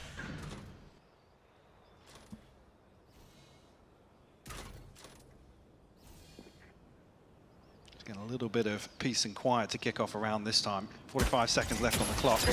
Now got their sights set towards B. Sender retested once again. Oh, look at he's got this, to jump look at straight into the this. fragment. Oh, you can see the pressure. You can see how well crafted this site take is, just from Sender's perspective. Really hard to find any sort of safety. Now, there's 4 systems here on the extremities, right? You've got runner towards middle. Sender's finally been pried out of the position at the back of the site, so they could go for this plant, but we know that Vitality like that midway pressure almost, right? For now, plant going to be coming in. They can't quite close the gap. Vitality having to sit back a little bit deeper here. Cutting through. Waiting for that wall. Still very much in place. Safe still looking for some damage, I guess, with the scope in hand. And actually, the pit invested. Oh. Does spread onto the spike, I believe. Yeah, will come all the way past bricks. Utility layering is just a nightmare for Vitality. So hard to find the right timing to go. They've been caught again. It's not getting that springboard towards the site. And look at how Heretics are playing in this pit. They're going to make it so difficult. Miniboo going to back away. Spamming out here. They're getting nothing for this. Heretics just going to drift away. They don't need to overstay their welcome. And Vitality going to opt to give it up to the spike, it seems, but actually the drop of the pit will reveal at least one. And Vitality going to have to suffer the losses here and move forward. Yeah, nothing really for Vitality to, I guess, cling on to. We're going to get any sort of comfortable approach back onto site here. Themselves a Hunter's Fury now in the hands of Rians, only ultimate on the board. As things, I guess, feel like they've maybe stabilized a little bit after the start of this half. Yeah, 3 rounds back-to-back is enough to kind of give you a nice buffer going forward. But again, we have the buyback here. Again, some of those rounds of Vitality were on the lighter end of the purchase, so I want to see how it looks now we're back on the purchase for them. A little bit of a different look towards middle as well, leaving... I mean, Sender has been playing mostly towards that B site now, kind of taking over from Safe, and he's been let a little further loose, so... Take flight. This is very telling they've made it this deep in middle already. So they're going to be on a knife's edge here. Kick's got to be careful. Avoiding the first, actually. Yep, Flash does come in. So not confirmed. Threat. Does he get to go back on this one, though? Looking for that spam. Not going to get it. So plant's in. What do they have for the post plant? I mean, they've got all of Boo's utility still to play with, 2 shock darts, lots to work around, and the nade from Padatek if they need it. Benji Fishy will give up his life for this if he has to. Not ideal, but it's fine. Again, he's done his job here, got that plant down. First layer to this, to slow down any sort of diffuse, is that fragment, right? Hang on. That doesn't feel as safe as I thought it might be, but here we go, Miniboo. Look at the angle. Look at the angle he's working with for these plants. They actually clear him in the end. Yeah. And the timing is right. I think Vitality, absolutely shocked them in there, because Heretics looked like they had it on wrap. Yeah, a little bizarre that Vitality are allowed to get so much pressure towards the choke point here, because that's the safety net, right? We even said Benji Fishy probably happy to give up his life in that situation. Optimal scenario being you go 1-for-1 there, Benji gets one before falling, or even a little bit of chip damage on the way out. But the fact that Vitality are able to get 4 bodies here to really challenge towards the choke point means that Miniboo's late round position is kind of given calm up. and steady, guys. No stress, just do the things we do. No stress. No stress. I mean, Hasn't felt that way watching. No. It's been pretty maybe why stressful. they need the reminder. Yeah. But no, it's good to hear Safe being that voice of reason for this team as well. You can see him level-headed. 3-2 split again. Is this the first time we see this test here? I don't think Heretics have seen this yet. I don't know how aware they are that Safe has been walking here. And a 1-for-1 trade. Safe still standing, goes back for a second, outdone. Had to turn the flash. Either way, he was probably dead at that point, but first time Heretics have worked that out, but they haven't cracked the site just yet. Kicks and Trek still going to be watching this one. The plant's made it over, so that should be going down into a 3v3 post plant. Spike planted. Sendo actually picking up Miniboo's position here, probably going to isolate, or at least confirm Benji's whereabouts yet. That's a good angle, isn't it? Yeah. Thanks for that one. That's a bit of an issue now. Miniboo and Boo. What can they achieve? Going to reveal the position on the site. Pop flash and a swing. No presence noted close. See if they can create a nice little crossfire here. Actually, Miniboo going to get a little bit aggressive in this. Pop the ult as well. Gotta be cautious though. Be a little bit careful. He can keep track of them, but he needs to bank on Boo to do some serious work. Another tap on the spike. You're going to come out of this one. Sender. Last one alive. Beautiful work between the two of them there. Fabulous stuff. I mean, Miniboo's Gao Gel free card obtained on site here. I mean, dead to right, it's really a little bit of a mistiming here with 2 shock darts sent and still a snake bite, I believe, in the hands of Sender that does land a little after that first snake bite comes in, but Miniboo's forced down into a position where he's actually able to isolate this kill here onto Kicks. Oh, Miniboo is sharp, Yeah. isn't he? I mean, just so slippery to get the ult up there, to reposition. When you know Vitality, then the clock's running out. They have to force their way on towards the defuse. I mean, if he didn't get that ult, he didn't get that kill, I felt that was going to be, what, a 1v3? He was dead on the site. There was no way out of it, even with the pop flash. He needed the kill as well. Sender's seen at least one of these players dropping from the window, so we'll see how he responds. I think he's already calling over Safe. And now Heretics have the round where they've worked out that there was that mid-pressure coming out, that mid-information flowing through the Vitality side, but Trek's actually with a little bit of adjustment here. I quite like this, but who noted anything on that? Decoy at least will remove one of the trips on the way in.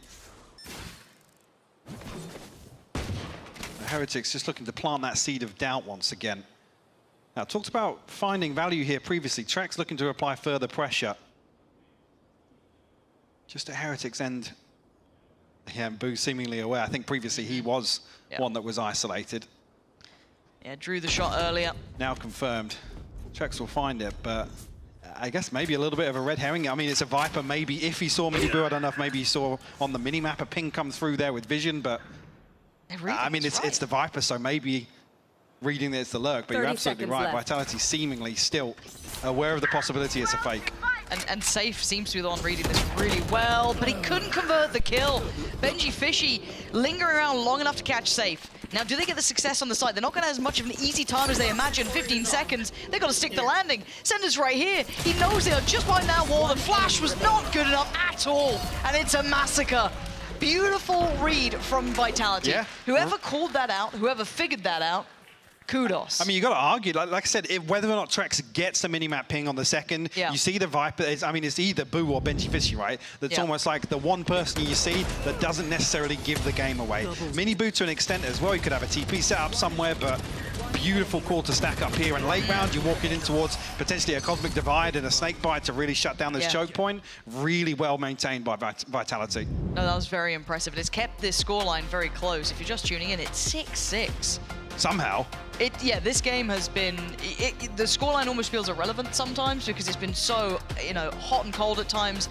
We've seen rounds and moments flipped all over the place. There's been very little stability between either side, but the fact it's 6-6 is fantastic. Go back in here now. Heretics on that defending side. Vitality the opportunity to set the tone, set the tempo. And the first bit of contact shown towards A. Yeah, Heretics playing pretty deep on this, so maybe just waiting to see how Vitality wish to approach. Not they give too much away in terms of the overall game plan. Drone. In the pistol. Late investment of the wall. Drone to follow through. But no progress made yet. No confirmation on the side of Heretics, but Vitality don't necessarily achieve anything on the back of the drone. But I'm looking at this mid-progress between kind of Trex, and I guess you could argue safe as well in Tube, see what they can get out of this. Runner's fallen, though. They're starting to lose out on the players on the site itself, and that could be the issue. As much as this pinch could have been really nice, makes it very uncomfortable. They need to get something in their favor, a kill. That's it, that'll do. That'll open up a chance or two. Still a player on the side that they haven't yet cleared. That's going to be Boo and swept. Sender, well done on that front. And again, this pinch looking really well crafted. 30 seconds left. Get the plant down. Planted. Can. And now into a 3v3. Rienz kind of locks him on the sight. And his aim is just so clean. But a great trade for Sender, who's having around it. Benji Fishy looking dead to rights at that point. But still in sight. Sender tries to make a swing. Mini Boo did that sort of thing in the first half. He's not going to fall for it again, but it's on Trex now. Nothing to really cut sight lines. Well, actually, no, still got a cage, sorry. Okay, the double swing, Trex! They stack up. You couldn't ask for it to happen better for him there. Pressure mounting in the Red Bull clutch to confirm the first and the second. Unfortunate turn of events here. I didn't even spot the cage still available for Benji here. And opting for a double swing outside of it. Like I said, Trex's position just so happened to be worst possible scenario for Heretics. I think maybe a double swing towards Bricks here is the expected. And Trex kind of drifting into, well, you could call it no man's land. Way outside main, he's banging the open, but it's a bold play that pays off. He does. The buy up here. 3 rifles, and then just the Ghost for safe and kicks. On the other side, a very light investment. Just that Sheriff really to report for Mini Boo. I'm looking for any sort of proactive approach. We do have the standard sort of affair here, but more, what does Mini Boo do in middle? Not much so far, not really being receiving much. And Vitality looking to just stabilize, take their time. They don't want to fall foul to any sort of funny business here. And the only real threat is Patitek at this point. I mean, maybe with a bit of work from Boo, but... Well, I mean, yeah, Boo does have util. He's got snake bites to slow this down. Trex has already found Mini Boo, yeah. Yeah, Patitek. We're going to get away with here. Not a great deal yet. They've slowed the roll a little. They're trying to play him in. Yeah, couldn't get the dart quick enough. He still gets one, I don't know how. Down A. Trade is there, 30 seconds now. Boo, Rienz, and Benji Fishy, but he's still got those rifles standing. And Sender's already taken away Rienz. HP. Got a little lower for Sender there for a second, but back into place. Benji Fishy's found, and Boo looking like a formality here. That's very, very robust approach from Vitality. It's curious there what the plan was for Patitek to either commit to that opening engagement, but I'm not even sure actually the timing of Boo's snakebite. Maybe that's the reason that the dart's not dealt with before it pings out Patitek. Unfortunately, nonetheless, 2 on the board now for Vitality in the second half. This would be good for them to find a bit of stability here. This would be the first fight back, but look at, I mean, when we say bonus rounds, it barely feels like it anymore, But right? no, I mean, yeah, when you've got this with 2 Bulldogs to round it out, this is, I mean, it's close to a full purchase that you could wish for in round 3 of any half of Valorant. I mean, look at this stack. Completely wrong place for Heretics. It's gonna be a hard one to play back from. Puts a lot on Benji Fishy here, especially with that ult to boot. Runner gonna be clearing through. Spots nothing so far. You say that though, but this is almost the ideal situation here to get no real, unless Benji can get spammed out here. He's made it out. So yeah, Runner probably desperately pinging Benji's location out, but in terms of value on the way in, this is best possible scenario. It's a full 5v5 now on the back of the Yoru investment. Yeah, you're absolutely right. Mitigating all of the impact it could have had actively in the round. This is crucial though. Yeah, this is everything. Barrel shows, and safe goes into the next round. Mini Boo as well, outdoing Runner. This now goes to the back line. You're looking at Sender, you're looking at Kicks. You're looking at Trex as well. Stall on the spike. That's the name of the game here. Time imperative starts to tick. They got to get a move on now. Heretics can't quite get to the spike. You can see what's there. The spray, the pray, and the pull away. They can't get to it. Boo trying to just dismantle the back lines. And is that going to be enough? It might just be. They break the back lines. Oh my God, I thought he had it. I thought he had that too. Just in the final couple of seconds. Held on by the finest of margins. I think it's that final gravity well that actually it must have pulled him off just enough. Was it? I think it was Rians or Benji initially sticking this, and it just doesn't get to halfway. Well, it feels like Heretic have almost moved quick enough to mitigate this late post-plant pressure, or I guess value, that Vitality have from this composition. Yeah. I mean, I guess in that I just couldn't hear the spike and how quickly it was ticking already. I felt like Heretics maybe still had a second or two to play with there. Wow. Vitality, that backline defense holding on. Miniboo, gotta be careful here. That is a shock dart, by the way. I don't know if you just caught that in the picture-in-picture. We'll come back to that a little later because Boo forcing his way in here. Miniboo, the one to find kicks, actually. That's a little awkward. Look at the mini-map. Yeah, what is going on here? This is really topsy-turvy. Unlucky observers. Good luck. Pick your fights. Let's see how well they do. No pressure, Zilv. Runner down on 9. He's the one kind of stuck in, I don't want to say no man's land, but a really tricky spot. Benji Fishy, the one to put him almost have his misery here. Left to his own devices. The spike left deep in control, really, as they've already taken over A main. And Sender in Trex's position, they're going to be considering it at this point. Yeah, enough time will pass here, and yeah, with Trex confirmed. Oh, Sender times that peak well, though. Okay. That's maybe one of those situations where Patitek's looking towards the minimap. He's in the back lines and maybe not expecting a player to be so split in a 2v4 situation. Oh, but Boo, maybe not expecting them on the active angle holding that, but they are. Heretics not letting that spike go. They were willing to challenge and fight on this, and I think Trex, he knows this one isn't going to be happening for him, at least through A main. And yeah, what a topsy-turvy round. I want you to kind of talk us through what just happened there, because it did feel near on bizarre as we're going to be able to save. Yeah, ultimately, it's in one of the worst rounds to see it, but I'm not sure if we will see in the replay maybe that shock dart coming through, but it's almost to plant the seeds of a B-site hit coming through fairly quickly. And if, I mean, this just so happens that Heretics are actually looking to aggress outside A, they actually catch Vitality in the act. But I mean, maybe having an indicator previously that Heretics are playing a little looser towards B, maybe Cypher's playing off-site and just relying on the spy cam for information to stack up elsewhere. There we are. Right here. But definitely wasn't that shock dart. The other one, but this is how Miniboo got the opener there, just a brute force on the way in. 30 seconds left. One enemy remains. So yeah, we don't necessarily see. And now, actually, on the back of that, I mean, Heretic's going to be pretty unaware of the shock dart potentially, but now I have two players stacked over towards B. The TP available as well for Miniboo, and the ultimate, actually. I'm going to look at the site now. TP gets taken. Runner's in a bit of a predicament here, actually. Yeah, he's got to be really careful. The amount of pressure on this man. He's actually been able to get out of danger, which is incredibly surprising, but position still going to be noted. Camera finally dealt with the Viper's Pit in place. 4 players for Heretics are on this site, but the fight, it kicks off. Rienz and Patitek, the ones to connect so far. Flash doesn't get turned. Benji Fishy, the one to capitalize on Miniboo's utility. And Safe's lurk just feels so far away now. Yeah, almost lost in this lurk. A 1v5. Patitek, the only one softened up, but Rienz talked about him being sharp. Yeah. That's a killing blow to an Andalusia flawless. You've been waiting, I know you've been looking at me for the last I was just curious if you're going to go minutes. for it. I was wondering if you were going to send it for the Andalusia flawless. There it is. That's the one. Oh, ticked it off now. Yeah. Sponsors are happy. Yeah, everyone's happy. Everyone's happy. I missed you, Mike. It was actually clean for me. I don't know if you just caught that, actually. Was it actually quite good? Was it nice actually job nice? from Rienz, yeah.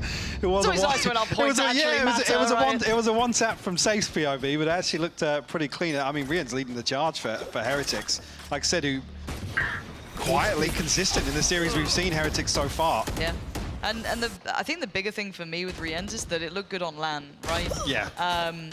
Yeah, this is going to be tricky, but let's see if they can make anything of it. We'll get back to topic if they do, but looking at the damage so far on Vitality, it's going to be tricky.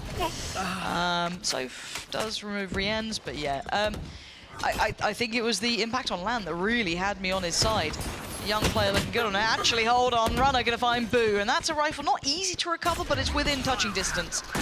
Flash goes in, Plant goes down, and they've got kicks on the ult as well. Miniboo going to put his life on the line for this. 5 HP, that's all he's got, but he's going to try and get everything he can for them. 2 players on the side. Panatek clears Sender. Yeah, back on track. Clean. Again, you just look at Miniboo's ults time and time again. It's never an overheat situation with that Yoru ult. He's happy to sit there, wait to see where Vitality settle after the fact that, you know, the reaction to the Yoru ultimate. Because they desperately want to scramble to different positions. They don't want to stack up. They don't want to be behind the Vipe wall, potentially to get spammed out.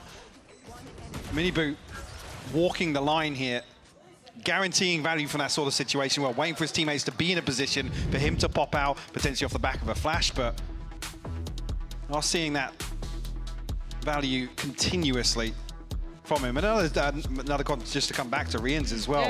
It's the manner in which you see him play, the composure. You know, it's all about crosshair placement. It's all about, you know, very controlled sprays. It's never, I mean, with Miniboo, it can look a little frantic sometimes. And yeah, sure, that's exciting to watch, but it has that kind of feast or famine to it. Rians, like I said, quietly consistent. He just hits. Yeah, he plays sexy Valorant. Like his aim, kind of hot. Kind of hot. And at this level, honestly, to have aim that stands out from others is quite impressive. That's the thing, yeah, for a youngster, you almost expect him not to have that discipline, this sort of calm and controlled Valorant. But like you said, it's so clean to watch at times. So, I mean, if you look on this server currently, right, you look at the players who are in front of us, we've got some real heavy hitters. I mean, Trex was across the entire spectrum, like, to be honest, right? It's like, obviously, for Heretics, they are the up-and-comers, right? The ones who, I mean, Madrid is ridiculous to reference, it feels like. 0-2 out, but look context. look at the last 4 series that they played, and it's like Sentinels, PaperX, Fnatic, and it's like the eventual winners of the event. They managed to, I think, take a map off of both of the opponents, if I'm not mistaken. Do correct me if I'm wrong, but again, a very impressive squad. Yeah, like, as it stands, sorry, it's Fnatic, PaperX, Sentinels, Carmine Core. Not bad, and they come out of that, well, obviously, in terms of the series, a 3-1 record. Hey, I'm happy. Yeah. To be honest, with where Heretics sat from last year, obviously. Where did Riens just get that on safe? Was that just down tube? Down tube, yeah. Fair enough. It's the first time we've seen the operator being toyed with, right? We, again, haven't really seen that lent on by Heretics yet, but a nice adjustment. Maybe just going to bring it out here as a deterrent going forward, just going to pose the prospect of it. Well, something to actually indicate some sort of, you know, tempering of the aggression, things slowing down a little bit. So I guess creating different obstacles here for Vitality to try and overcome. Well, that's the ult for Runner, though. He's got a clear, but it should be the green light for him. Is this... Ooh, yeah, a little bit.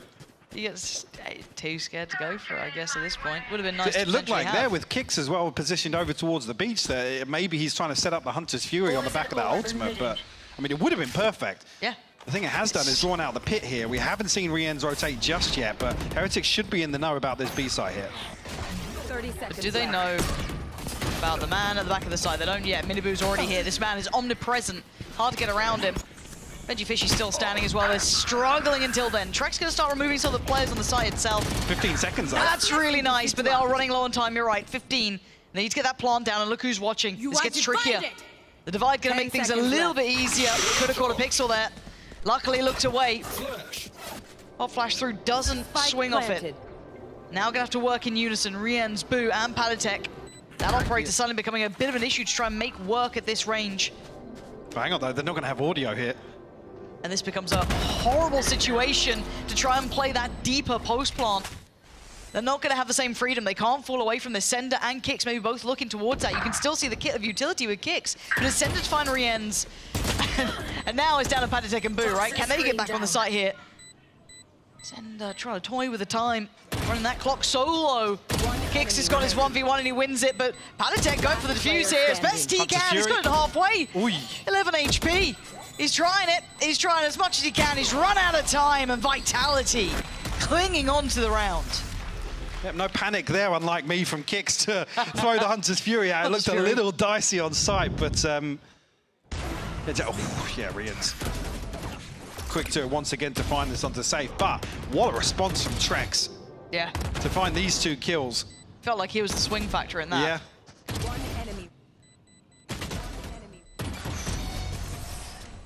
Nice. Nice, boys. Come on, Great some life. conversion Some from life. Vitality. Good job that we calmed down. Good. Well, an indicator maybe of actually things feeling a little frantic so far on this half. Well, I mean, Heretics had strung a couple rounds together, right? So it was like maybe just that little bit of a break, get that mental back in, get focused up here. They've got a lot of ults to play with, and speaking of ults, you're already seeing it come through. Trying to get that info out, forcing the TP away. And the counter on the other side, a tag on one. The distance, though, that's not going to reach. No. A little bit of damage, but it's not enough to really report home about. Just the one hit onto Patstech, I believe. I think so. It has at least allowed the plant, I guess, so... see where it ends up coming down here. Benji Fishy, with that late mid presence. He's conscious of where Trex is playing late on this post plant. And a ton of information here, yeah. 2 players coming through on middle, very, very late for Benji Fishy on this. Somebody's got to watch the backlines here. If Runner pops out of this. I don't know who's watching, but Benji Fishy looked away for a second. Miniboo the one to answer back. Back and forth we go. The spray not there for Runner this time, but time's starting to tick here. And once again, this back line hard to handle. Trex finally makes his presence noted. Down on 5 HP, safe, still on the money. And Vitality turning this one back in their hands now, stretching the lead a little. I'd love to see if actually this is the reaction on the back of Runner's information, that actually they double invest behind this lurk. Yeah, could be. Beautifully constructed from Vitality. It gets a little worrying there when they've cut sight lines on where the plant is. And there's nobody, I guess, necessarily comfortably in main. Yeah. To act as that safety net, the contingency. Heretics will pump the brakes a little bit here. As the finance is humbled, but I guess still options here. It's only really going to be Boo that struggles. As Miniboo wants to donate across. No pit to play off, so I'm probably not going to see him invest with a judge. But yeah, interesting to hear Safe. Yeah, good job that we calmed down a little bit, whether or not it felt like, you know, they were jumping the gun, maybe misreading some of the setups that Heretics were pulling out here on the defense. I haven't necessarily seen any total miscalculations, I guess, in terms of what the game plan feels like going into a round versus, you know, variables that come through, you know, double or triple stacking the Cypher setup on the back of Benji potentially. It doesn't feel like that's where Vitality have struggled in the second half. I mean, maybe that string of 3 rounds, I mean, giving away obviously a post plant here, the time deciding one, which I believe was Safe being lost in the lurk previously, heavily investing towards obviously hitting that B site and losing 4. So yeah, curious to hear that. All right, game back on. Heretics did just take their time out as well, wanting to check in. I want to see what the change-up is. I mean, for now, it's just a big old stack towards 8. That Bulldog is in play for Boo, you're absolutely right. No judge here, no pit to play off. Is there any sort of proactive play? Runner decides to get out of dodge.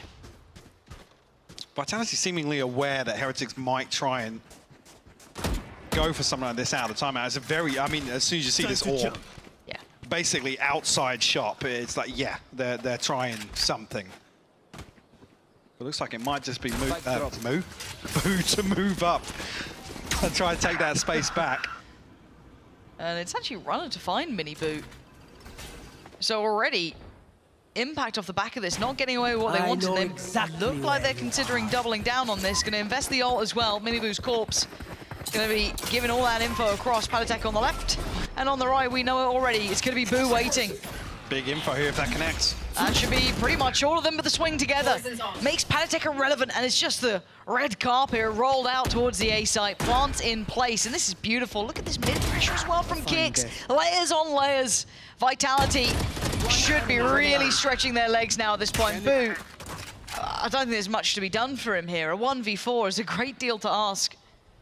Of any player. Yeah, and this should be 12. Vitality looking really, really well-rounded here. I think with what happened earlier on, Boo even catching a tag here. Boo might just opt to hold on to the upgrade, nonetheless. The Bulldog he brought in, but Kicks might catch him here. Yeah, he does. Yeah. This Runner will fall. I think still, yeah, the funds available here for 5 rifles on the side of Vitality. On the side of Heretics, not so much. It's just the TP attempt there. seemed a little one-dimensional as Vitality were fully aware of what was going on, especially after I think it was Boo was very shouldering at the start. I didn't even catch that at the start. Where's that TP sent from? Has it traveled past the Vitality player? I think it did, if I'm honest. Did he start on A site? Yeah, I believe so. So this has come straight through main, yeah. It just seems maybe not. Maybe there was some layers to this that just didn't land. If you get confirmation or some value on that initial poison orb going down, you know that Miniboo's going to be played in on something like that. But yeah, it felt a little desperate. And now, Poison's off. one more round of Vitality. Probably caused, I don't want to say an upset necessarily, but maybe caught a couple people off guard here. Heretics walking through Fnatic, putting up good performances internationally. But maybe Breeze just isn't in that map pool as much as they thought it was. For now, Vitality putting on a show for us, starting to see some of those real tangibles we were looking for here. And again, testing the waters in A and just didn't like what they found. TP already sent across from Miniboo though, so as soon as there's any sort of indicator towards B, I'm not sure Trex has been spotted yet, but where the spy cam is and where Benji's positioned, not going to know of any presence here. Already preemptive. The spy cam will at least catch the audio cue. Okay, 30 seconds. Now it gets a little problematic. Yeah, they've got to break through this. The reveal, I mean, again, I want to see on the side here because they're going to depend on a little bit of utility to try and keep them in some sort of safety. But finally, we see Safe Slug really paying off there. At least getting one. Taking away Miniboo's pick. No spike down just yet. Yeah, you're right. 13 seconds. I thought they just had that down, but it's not the case. Can't spam this one yet either. Benji Fishy creeping close towards that pit. They got to try and sweep this somehow. Hoping that some of that utility lands, and it does to an extent. Right now, they can start sweeping this. Pit's going to fall back. What do they have to depend on? One shock dart, I think, is all that's really there. And actually, no, tell a lie, not even in place at this point. Buying a little bit of time, but time is of the essence. And Heretics need to get a move on here. Boo's going to clear out Sender, but it's Runner to answer back. Down and looking at just Kicks. Kicks and Runner. How much time? It is not towards halfway. Rien's going to take away Runner, but it's all on Kicks in a 1v1. Boo desperately wants it to half, and he's going to get it halfway. But that's all he's going to get here. Surely 2 bullets is all they needed. Kicks to confirm, and Vitality picking up Breeze. I mean, I'll come back to what you just said. It does feel like a little bit of an upset, to be honest with you. A fantastic performance coming out from Vitality. Looking a lot more comfortable with this slight adjustment in the composition. Yeah, absolutely. This could mean we have a fantastic series in front of us. Don't go away.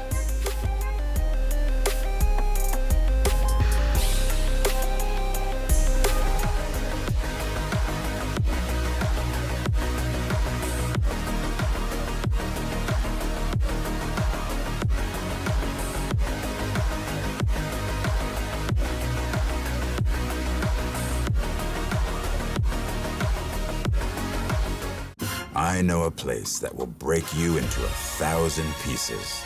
Stay away from them. Stay away from Lorca, Paco, and Picasso. Don't ask about Lola.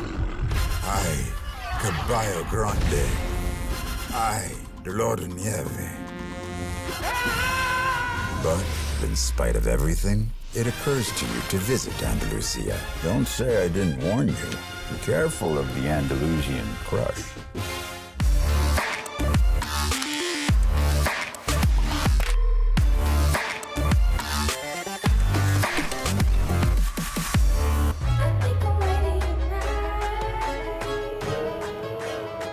Hey guys, it's Jimmy Lin, former professional Counter-Strike player and VALORANT coach. Watch out for the stairs, clear this angle, you're going to be able to fight this.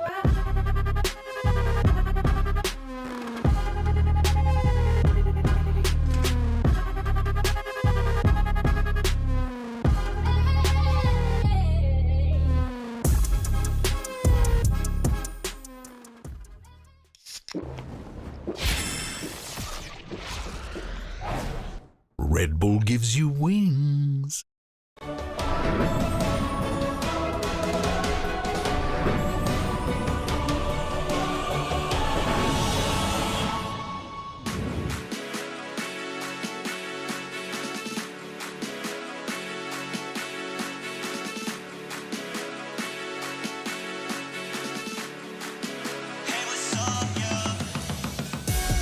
Throwing money fast like, hey.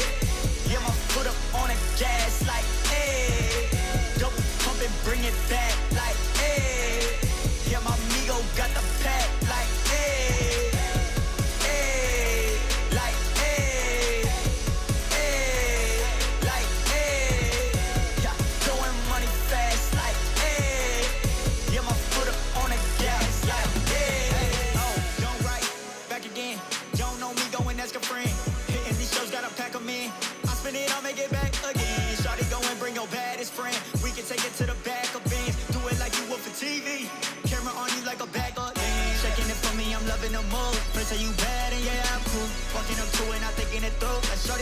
what's good with you. Coming with me and she got, ayy, 24 on a watch. You don't know that's a lot. What she want is what I bought, yeah. If I want it, I'ma get it, yeah. I just talk the way I live it, yeah. I got many, plenty women, they all wanna ride, even in the city. But now I pull up in the Aston. For money, I'm made off the back end. High end with the fashion, now broke, so me in the past tense, yeah. Going money fast, like, hey. Yeah, my foot up on the gas, like, hey. Double pump and bring it back, like, hey. Yeah, my amigo got the pack, like, hey.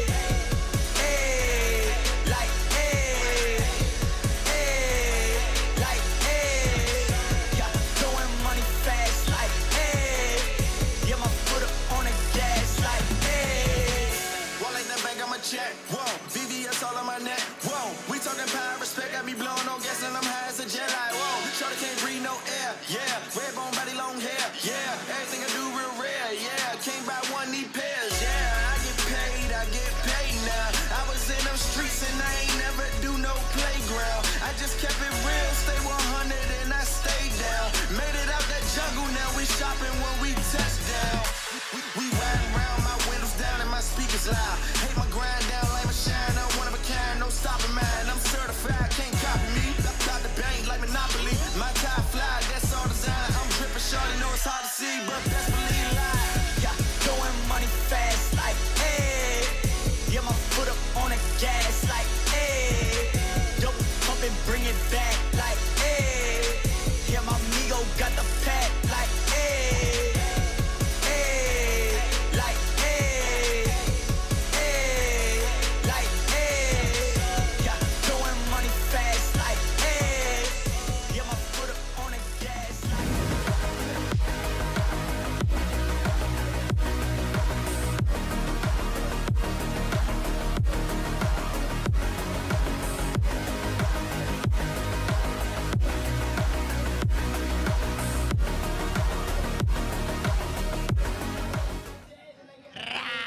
Bro. I mean, bro, indeed. Team Vitality, they came out swinging on that map and they lead 1-0 against Heretics. I'm your host, Yingsu, and I'm back here with Kakuka and Steel. What is going on? What's happening? Everything's happening and nothing's happening at the same time.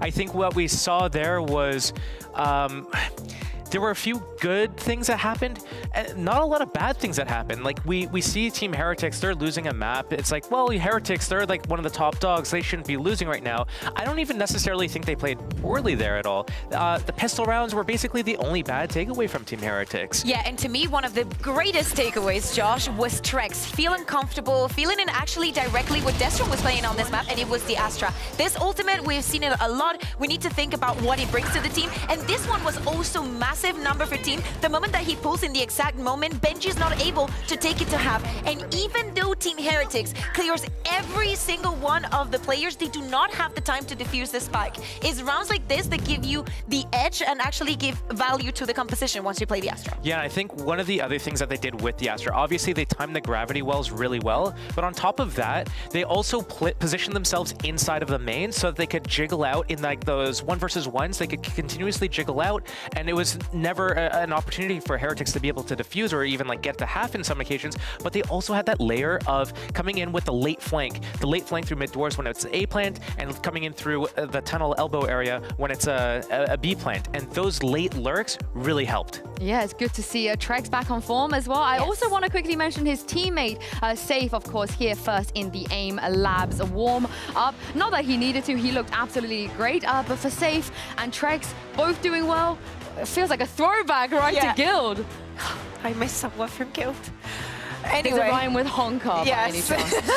Yeah, it's really nice to see them together. Oh yeah, totally. And Josh, you were mentioning those lurks, and in so many instances, it was actually Safe taking that role with the Cypher, and I think that he played beautifully. It's an agent that he knows to a T. So I'm really, really happy to see Safe in this form. Yeah, and you might be wondering why we're saying congratulations to Safe. Of course, great map one, but Safe has officially surpassed 3,000 kills here in VCT EMEA, the first player to do so, and also officially become the most seasoned player here with 224 games played since 2021. I mean, he's been around for a long time still, and we're seeing his experience here showing up and being able to actually help his team out of tricky situations. Yeah, he's definitely helped them through the tricky situations, and having that impact on Cypher, just being able to be so good in a lot of these mid-round situations, controlling the tempo, controlling the space, it's very important for people to have a player on the team that's able to do that, because it bails you out of a lot of situations.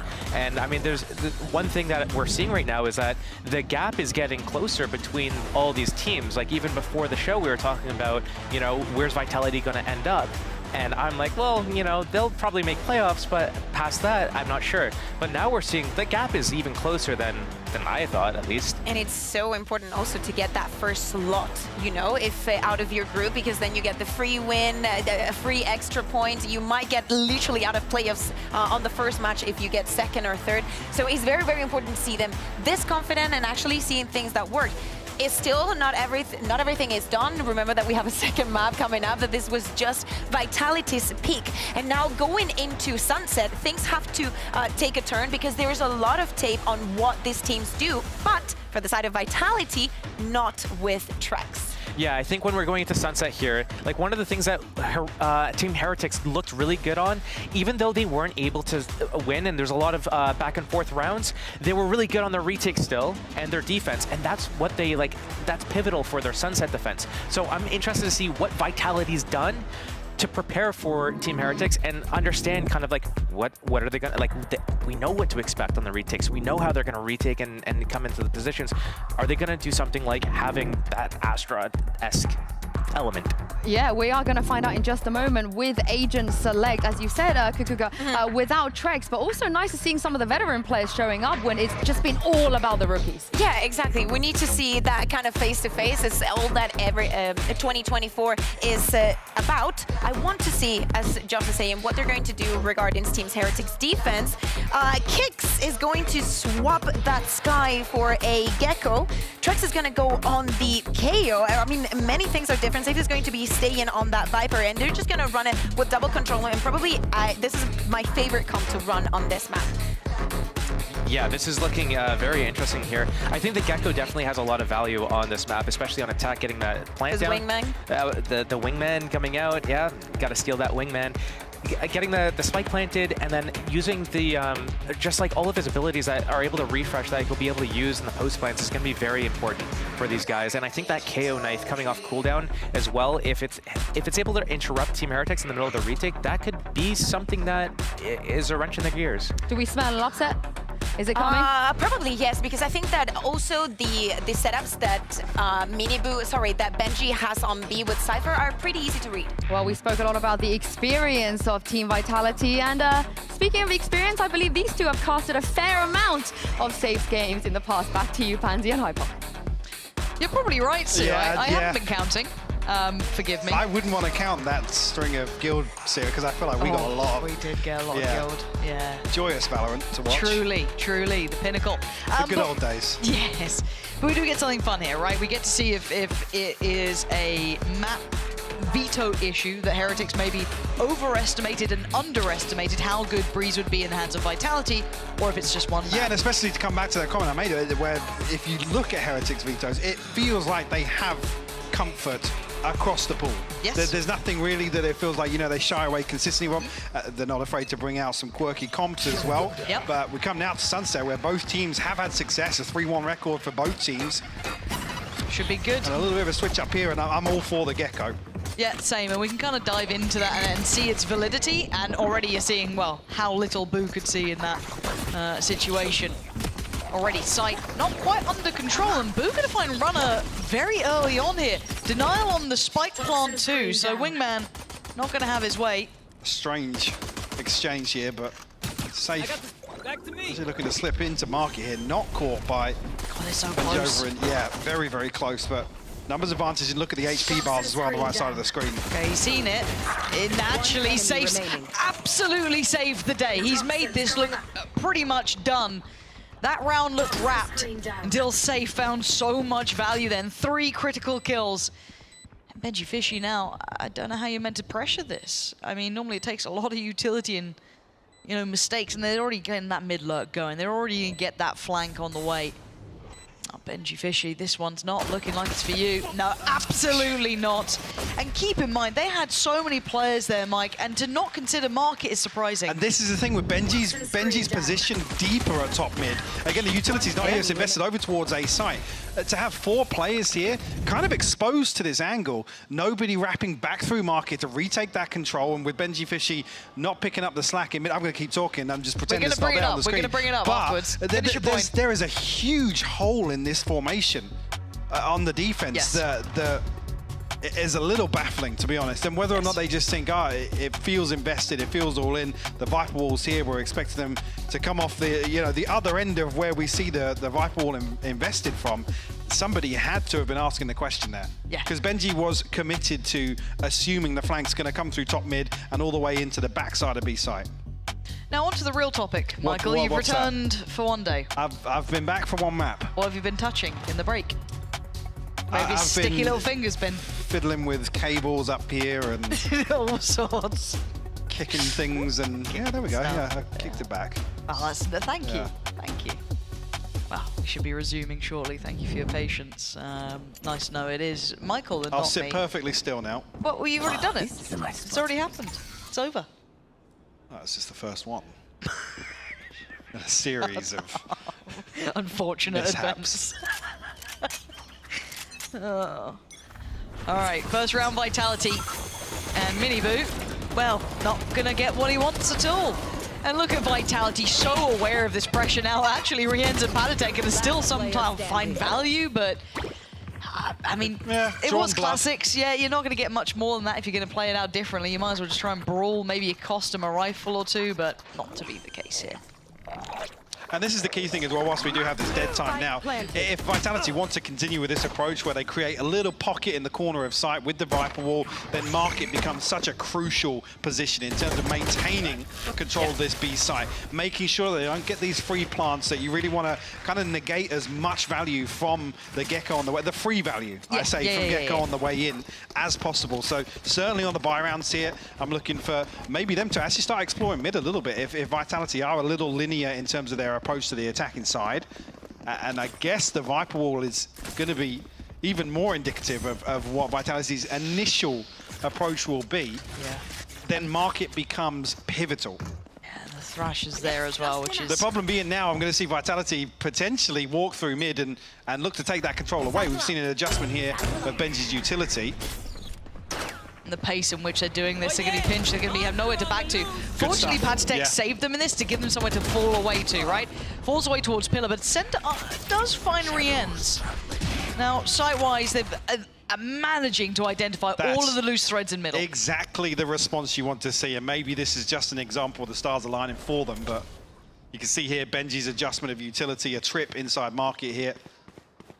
And even so, I think Trex's knife even initially connected onto Benji to remove that utility.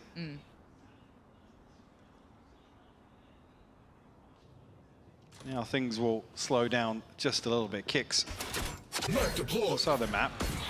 Knife will keep Heretics guessing here. But Trex, you don't want to see him fall immediately. I mean, he goes for one. See the plant will come through, allowing Kicks to distance himself just a little bit from this. It's a wide open plant as well, so not too telling. But I like the Boost playing CT, right? Just playing safe.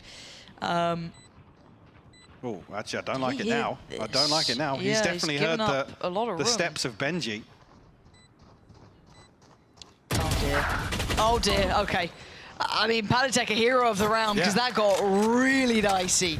I was wondering if he even let them pass on the first go there. Yeah. I mean, we call this the sort of sassy trademark now, but this is the sort of thing that you can really achieve with the Gecko. Have a plant come through, distance yourself, and play in a really, really tricky spot. So, wasn't like it initially that rotation coming through as deep as it was, but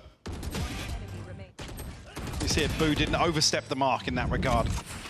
Because again, you put Kicks into a position where he can find Boo and then get himself a comfortable 1v2 from elsewhere. There's so much of a gap in that rotation. Yeah. That it leaves a load of questions for Heretics on the reapproach. See what we've got here. Is this meant to be? I want to see what Miniboo does with this. Again, he could have a fight on it potentially. Yeah, deep smoke for the one way. Gonna push relatively far on this, keeping safe the ult orb picked up.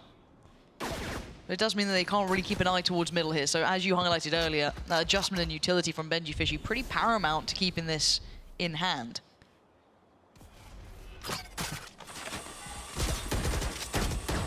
Rians will catch him for the back of that. The boom bot dealt with quickly and able to protect the tripwire as well. So even if Heretics have to concede some of this space, still going to have that to fall back on. Sana, Sana. And a very different pace to this round too. Yeah, Vitality just looking to, I guess, get the lay of the land in round 4. I'm just looking to see where they decide to commit to. I mean, you do. Oh, okay, I guess. Minimap moment, I think, from Rians, yeah, which is bizarre because he's walked right in front of the door. But Boo's found safe. So do they pivot? Do they commit? This is now going to be so topsy-turvy because Patatek's here too. He's going to hear all of this. Pops the ult as well. It's going to make it very difficult. That's 25 huge. seconds. That's going to slow things down. I mean, Trex just took away Boo though, so he is somewhat alone. But fortunately for him, Miniboo's going to fill that gap towards Shaw, keep him safe. Hopefully, no. Sender's broken back in. Now Patatek on a platter. Sender. The timing was perfect. And now it's once again Benji Fishy a million miles away. Spike planted. Patatek is down, just to confirm. May not look like it, but... What's he doing? Last player standing. Can we get a replay on that? It's a standing nap. Yeah. But yeah, I'm a little confused as to what's happened with Boo here, to be honest, because obviously the ult comes through from Patatek, and you want him to be the one to take first contact in that situation. Yeah. And Boo looked as if he was TPing. I don't know if he TPs up onto the box or where he actually ended up landing there, but he dies coming back down off the box, which I'm pretty sure has a smoke on top of it. So a little bizarre to see that. Yeah. Benji Fishy looking just to keep this rifle. And Vitality. Again, that round felt like it was going back and forth quite some way, but Sender with a real bailout here. But this was the start of it. And again, Boo did really well to find safe. Oh. This is on the back of the paranoia. Okay. He's looking to send the paranoia with Patatek's null command coming through. Thank you, observers. Thank you very much for including that one. A crucial moment. It's my favourite bit. Let me have my happiness, Michael. Well, here we are. Hero rifle with Benji Fishy. You a believer? I could be convinced. I like that. That's a very political answer. Well, I mean, we've seen it before. 0 to 3. Let's see. Standing ahead. Oh. I'm not looking convinced just yet. Not a good start. He's alive, though. He's alive. That's the first. I mean, taking the time in Vitality, kind of pausing a little bit, right? It's went for that early take, maybe noting the rifle was enough that they want to kind of keep them guessing. Still got options to play with Sender. Smoke just going to be invested now. Shadows here. Looking to re-hit through market. Toxins, poison orb. Bye, Boo. Safe, forging the path. Miniboo fancies a go, and the brothers in arms laying towards the top and middle. And you can see Benji Fisher just catching one on the cross. They kind of know what's going on here. He hears the TP as well, yeah. There's not much you can do to stop this, really. Vitality running the map really well. Playing towards top middle. Benji Fishy trying it. And actually, almost made me a believer. Yeah. Almost. Patatek did get a rifle, but couldn't quite bring it through in time to find both remaining players. Vitality again, racking up rounds now. Seemingly looking in control as well. I think with those initial rounds, I mean, the paranoia's always got to be about this sort of execution toward B site, which just feels so, cut and dry now for what we see on this map. Like I said, create that little bit of a pocket, a little bit of safety. And I mean, even just here, look where it draws Heretics into. It either draws them into a brawl on B main or commitment towards a retake. And if Vitality don't really have to burn up too much util on the way in, that becomes very uncomfortable when you have 4 players sat in main with utility, ready to dump it on the spike. And look at the layers to this now. Heretics trying to maybe, I don't know, throw a spanner in the works because they're trying to get aggressive down middle. Yeah, burns a little bit of the kit, but not much. Kicks gets that back anyway in, what, 10 seconds? So no harm, no foul for Vitality here. In the meantime, Safe couldn't really deal with that knife, so has to kind of sit back and be noted. But again, this default start from Vitality is just burning down that utility just bit by bit. Again, though, it's not that big of an indicator that it's safe to be revealed by the knife. But it has drawn a rotation. I guess with a lack of presence towards market, which actually might change in just a moment between Sender and Boo. I guess as well on the back of that, Trex being noted. Going out. His utility investment. Oh, look at this pathing. They've got the green light. Oh, it's perfect as well. And he's going to find Miniboo on this one. And now they've got the perfect pinch on the site. There's a lot of bodies here, though, still. I don't know if they're going to be fully aware of this. Palitek is still here, and he gets the timing to perfection. Safe, the only one to get one back. It's out on the Sender and kicks. I mean, Rien's digging his heels into this. He's barely alive. Sender gets out of danger. Ooh, I say bold. that. I don't think you wanted to TP up there, no. No, but getting Palitek out of that position is difficult. Rien's just trying to still be relevant to this, and Palitek made a meal out of that. Rien's is saving this round for Heretics so far, but his kicks in a 1v2. With Wingman getting the plant, there's chances again, Mike. Benji's got his ult, so I think they want to try and reposition back here. Kicks seemingly aware initially. You see the ping here for the body, yeah. Neural Theft will come out. It's an aim fight he wants. Second ping's going to be telling. Oh, but he's isolated one. The 1v1 not going to get it in the end. Benji Fishy will deny him clutching that up, but still, heroics from Rien's in that round, it felt like, to even get that back on track. It wasn't comfy for Heretics. No, it wasn't. It comes down to one player. I think 900 credits total taken out of this round. And it's only a second on the board. Beautiful awareness, I guess, of how Heretics have adjusted on the defensive side here. But that gap was going to be available. Let's go, baby. Come on, boy. Come on.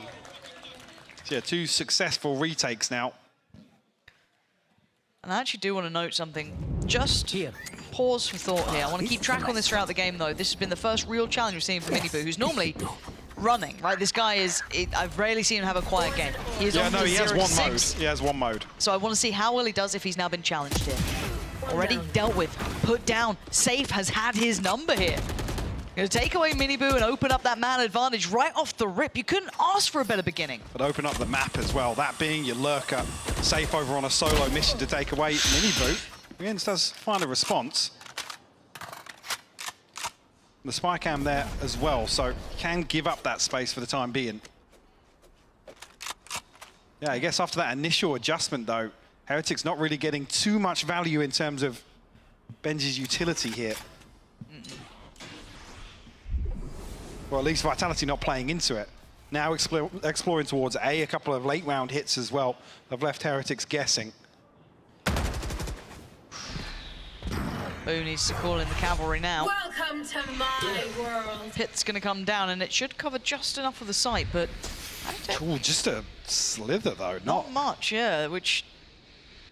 Are they using this just to cross through? I mean, they've got 30 seconds. They kind of have to. It does give them a pocket, but yeah, Lil Bro's not going to get that. No, absolutely not. Spike's back in hand, but 20 seconds down. Palitek looking to see how he can play this, right? Like, if he goes on the side, Kicks reads it so easily. Maybe a little unnecessary, not even a tap on the Spike if I'm not mistaken. But Boo with a big shot takes away Trex. It's down to a 2v2, even. Spike is in, they've got time on their side. Sender and Kicks need to secure the site. Oh, Benji Fishy. There's the time for him to swing in. Nicely done. As Heretics start clawing the game back, but it's not pretty, Mike, but they're getting rounds on the board. No, this feels... Well, I'm not sure what it feels like, to be honest with you. If that's the initial plan, to have that sort of space to play with, and seemingly looking for the free plant on the back of the utility, with nothing in towards elbow here. Yep, don't know. If that is a set piece, or maybe there's some sort of variable here that we've not spotted. Because yeah, other than that, it looks like that's a play to get up in towards connector and really run through the back line, catch the rotation. That's what I was imagining, like maybe it is like not a fake really, but just used in a different manner, because that felt, I don't know, maybe just not quite what they wanted from it. But again, if you're Heretics, you're not exactly loving what you're doing either. You're getting back in the game, absolutely, but these rounds have been right down as close as they could get. And Miniboo's having a nightmare of a map, 0-7. Not one of the players you normally see not finding comfort, not finding a way into the game, and I think it's just been somewhat read by Heretics here. Expecting Vitality to pressure towards top middle. They've already got 3 players dedicated towards this. Maybe the lack of attention on the extremity. No fight this time from Safe or whatever the indicator may be. Vitality taking a slower beginning here. Also, just to note that as well, maybe this is a reason we see Heretics slow things down, play a little more passively, because we're not seeing Heretics really put Miniboot in the danger zone, sent out hunting or exploring anywhere. Very much tailored towards retakes on both sides. There we go. This is the correct site Heretics have stacked. Vitality are committing to, oh, look at the spam. So difficult to cross. VenjiFishy the one to capitalize on that first player forward, which was Runner. Plant obviously not going to have come through just yet. Ascender waiting on the side to try and maybe be that next layer. Flashed in the swing. He's going to find VenjiFishy. Needs a bit more, can't get it. Re-ends is where it stops. Plant should come through. I think Wingman's got that one covered. Hang on, I'm looking at Safe here. How's he got into this position? Re-end Imposter mode. is going to be gutted. Yeah, he absolutely is. No idea how the hell Safe just got to that position again. Maybe that gap in market being another issue here. Thrash coming through this one almost puts the cherry on the top of the cake here. I don't know what Boo and Patatek want to do to try and disrupt this back line, to try and get them out of these positions. Still got a snakebite to work with as well. Not really gonna, yeah, not doing much for this one. Safe comfy with it. Patatek can't even really spam into this either with that Guardian. Yeah, dealt with, kicks. Gets it. But where the hell did Safe come from? Safe has to have come through mid here. He must have just been able to, yeah. I remember him at tiles, and then he appeared in their spawn. And we also see a 4th player commit towards this rotation as well. It's only 1 player for Heretics, Boo, committed towards anchoring on A site. So Safe, like I said, just able to slip Look into... at him. Yeah, he was top mid then. Creeping round. Yeah, so I was pretty confident that market control was firmly under Patatek's banner for the entirety of that. Super good round. Super good round. The Vitality almost it feels like freedom across the map. Oh, in terms of decision making, in terms of opportunities or options that they're giving themselves, they definitely have the run of the entire map right now. Oh, hands down. Again, Heretics finding it hard to get proactive, because on A, if you're looking at it, we had a couple of rounds where we had the, I think we saw at least the paranoia sent out. Maybe we saw the flash over from Patatek and the one-way going up. Miniboo didn't really work. Miniboo's yet to frag, and I don't want to harp on about it, but again, it's a big piece you're missing here. If you're losing that fight, you're not winning out on the extremities. Yeah, I mean, if you're 0-8 and you're getting put in your box by Safe, obviously in the lurk on the other side of things, that is going to kind of make you a little reluctant, a little hesitant to continue throwing yourself at the wall like that. But again, then it just gives over the control instantly to Vitality, right? Yeah, which they're absolutely making the right decisions with it. They're like I said, Heretics, I don't think they have a grip on what's happening in terms of Vitality's setup towards either side here, towards any of the executions that we've seen. It does feel like they're trying to play reactively, but they're just not armed with the correct information. Got to figure something out and fast. The scorelines actually kept this looking very competitive. But said that, then you look back up at the top and it's 5-3, so you're thinking... it's not bad. Best of the bad situation. But it's the way these rounds have been going. I think if you're watching this as a neutral fan, you're sitting there going, John, Vitality have looked really well rounded on this. And this should be a 6th if all goes according to, the economy, as we're seeing Stingers and Sheriffs. Yeah, there is the ult there for Miniboo, and if he was feeling more confident, maybe I'd look towards what that could achieve. But for now, Vitality taking their time. Again, similar scenes here. They haven't really had a challenger over towards this A side of the map. And Boo doing the best he can, but it's one omen. Not necessarily a position for him to really succeed from either. I mean, he has to win out that first, but... Jeez, he's got that fidget spinner combo, the knife and the Sheriff. 30 seconds left. Hang on though, Vitality have completely flipped the script here. And hearing this should be quite telling, but there's a paranoia. That's Patatek now removed, so VenjiFishy needs to be played in. You can see the layers to this. The flashes are fantastic. Miniboo does commit to the ult. I was wondering if he was feeling it, and he feels it enough. But look at this space take. Look at what Vitality are fighting for. CT. They haven't gone back towards main. The owl drone will at least connect towards one. Oh, and Sender's been taken down. It's all on kicks here. Miniboo The chips were down and out, but he needed a big round, and this might be it. But Kicks, can you do anything? Not this time. Mini Boo on the board. On the board with a 4K as well, nonetheless. Beautiful. There it is. Now, Vitality not going to be happy with that one, but again, I love the layering they go for, right? You can see the intent behind this, but Mini Boo had a round. Yeah, and just when I was crediting, you know, Vitality's ability to really, I guess, succeed in terms of the freedom that they're getting around the map. This is one of those ones you watch back on the minimap and you're kicking yourself. Yeah. Because it Boo's dead to rights almost. Maybe thinking that, you know, they've created enough pressure, some audio cues given away, the Viper Wall invested differently. And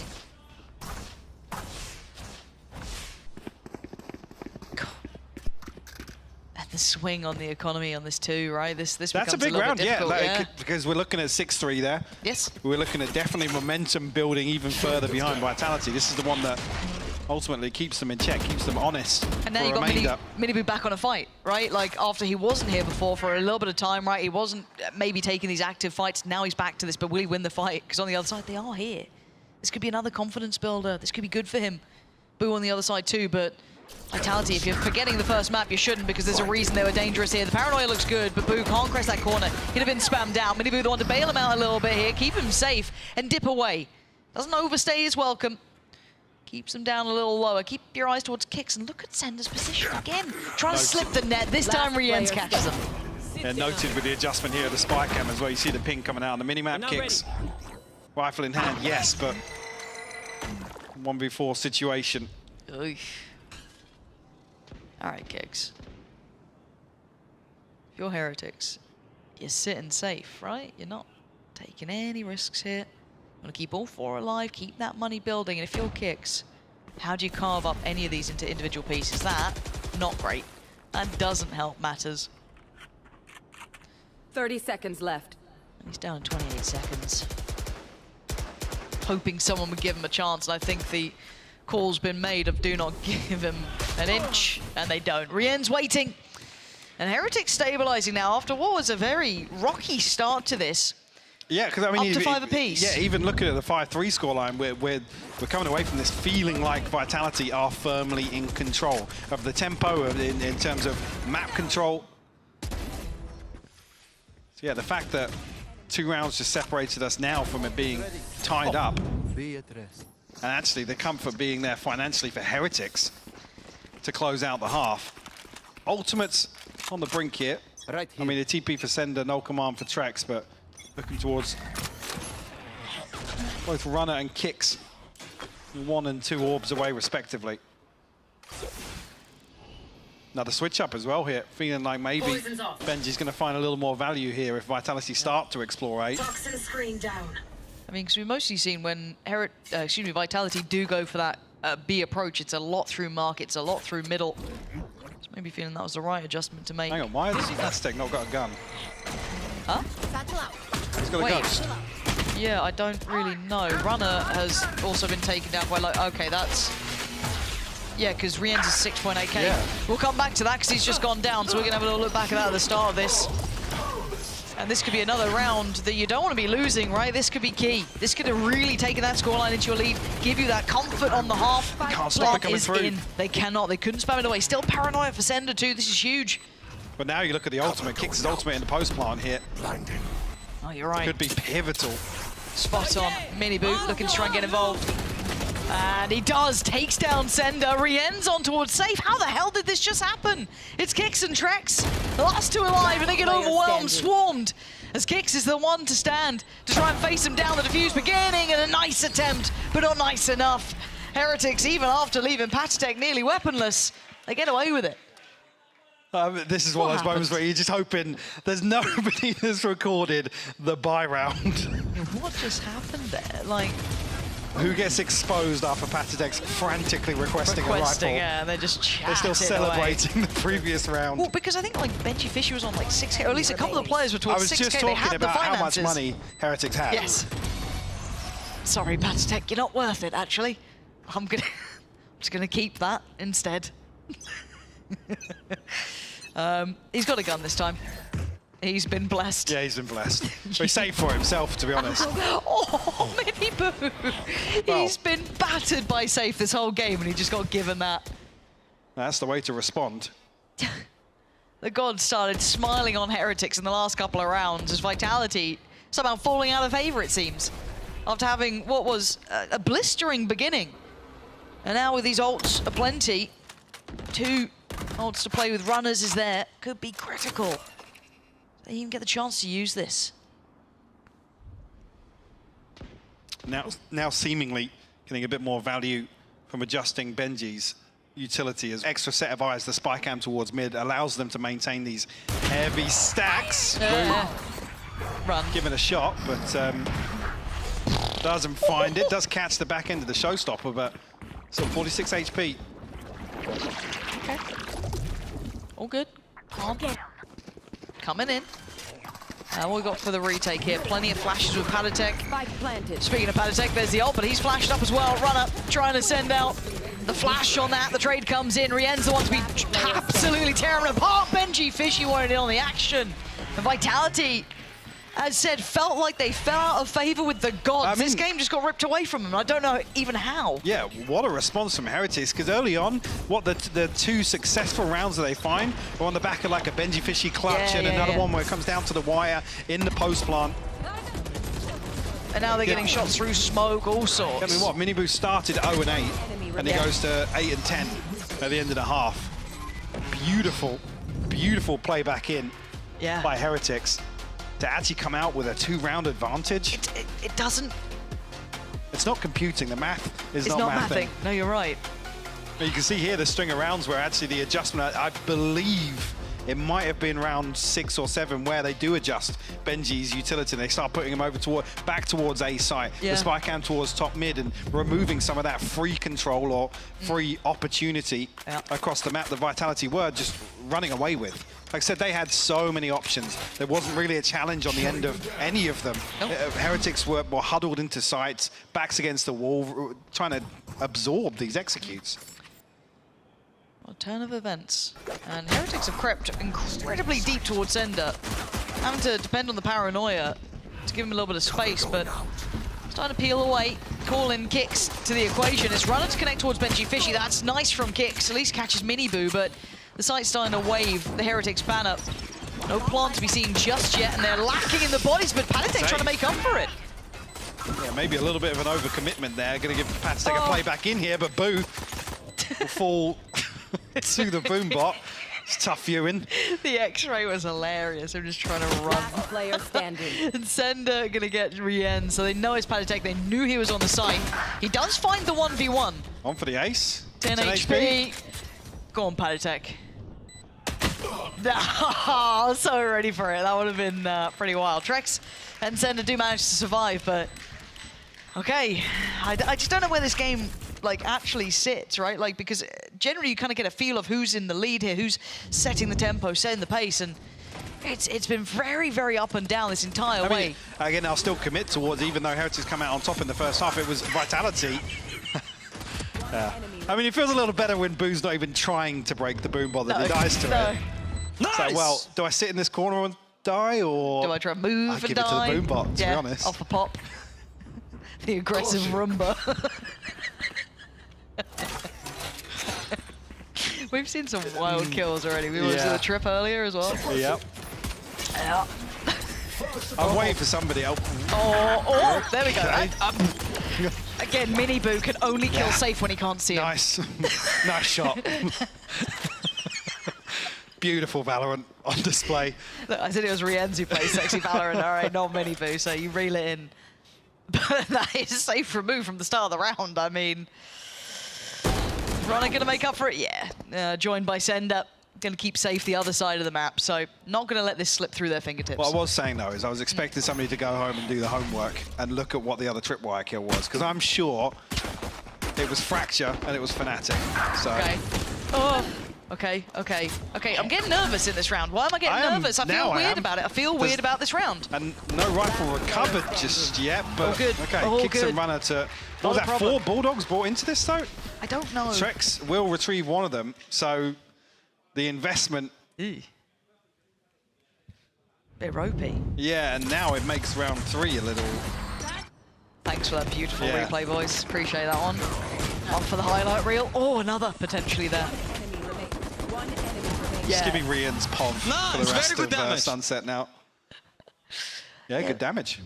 Honestly, like they're coming to this now. There's obviously Trex, the one to bring a ghost in from the previous. I think he's donated across to safe, and so he got himself a rifle in hand now, which does make it a little better.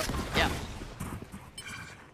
With the 3 casualties suffered in the previous round, but they come out of it with a showstopper, which could be difference maker potentially, right?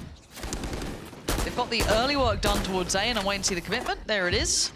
And towards the site here, just banking on that smoke to keep him safe. Boo considering when to go for this as well. And Rana gets manhandled. Look at that. Oh, wait. Did Boo just... goes into the kill compilation of today's games. Boo being dealt with. And now we see if they can hold this. Zender's paranoia could be pretty nice if it's just placed correctly. Safe going down once again to Mini Boo. Paranoia does come through, gets dodged, but Mini Boo showing off now. From a very quiet performance, he's picked himself up and really looking much better. Zender looking to try and catch him on the way out now.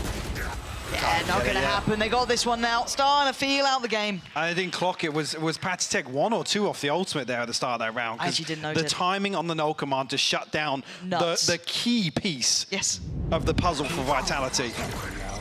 Look at it. Look at that. The absolute timing on it. Oh, there it was on top of the box. That's rough. Yeah, the world tour of can I die to every piece of utility before the series is out? I mean, he's at 3 and 10. Maybe that is the agenda. No, I'm joking. Damn, you've come back cruel. You heard Steel being a bit nasty. You're like, well, Steel's allowed to flame people, then you know. Then I should be as well. It's changed the agenda completely. Oh no, the floodgates have opened.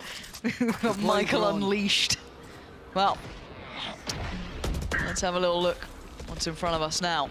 Sight, they're already sitting super deep on this. Safe is want to catch Boo. Maybe just a shot through the smoke here, potentially. Don't know if you really caught much of a glimpse, but Plant's going to come in and they have a man advantage. Feels like they haven't had that to work with yet on this side on these retakes. No, and actually, plenty of utility considering how they found that Plant. Wingman doesn't get to give Benji Fishy the round of applause on the corner, but Fishy going to wait. Does he get checked on here? Proactive approach gets sent back. Runner not going to let him get away with it, but the isolation there was fantastic. Rien's going to get away, but they still need to clear out Benji Fishy, who's waiting with his trap. Again, Kick's got another. Kick's just got another on Rien's.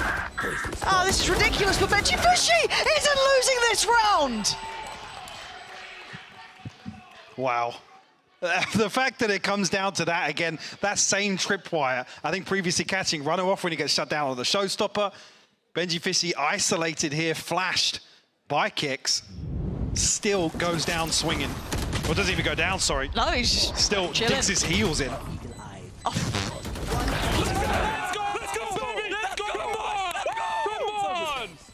Benji Fishy getting pumped up now. Hear it. They know what they're doing to him. These are some tilting rounds of Vitality too. Yeah. You can't deny the credit you give to Benji Fishy in that moment, but if you're Vitality, you're starting to get a little pissed off. But they're down on the Sheriff's here. They can't do much more about that. That's just the way it goes. Let's see if they can shake this off and find a bit of form back here. This won't be the round for it. The one after is critical. Taking their time. First real bit of contact through market stalls there. That's nice. Again, quick adjustment. Yeah, Vitality seemingly not phased by it. Toxins going up. Whether or not they're going to find a response back into this round, as Heretics identified main was the weaker side of this setup. Yeah. Seemingly wide open side of this setup. Obviously now the inventory becomes a little more concerning. Just pistols for Vitality to break back through. It's Fury. That's Trex down to the Walking Wounded. And oh, this time it's Runner, not even safe. Just don't need to see him apparently, this man. Just spamming on through. Safe does get one back, but again, is to try and get pressure on that spike is going to be very difficult. The paranoia doesn't find what it wants, but Sender gets up close and personal. He's still going. He's got a gun as well. This man is doing everything he can. But Benji Fishy breaking their hearts once again. Can't blame a man for trying. Sender went down swinging. Almost lining up there with the rifle as well. That would have been one of the most ridiculous ways to win back that round. That would have been so nuts. Well, Heretics now, 3 on the bounce. Get themselves to double digits. A little bit of wiggle room as well. Vitality, yeah. Timeout. I think that's the right call. Need to get the boys back in that right mentality. I mean, to be fair, the way it went, it was a costly round 2 on the start of this, right? So the actual kind of coming into the bye round wasn't pretty. Flipped for Vitality and then back to back, right? This is the first time we're seeing them back with a really nice purchase, couple of ults to play with as well. I mean, yeah, ultimately this is the round that plays them back into this half. I mean, you can see this, it's 11. Yeah. Then I don't want to say broke, but seemingly struggling in terms of the finances. Maybe some of these ultimates could bail them out from a round like that with Kicks and Sender already having theirs and Runner Safe knocking on the door also. Yeah, this feels like one Heretics want to try and secure, and Vitality to really claw their way back into this now. Strip away. Well, even looking at Heretics, the other side, they've maybe got a round in hand other than Boo down at the bottom of the scoreboard. Yeah. The only one really struggling financially here. There is a purchase behind a round loss here for Heretics. Especially then when you throw Mini Boo's ultimate in the mix. Well, let's see if it's road to recovery for Vitality. Timeout should have given them some ideas of what they want to do here. Dizzy back in hand, noting that early presence, allowing for the 2 to clear through. Get that orb. Now the knife did catch Benji outside B here. Safe has also found further confirmation here. We're speaking to mid. So Vitality well equipped, at least at the start of this round. Yeah, but I like this pause. Yeah, I was going to say potentially the second wave. What does that look like? Letting it simmer a bit. Flash over the top from Trex and Kicks. Again, yeah, Heretics hadn't played back in just yet. Nope. So nobody isolated on the back of that utility. Take flight. Running this relatively late. I'm trying to indicate this A piece, but... That's fine, something now, because there's 40 seconds left on the clock. Yeah, and they've not really made much progress towards a site here. A little bit towards middle. I think they're looking to end towards B, considering where the spike is. With 30 seconds, they're going to have to make this one really count. 3 players already waiting left. You see the pings coming through here, yeah. I think it's going to be the paranoia to come through market, yeah. Away we go. 20 seconds. The spike has not crossed. They need to get towards the site pretty soon. 18, and now they're in. Vitality is still here as well. They're playing towards the back of the pillar. 10 seconds now. Keep your eyes on this one. Safe swings out, finds 2.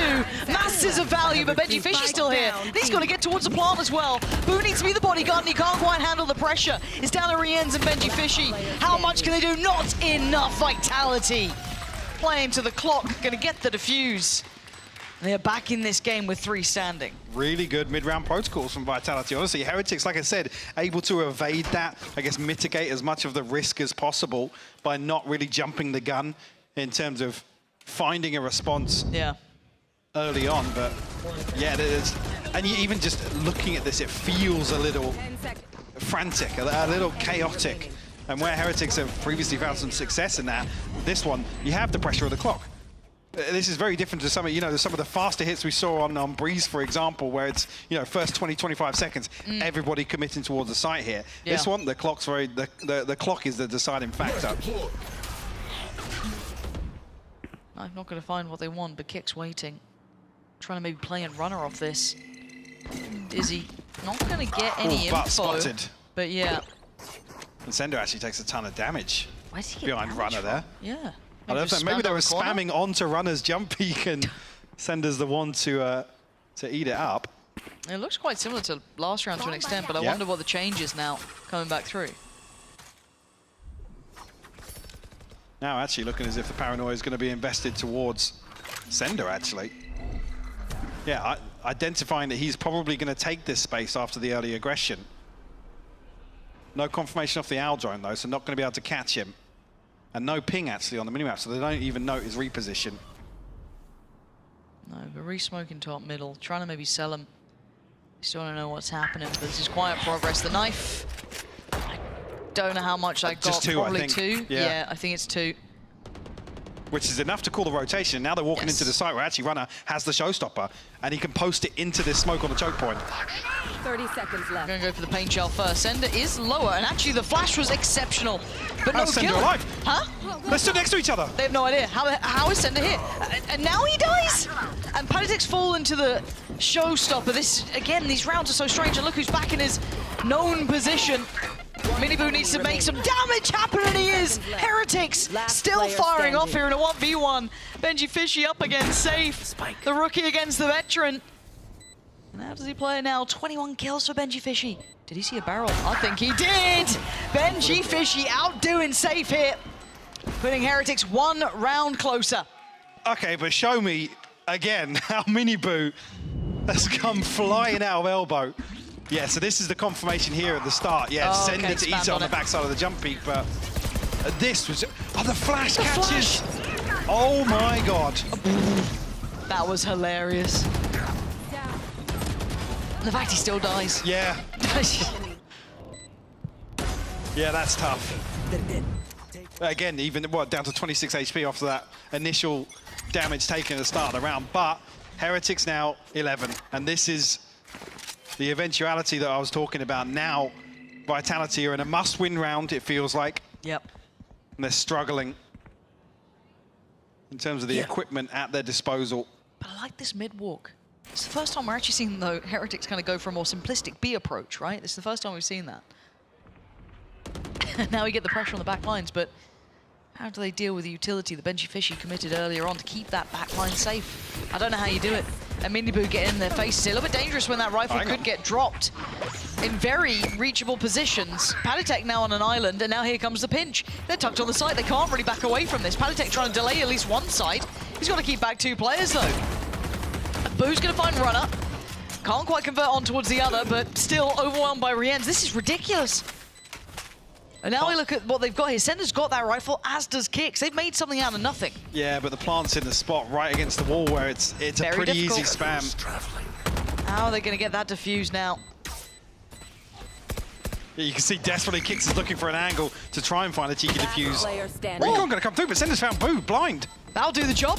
And the defuse, it ain't stopping. Rienz can't deny. He can't deny it. Kicks gets away with the defuse right under their nose. Must win round. And they won Called it. I mean, the proactive play down middle worked off really well. Like that was, you couldn't dream of it going any better. The timing of them as well, just going very simplistically towards that B site. The crunch, everything worked out so well. So how that initial kill comes through. Obviously know that it was Kicks, I believe, that brings the rifle into this round.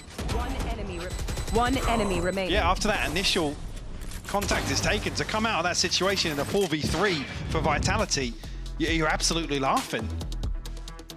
But then you look at the plant location. You look at Rienz and Boo's ability to reset into main there comfortably. Yes, no utility, but the key piece of utility being the smoke and the recon allows you to really either isolate the one person that's not diffusing or find the spam comfortably. Neither of those things happen. No. Oh, this is good though. This could be game on, right? This could be the gateway back into this, because the buy going to come out from Heretics won't be ideal. So you'll imagine that, I mean, I say imagine, especially after considering how map 1 went. I mean, Breeze was back and forth the whole way, no matter what the buy, but let's say for simplistic sake, you know, Vitality convert the round they should, which is the buy round they're going to be on now up against at most a mixed bag purchase. That's 11 to 10. Then we've got a couple ults very nearby for Vitality as well. We're really starting to build back into this game.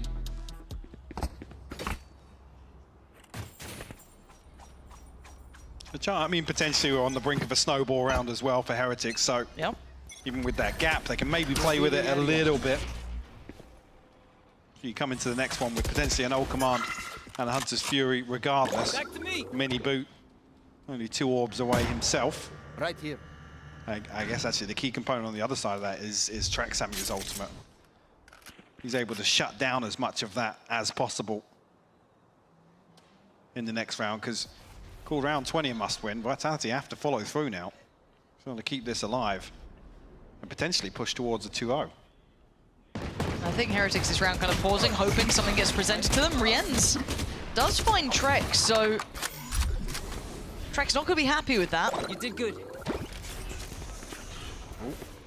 And looking, do they go further? Yeah, the spam off the back from Kicks was excellent. But look who slipped through, Miniboo. How much does one man get from this, though? They can let him cook here, and he's got himself a rifle. They've taken all this space in B main, though, so... Ooh. The timing from Boo there, not good enough. Just kind of caught drifting. Yeah, Vitality, safe in the end. Couple of threats, though, Mike. Definitely was. I think Boo, again, he's so far away from this, he's not expecting a double swing to come out. Only a Sheriff in hand, sure, but... maybe on the brink of that round I was alluding to. Just the one orb missing now for a full house. A stacked deck for Heretics. But the problem being, I mean, with Vitality playing back into this, they have a buy or two under their belt now. Feels a little... Oh, Runner. Runner, He's that deep. paranoia. He's very deep. Very deep indeed. Gonna start backing away from that, but a stack off the back? 4 players towards B. I like this. So yeah, they collapse immediately in towards maybe the contingency of securing B site. And that Viper's Pit with safe might be enough that they keep them feeling secure, but I mean, that's a lot on one man. It's not invested just yet. No. That'd be a reactionary piece, but... maybe now that they're not safe. hearing anything, this is bold. This goes too far.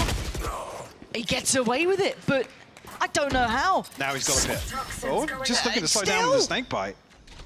Do you want to secure sight with this, or maybe cut off elbow? I don't know. But maybe just keeping it for... I mean, there's options, but the guy has just got like ice in his veins to not feel pressured by that at all. Even drifting deeper. If he went down, that was wraps. And now they've noticed 2 more players. Trex is seeing quite a lot of that. Yeah, they get no work done here. Heretics are just being held at the door. They can't clear pillar. They've got no pressure elsewhere. Big info. Again, they're going to assume this is the heavier stack, sure. Not necessarily in a position to capitalize on the other side of the map. Safe now over towards top mid. This looks like a safe. Yeah. It's just I mean, they just don't have the time to roll the dice on A site. I've got to say, Safe played that like... I mean, he I mean, played like he knew, you know what I mean? Yeah, like, it's so disciplined. You find Boo, like I said, you're potentially looking for maybe the lurker there. If it's Benji on the other side, I think it makes sense not to invest the pit. But the fact that it's Boo, sure, it's an omen. I mean, ultimate's there. You may be reading into that he's maybe a late round piece as well. But Credit to just him, though. So frugal for him to maintain that and still have the opportunity to invest it where you can maybe guarantee value off the back of it, and it's not necessarily a throw it out. Yeah, that's on a so whim. impressive. And now we're starting to see this really snowbally round for both sides almost. I mean, Runner's still not got his, Sender doesn't quite have his yet. Now Look Runner's at the one money, that's though. missing, but you're right, the money is there, and I'm already seeing an operator out. This is the key round, right? This is the one that matters. And the pace change from Heretics. They're looking to go right towards Safe, who was the Iceman from the round before, didn't feel phased. Now, he has to respect it. Forced further back, and Miniboo going to try and take the site. The snake bite go in there? Yes, it did. Did. Safe got to be careful, not get pressured. Rien's trying to allow some safety. Find anything? Yeah, it's one tag. You'll take what you get at this point. You can see what's invested on the way back through. Runner going to step forward. Same tripwire. Again, it's working wonders. Miniboo is going to be detained. Though spam comes out, but Benji Fishy still, this man is a monster from this position. That corner's his now. It's been named. This has consistently been an issue, though. It's Benji's and corner. this re-aggress back through from spawn. God. A total pace change. A sucker punch for Vitality to try and sponge here. Another kill Oh my comes God, through. I didn't even see it. Yeah, Boo.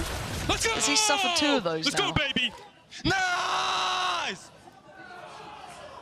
In the 11th hour. Literally. After Vitality found a little bit of comfort, 3 rounds on the bounce.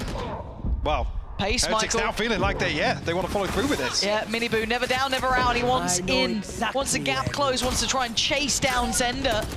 Kicks gets sent running away, and Zender overwhelmed. There was nowhere to back to. He was left alone at site. Kicks couldn't save him, no one could.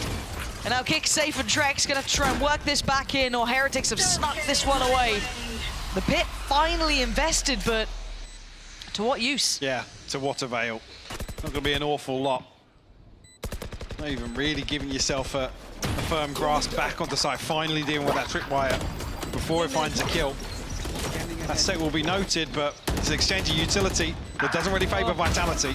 Okay, save, show us something. You still need more though. Kicks just fell, it's all on you, and he can't quite do enough. As you said, in that 11th hour, Heretics make their stand. Beautiful play back into this, a furious exchange in the second half as well. Credit to Vitality for playing a fantastic game here on Sunset. There's Heretics to drag this over the line, it feels like. Yeah, kicking and screaming they drag this over. It does open up the opportunity that I think a lot of us now wanted after seeing these first two games, these first two maps. Is map 3, and it's going to be Icebox.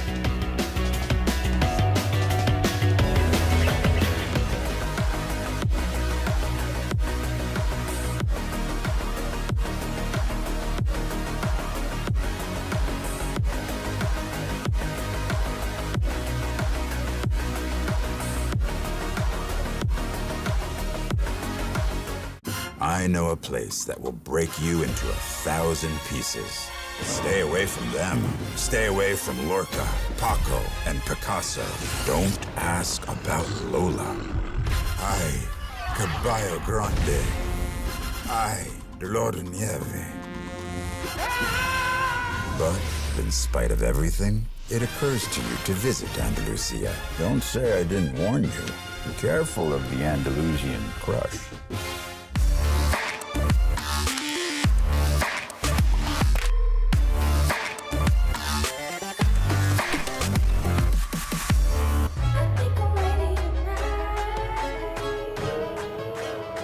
Hey guys, it's Jimmy Lin, former professional Counter-Strike player and VALORANT coach. Watch out for the stairs, clear this angle. You're going to be able to fight this.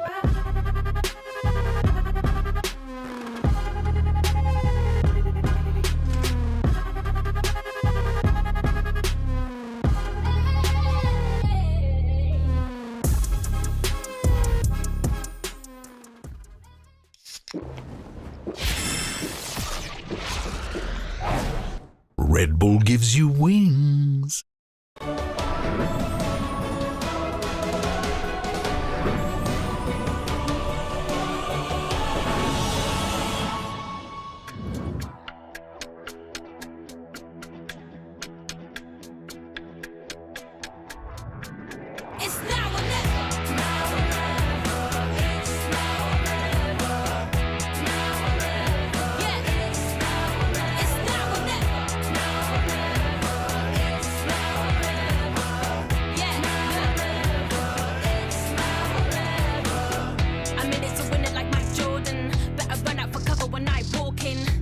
No limits to my calling. Going straight to the top like I've been boarding.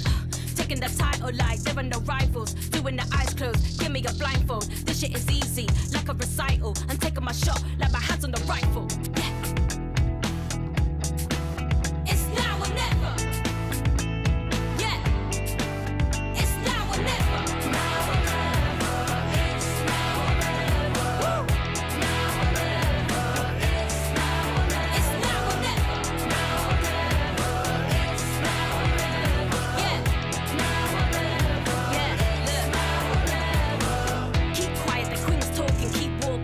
Couple of rings brought in, lines choking. Couple of reporters reporting. Firing line with the red dot, no recordings. Taking the title like there are no rivals. Doing the eyes closed, give me a blindfold. This shit is easy, like a recital. I'm taking my shot, like my hands on the rifle. Yeah.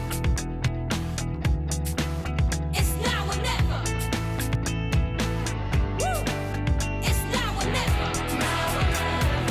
It's now or never. Now or never. It's now or never. It's now or never. Now or never. It's now or never. Now or never. Yeah. It's now or never. It's now or never.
Can you guys please shut up?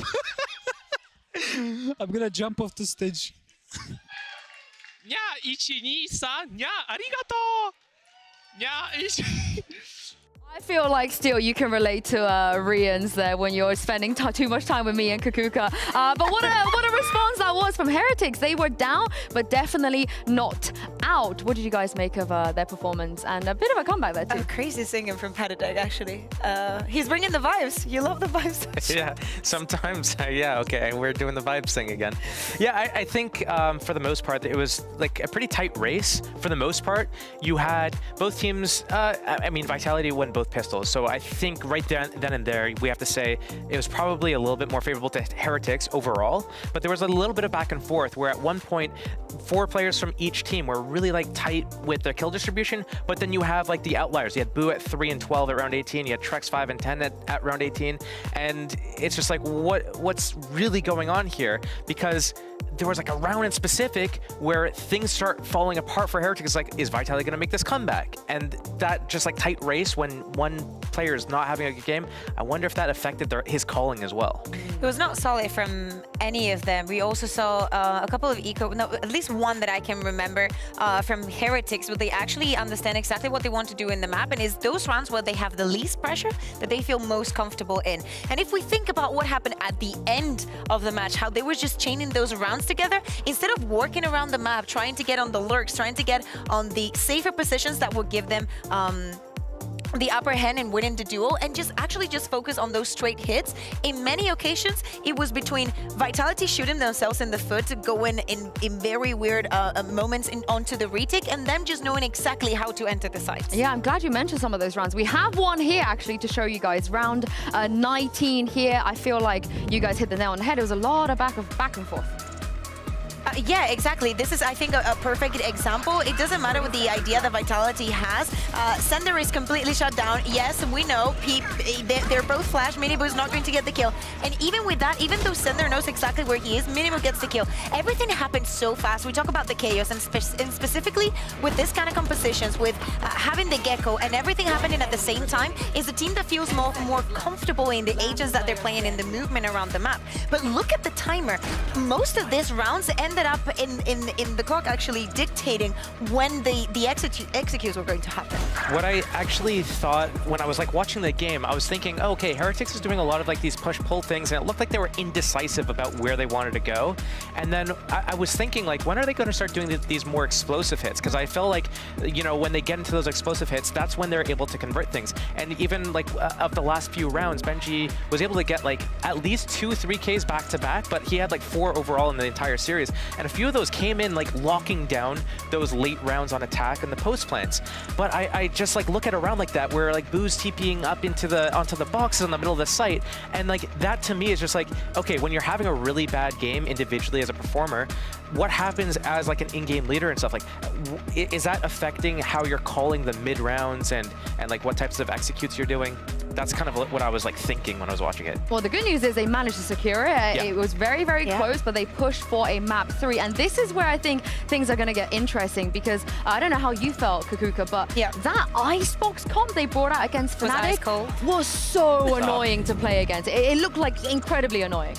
Yeah, totally. And it's crazy to think, right, when we think about the composition that they run with no duelist and still having the effect and shutting down the opposing duelist and being no other than Durka on the other side, especially in a map that should have been and was in that time so good for Fnatic. So seeing them so comfortable and actually being able to bring it back here on Sunset should give them that kind of explosiveness. On the other side, Icebox was the map that Vitality banned time and time again during kickoff, and now we're finally gonna get to see it. Yeah, it's like we're going in a little bit blind here to know like what our expectations are for Team Vitality. I wonder if Heretics knows or has like any information, any like secret knowledge about what's going on with their composition. But like, you know, when you're a team like Heretics, you have a target on your back right now. You got top 2 in the kickoff. You had some maps played at Madrid, so the teams are going to know exactly what you have. And you played this map in the first week against Team Fnatic. So you're going to have a target on your back, and Vitality is going to be prepared for this for sure. Oh, let's see what we're going to get over here. Not quite the deadlock, but they've kind of incorporated the Gecko back into this as well. Yeah, exactly. I think that I think that Kicks was doing a good job. I think that he had a lot of lineups and had a lot of impact in this game. And Trex going back on the KO on the Sunset, it wasn't the most effective. I don't think that he was feeling himself, but this kind of roles is where everybody should feel most comfortable in from Vitality. Yeah, I'm looking at that, like Team Heretics is running the same comp that they run against Fnatic, so they're going to keep going for the same things. Their strength is going to be in their defense, in their retakes especially. They have, especially towards B, they have the mosh pit that lands back yellow, and they're going to be able to move out together and use the Sage Wall in that post lane. I feel like Trex needs to have really good timings with his knife to be able to shut down that retake. Well, this is it, the first time we're seeing Team Vitality's Icebox, and it is up against Team Heretics. I can't wait to jump into this and throw it over to your casters one last time, Pansy and Hypok. Thank you, Sue, and the desk. Yeah, I'm really looking forward to this. I think we've had two very close maps here, both taking chunks out of each other. The quality I'm seeing out of Vitality caught me off guard. If I'm honest, after seeing Kickoff, Madrid, everything else. Bingo. I was looking at this, and this is no discredit to Vitality. No. This is more Heretic Stonks being pretty well... pretty high. Yeah. So to see this go the distance here, credit to Vitality, absolutely. To take Breeze, obviously keep Sunset as close as it was. In my eyes, probably should have won Sunset. I kind of agree. Like I said, there's a few rounds that Heretic's able to scrape through with a clutch here and there, and had no business winning, really. And Benji Fishy in his little corner for about 4 rounds. That damn trip. That damn trip. All right, Palatech. He's in a little bit of trouble now. He's got support though. 3 other players weighing near enough by. Dizzy should see, and oh dear, Runner has absolutely smashed Palatech. One suppressed. Catches a glimpse of Boo as well. Look at the progress on the other side of the map. Well, I was going to say, yeah, the fact that he spotted a second, potentially third player here means Safe can really pick up the pace. I like this recheck. Benji Fishy very heads up to at least recheck on that. Maybe feeling there was no pressure coming through Doesn't on give his B-Long. life away as well. Down to 67 HP, has to respect this progress made now. There's no utility to stop the plant or even delay this, really. And looking at the minimap, the fact that it's only one scene and it's a Killjoy means that the rotation comes through quite late here. 30 seconds left. Oh, what do they have? I'd say rotation comes through quite late, so does the plant. Yeah, that took a minute. Up the top side. Ooh, Safe though, gonna find Benji Fishy. That Sheriff now coming into effect. Oh, Rienz hits that. Again, this just feels like some of these fights are going the way it shouldn't, but now Boo left, well, struggling to find deeper impact into this round. A 1v3 will be very difficult here. And a nice attempt, but not gonna be much more than an attempt here.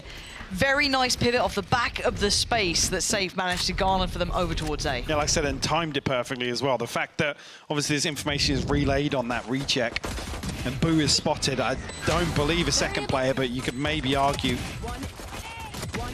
the assumption is there. Yeah, Safe's the one to really secure this round. And that space gained on the other side. There'll be a Sheriff thrown in here for Rienz. Stage's walls are coming down. Actually a second now for Boo. Na'Vi-esque old buy here. Sana. 2 pistols here for Sender and Safe.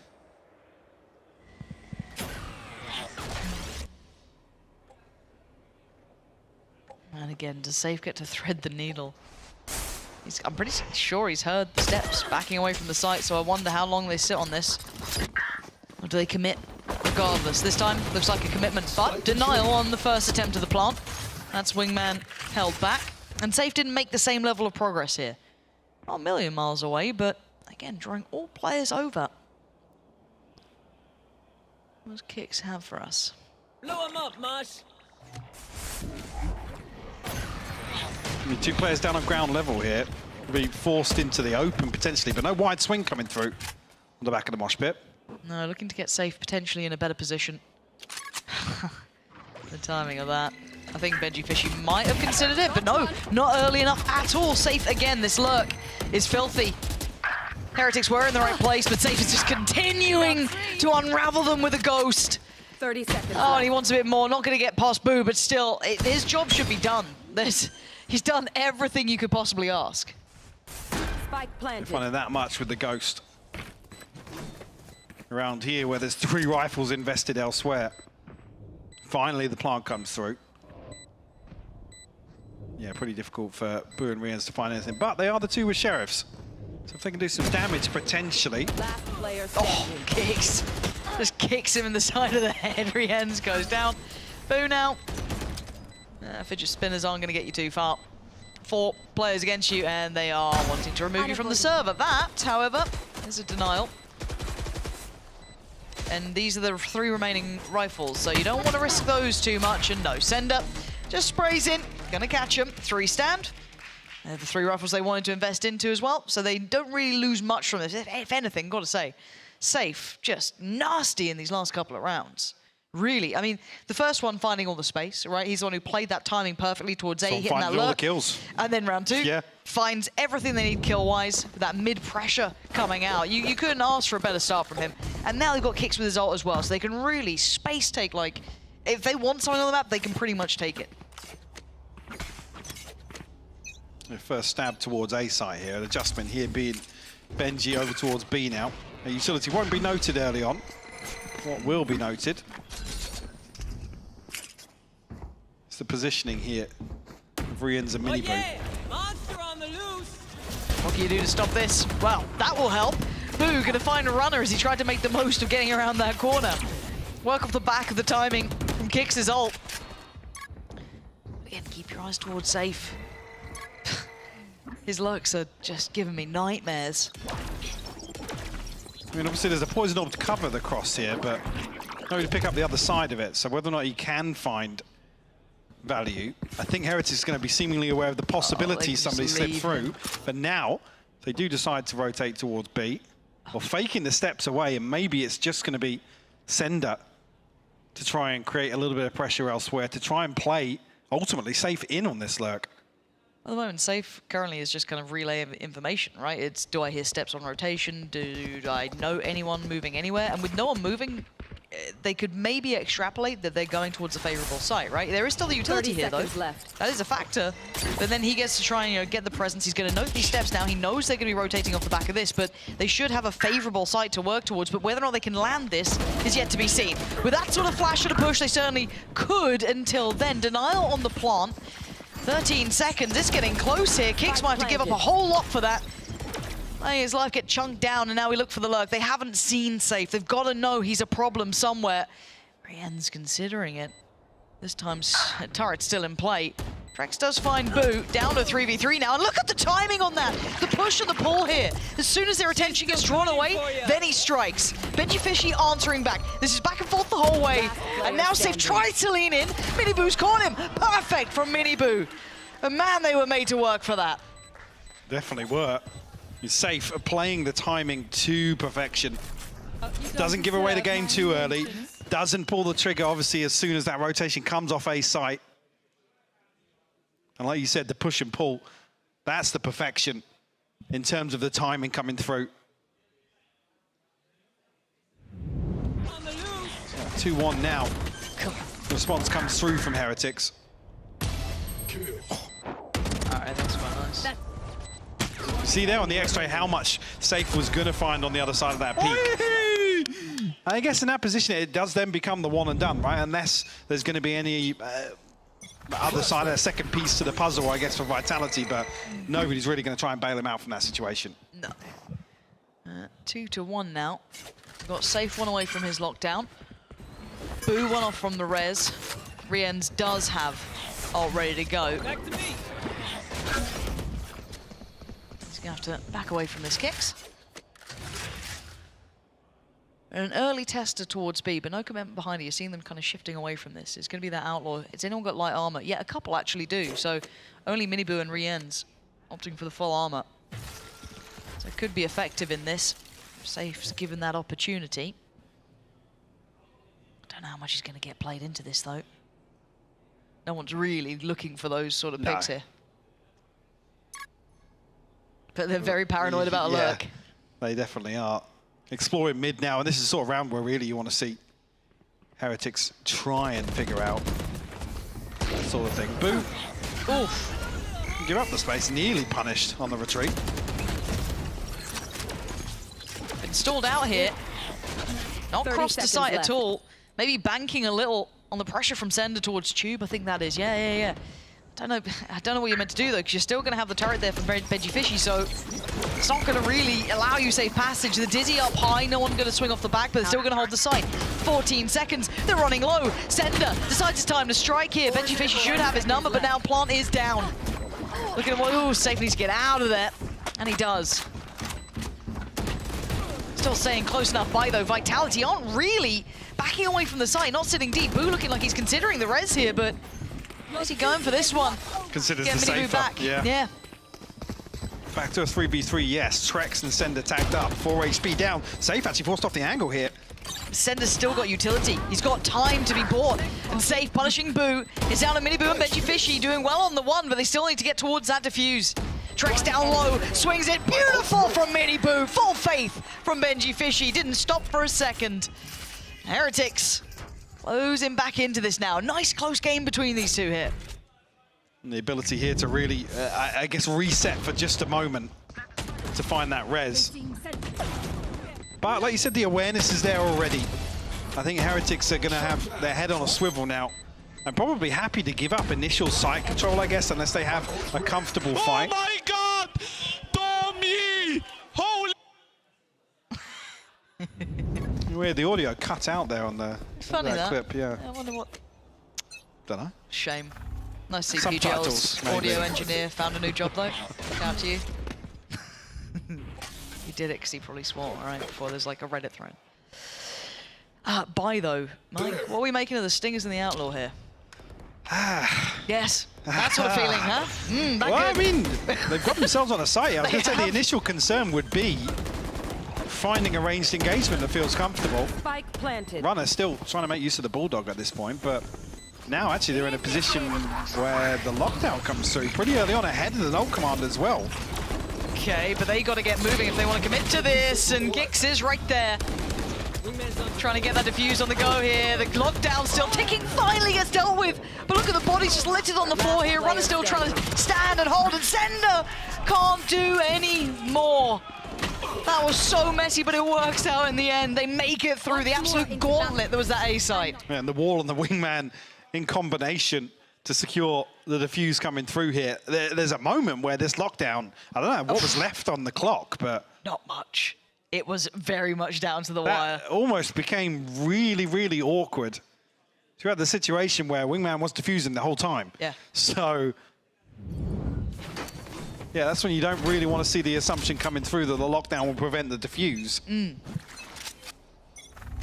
Speaking of lockdowns, Benji Fishy now has his. Kick still with his ult here. I think he's had it for a little while, unless he's actually got it back from when I last noted it. Right there. At this point, though, Rien's going to be identified early with the knife, so staying propped up on this, maybe played in off the back of a flash, but wait and see if that comes in. As it stands, just a test of the nerve over towards the B site. Rien still gets to linger around with Mini Boo. They're getting curious here. That's enough of a tell. The flash and the dizzy. Gonna lose out on that. Won't be able to pick that one back up. No harm, no foul, though. No damage really exchanged here. Heretics drifting a little deeper. Still comfortable behind the Viper wall. Now actually late investment of the wall could be a problem here, but Kicks on the back of that, looking to isolate one of the detained. It does come through, but Boo's still alive. Boo's still standing. Rienz has his back, and Boo, where is he? How is he living? He's finally been found by Trex. The site's under their control. Benji Fishy still has the lockdown, and Patatek not too far off from his ult, but he's 2 away, and that's still quite a lot at this point. Yeah, but look at... Doing this in a post plant is going to be rough, though. Sender can still buy time, Mike. Well, the reason it's tough in the post plant here is that actually it's a comfortable, safe plant up in Nest. So there's plenty of opportunities here for Vitality to punish the defuse coming through. That Viper Wall's not really going to give them any sort of comfort, but Benji will. What an absolute nutcase! Sender! Red Bull clutch right back at you. I thought that was Benji Fishy's moment to shine, but it's not to be. Back and forth we go, 3 apiece now. The scrappy buys finally fully pay off. They make it through, and I don't know how Boo lived that long. But now Boo got a kill before being detained. Eventually shut down here. Oh. Yeah, it just so happens they drop down Sender. Nice. I don't understand why. And that's the audio you cut out. Really crucial dialogue and context for us there. But whatever it was is enough that they've called a timeout. Yes. So that is quite interesting. There's something happening. There is some either miscommunication or something not quite lining up, or whatever they're doing they don't quite like, that they pump the brakes. So something heard, something said is enough that they want to just kind of pause, check in, because that was a round back, right? This was 3 on the trot for Heretics. Even though they were, quite close, a little bit, scrappy, it's enough they want to pause here. See if we'll see I guess a massive overhaul of the approach. Whether or not that is just a tweaking issue. Whether or not Vitality, well, I don't feel like they're struggling just yet. Obviously, you see Heretics' string of rounds came from a couple of successful retakes, but on the back of, you could argue, some heroics, individual heroics to break back into some of these sites. I feel like we're getting that almost from both teams, right? It's in equal part. We had Sender clutching out the last one, but then prior to that, Benji Fishy almost hitting, a nutty 3K. So I think both teams are very capable of doing it. I want to see what this adjustment is from Vitality. I don't know if it's something we can even identify. It could be something quite small. Let's see, as it seems, Heretics prioritizing so much of this space here. Maybe put on red alert after the amount that Safe was getting away with, but again, you're trying to make something happen. You're looking mostly towards Rienz, and you're looking towards the other side of Miniboo, right? These two are the kind of pack-a-punch players. And Safe's slowly going to be working towards A still, so keep that in the back of your mind. On the other side of the map, there's still going to be a stack there. Safe's awareness. Hunting, yeah. Smart boy. Is he smart enough to clear this? And that's a little bit of an alarm being rung there. Rienz needs to play patient. He needs to play patient here. How meticulously does Safe clear? So far, he's going to check this. Yes, he is. He is going to check it, the audio, and you could see the frustration on Rienz. You could see it there. Waited so long for a chance. Heard the steps, got all excited. Not going to happen. Denial on the first attempt. 30 seconds left. But the Viper's Pit, perfect answer, and that should be safety. Rifle is in the hands of Penatech though, so they've got an upgrade there, Mike. Yeah, well, that comes through. Hang on. Miniboo's found a kill with a fragment and a headshot onto Trex here. Brings it back to a 4v2. Okay, Dizzy in the mosh pit still. So that's a time buyer. Got Wingman back too. Very early though. You can see the paranoia. He's worried about this, right? Trying to hope something happens. Sender's got to be careful as well. It could be spammed out here, but does he time this right? Does he try and make the hero play himself? Leaves the pit, tries to find the angle, but he's been found. Benji Fishy doesn't fall for free. And now Vitality try and dig their heels in. The wall's in the way. Oh, Sender! As if you're pulling that one off. Vitality clutching onto this round. Back to back for Sender as well. The one to seal the deal. A second successful A-site hit here. And the Sage Wall may be causing an issue there, but even the reposition, I mean, it's tough for Rienz. He's got so many different angles to worry about here. Yeah.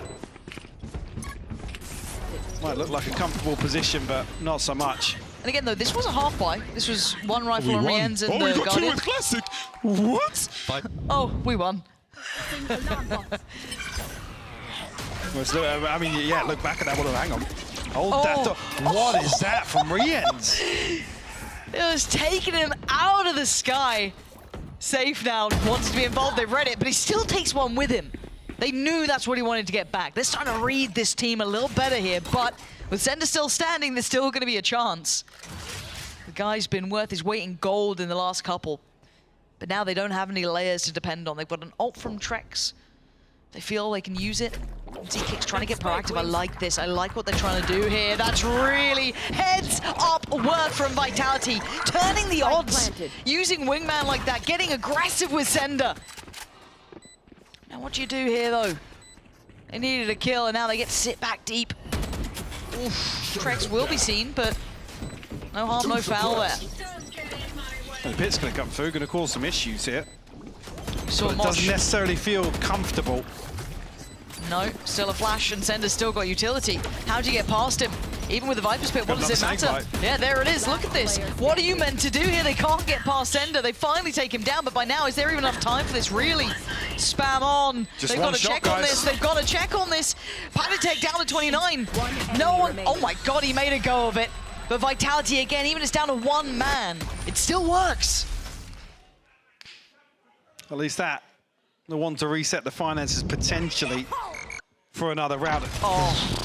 Oh, before the flash too.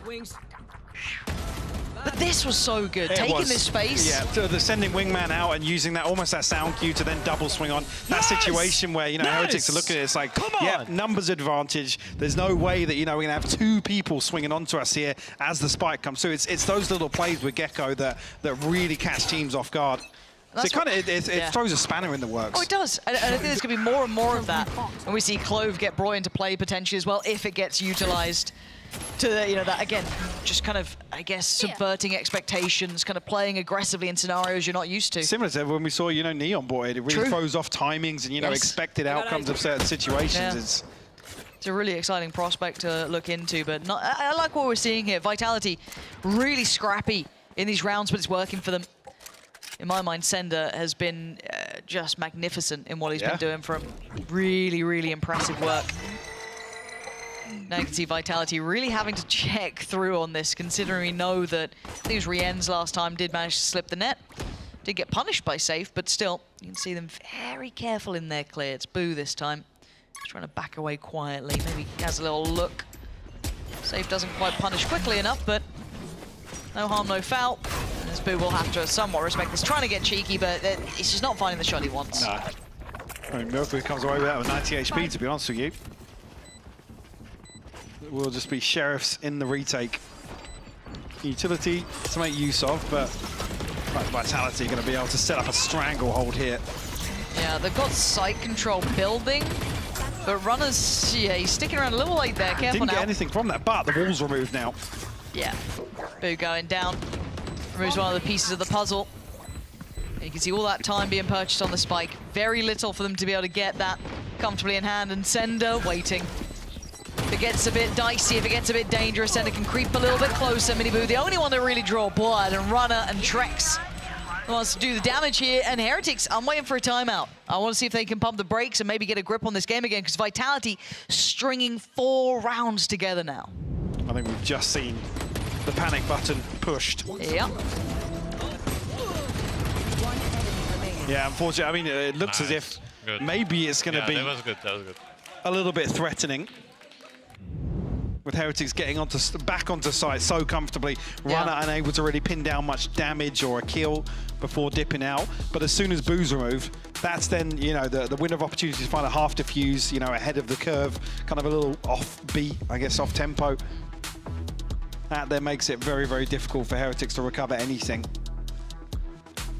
Yeah, difficult to really say what the response needs to be from Heretics, because, I mean, I feel like we're in a similar situation to where on Sunset. Vitality are just, they have so many opportunities and so many options and little resistance. Whether or not that's the early work of Safe, and Heretics now are a little paranoid to overcommit on extremities or, you know, explore towards mid just through fear of being punished. I feel like you have to take that risk, though, in my mind at this point. I mean, you absolutely do when the opposing team strings 4 rounds together.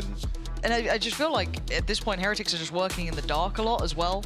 Like, yes, they're starting to get the read on this A piece, but the amount of kind of like fakes that we saw pulled off early because of Safe's presence, I feel like they have to get dedicated map control somewhere.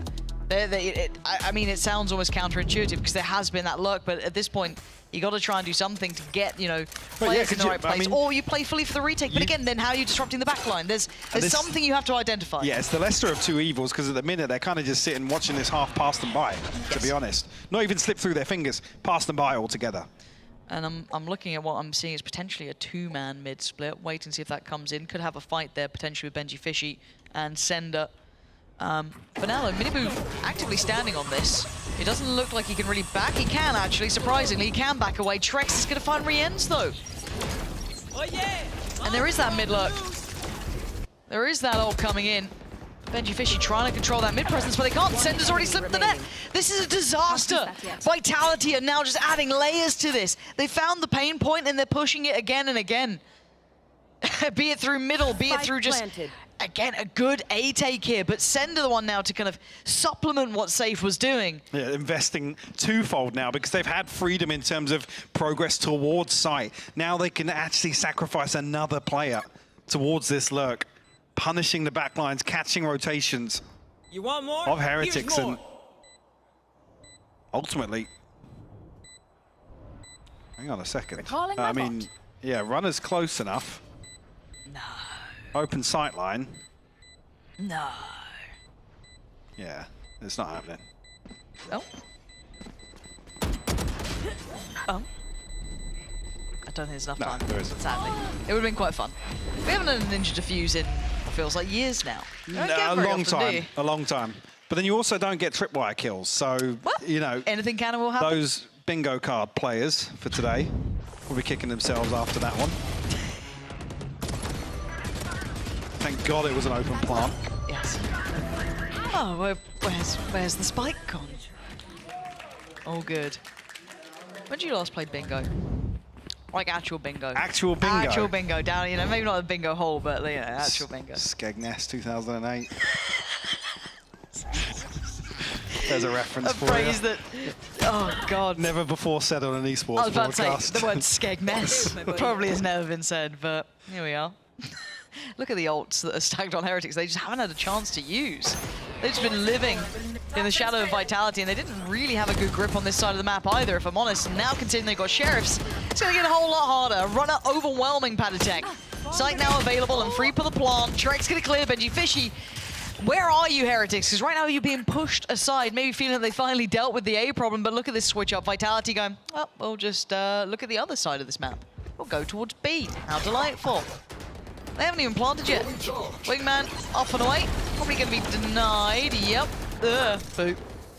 Trying to play his life here, but Rien's now noted. And they pause. This would need one of these players to really find value. Rien's, there's that aim we're talking about. Now actually becomes a little problematic, yeah. Yeah. Vitality have to push a little further forwards here. Minibu's punished exactly that. Okay. Ults come out. You can see Boo trying to keep him safe while Rien's tries to get some value. Runner going to invest towards Miniboo. And now it's down to Rien's in a 1v2. How much can one man achieve here? Turret now removed, Safe taken away, but he should be back to effect by the time that Rien's could close the gap. And he's still on the Guardian. Kicks to the left, Safe to the right. This would need something monumental. He knows where both players are. He's got utility still to play with too. Still has Wingman here. Saw you, Mosh. Trying to create some safety on the angle. Should get some progress going. This is still dangerous. This is still doable, and Kicks breaks his heart, but keeps things looking golden for Vitality. Again, with the funds built up and established here for Vitality, no real sweat in terms of that coming right down to the wire. Especially with a 5-round lead here. Firmly in control of Icebox, which feels a little unexpected considering, obviously, not knowing really to place, I guess, the credence of last week's result versus Fnatic. Yes. But a 13-4 result nonetheless for Heretics here. Vitality once again flipping the script for us. I mean, this is genuinely massive for Vitality, who, again, the comp left us wanting more. But maybe this is the solution. Finding the balance to all things as Miniboo on the verge. Spots 1, 2, 3, plenty of barrels noted and plenty of bodies added to the count. Dizzy not quite dissuading them enough. It's Boo this time to double down. Even just Kicks alive. Finally the answer's there for Heretics, but so late in the day. The last round of the first half could be theirs, but Kicks, you got something? Don't think this is particularly feasible, but he's got time. He's in between a rock and a hard place. And there it is, position noted and all that utility removed for a couple of seconds. Forced to show his hand as Wingman comes around the corner. And Heretics clutching onto the last round here in the first half. Yeah, win out in what feels like a brute force really for Vitality, seemingly like they have the freedom to do so. This mini boot, a brazen position, but with the res being available, you can take a little bit of a risk like that to kick the round off. But a very convincing half from Vitality. A 4-round lead now coming into the defensive side. Those 6 rounds in a row, I genuinely don't think Heretics had an answer at all. I think they were absolutely lost in it. No, I mean, again, you could also argue, come back to the Fnatic series, I think it was a 9-3 half on the attack for Heretics, so sure, there's an argument to be made that, you know, it's not the end of the world in terms of them, but that was the first half of the map as well. They obviously led to kick things off here. Now have to claw their way back in. Look at the positions already coming out across the map. So much information. They know now exactly where they are. You're going to see Sender just give this up now. There's a nano swarm down that can stall out a default plant. They're going to be herded. Does this turret get deactivated? Wait, did it get shot? I don't know. I think so. I think so. Benji Fisher was watching it anyway, so I feel as though there's a case. Do they just try and push through here? They're going for a deeper plant to be safe from the split, but then they need to win this fight towards CT. It's paramount, it is a priority. Sender tries to do his best, but he falls. Benji Fishy overwhelmed on the side, but he's the first alert. He's the first warning. The Vitality are now back on the site. Runner kicks safe. Looking to try and flood on through. 4 players though. Holding on the other side for a second here. How do they clear this? The double swing off the back of Dizzy. It's Runner to find Boo. No effective trade here. Rien's out force off the angle, but that's the timing for Panatek to strike. And Safe goes down. First found here for Heretics now. A lot of threat, a lot of danger for Heretics. Yeah, reference game is on point today, yeah. Yeah. You didn't do... You didn't really send it. No, you didn't really send it. Oh, you wanted me to send that, did you? Well, I mean, if you're going to make a reference, yeah. Enemy remaining. Regardless, though, Heretics Nice. Finally, on the board bro, here. Finally. Yeah, looking happy in the Heretics camp. Cheerful bunch, aren't they? Yeah. Put 2 Brits in the same room. Make them watch Valorant. Well, my mental health has not been the same. What could possibly happen? What could go wrong? Well, back to the game safe as a sheriff. It was rhetorical. Safe. Slip away from this now after being noted. Yeah, you know what, you take this round. Yeah. I'm having a drink of Heretics. water. Needs saying. Heretics I'm next to you. find themselves a wide open A site here. Obviously, we'll get the plant through. Actually, Wall invested on the back of that as well, so an obstacle for Vitality to overcome on the way back through. Look, exchange between Rienz and Boo there. Alrighty, back in the building. Dizzy, not gonna get much out of this. Let's see if there's any sort of threat here. So far, no. Nil point. Runner. Makes a go of it, but they find 2. As long as they recover any of the rifles they had, it's no harm, no foul, all good. Yeah, it was 3 bought in, so again, you sacrifice the pistols. With 1. And, yeah. They've got all that they came in with, so not too much of a problem. That's 2 in a row. Now, this is where it gets interesting. This is where the fun starts to happen. I promise you. Maybe the next one, really, but you know. No, it is. This ultimately plays back in towards equalising that advantage coming out of the half. And I mean, it's pretty well flushed. It's not a bad bonus round. Bulldog Guardian, yeah, but the rest just sitting on nice amounts of rifles, full util. You'll be happy enough with that, Heretics. It's game time. Vitality want to dig their heels in now. This is the round to do it in. Dizzy's down. A real resistance in terms of that early exchange. Just going to get everyone with another free plant. I mean, wall removed, yes, but I don't think there's going to be much pressure coming onto the plant here. Boo eats a ton of damage off the snake bite, but able to heal up comfortably after this, and Heretics will have a chance to reset and relax a little bit. Here. Boo can buy some time. Slow it down a little. 3 of them staying relatively close towards that maze. You can already note that Sender has slipped a little bit closer. Boo going to be overwhelmed. Miniboo on the trade out though, finds Sender. Rienz then swings into gear. Safe trying to work off the back of the Boombot, not going to get what he wants though.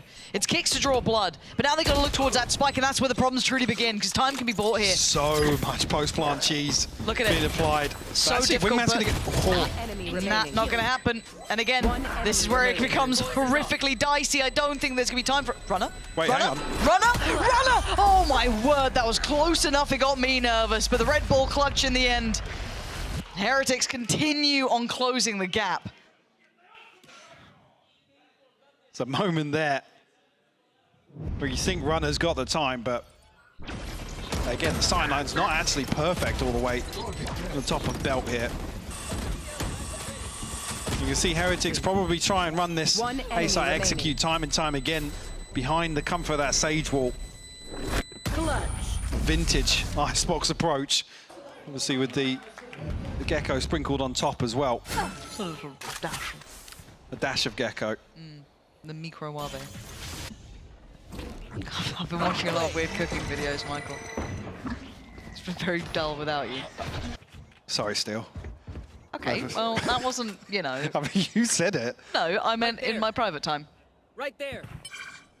Relax. Oh, that's a conversation for another time. Well, it's a very slow start to the round, Michael. So we can... Heretics are on B Yeah? site already. Oh, B site must have moved. Sender doesn't see any of these players. Yeah, no confirmation on the backside. Benji, I'm not even sure actually if when Runner had repositioned here. Right, Safe will catch the cross. That's a tag actually as well. Oh. Right there. All right.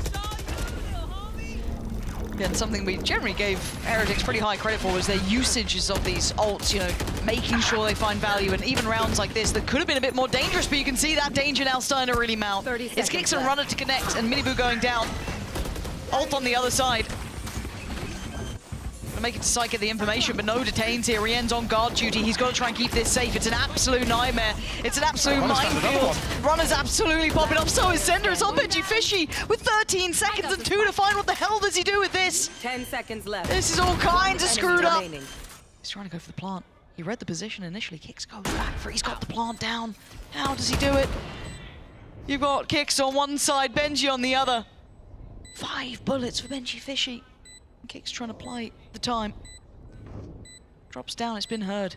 Trying to toy with it. Go back up. Benji Fishy now looks back. Oh, Kicks! He got the headshot there. It must have clipped the edge of the wall. It had to have done. Kicks is on 3 HP. The Kicks have a shield.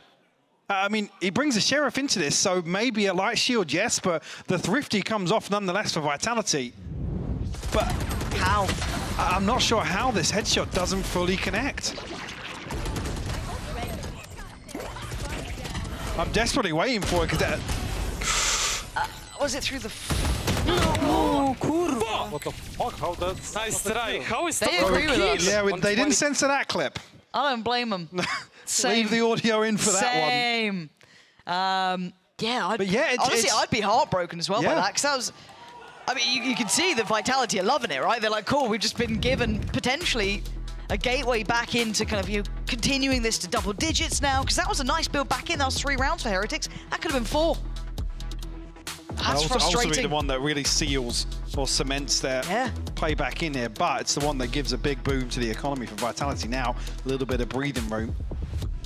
And actually, even considering, what, 3 rounds to start off the second half? Look at what Heretics now have behind this purchase. I'm looking at the ults coming in here. Boo, I think he's one off yet. You got Miniboo with his on the other side, quite far away. No one particularly knocking on the door of that yet. Still have Miniboo's, as said, ready to go. So this is maybe something that they want to try and utilize now to try and maybe course correct after that round slipped away from them. But to be fair, all the players, as frustrating as it was, you know the Benji Fishy is going to shake that off. But man, Kicks will be loving the fact he got away with that. Yeah. You don't often get those chances. A clip of a bullet or two, I don't know how he was still standing, but he was. I didn't catch in the replay, actually, if he did have a shield. I didn't even look to it, I was just still horrified. And then they swore and I got really excited. 7 to 9. fines everywhere. You know, people take that seriously. I know. And they're like, Don't tell them. No, yeah, you know what, I'll come back to it, because it looks like we've got a bit of aggression. Good nade, though. Oh, Benji, that's unlucky. How is he living? I guess he at least gets, a second lease at life as well. Maybe not quite as egregious as the round before, but the fact he is still breathing, it's rather surprising. Vitality seemed quite well-rounded in that approach, to be fair. Hang on, Safe looked like he was going to progress down tube here, but then called to attention. Retreats a little bit, but there's no way he spotted this cross. I thought there was an audio cue heard by potentially Kicks or Runner on A to call that. I say that actually on the other side. Sender does nearly commit to that opening peak. There we go. And they burst through the wall. Sender's been cleared, but the support's there. Safe is the first man to the case. You're looking at the rest to try and make it through from CT. That's gonna be Runner now on the case. Gonna bring Miniboo to his knees and follow up with Boo. Kicks and Runner. He's got another nade. Oh my word, yeah, Miniboo's absolutely out of it. Yeah, I mean, this prevents the res from coming through now. You can see Rien's trying to catch that timing here. Just that rifle in hand, a 1v2. Rien's is good. He's got to be really good. Rien's is just out of this world. I mean, open sight lines created here, given the opportunity to excel, and he absolutely delivers. Give me that one again. Let me see that Red Bull Talking about it being clean and crisp. Oh. Not often you see it as good as that. I mean, yeah, even here with a weird situation, there's a chance for the half defuse to come through and force the hand of Rien's, but that's, oh my God. Yeah, and frustration, because I think there's a chance to maybe slow things down in a 2v1 there. Especially with the utility still being there for Kicks. Hold on, we've got some aggression coming through here as well.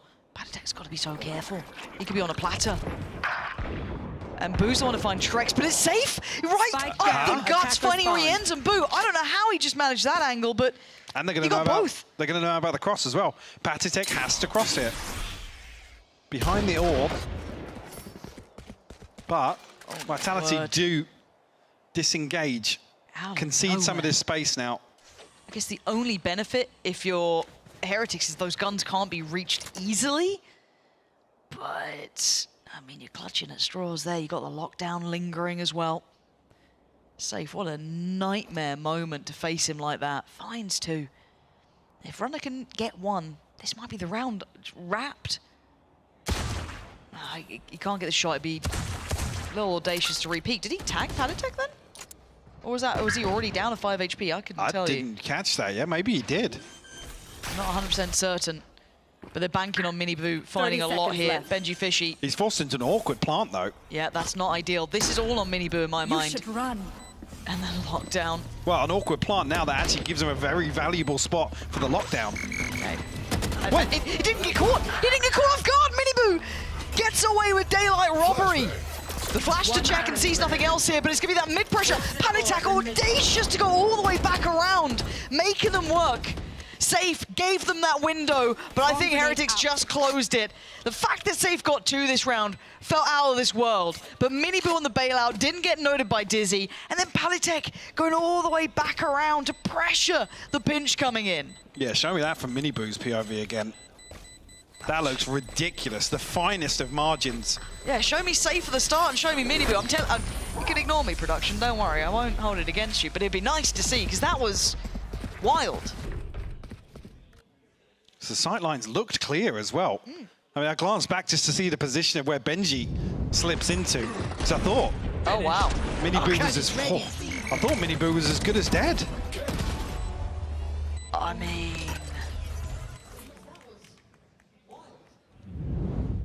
they just won a round. Yeah, they just won a round. I see that Mini has actually joined Heretics. It's a Mini cosplay. Exactly. Well, we've got Miniboo, so they're just, really bringing it all together. Operator is coming out. Runner opting to invest towards this. We haven't seen this yet, so look at this.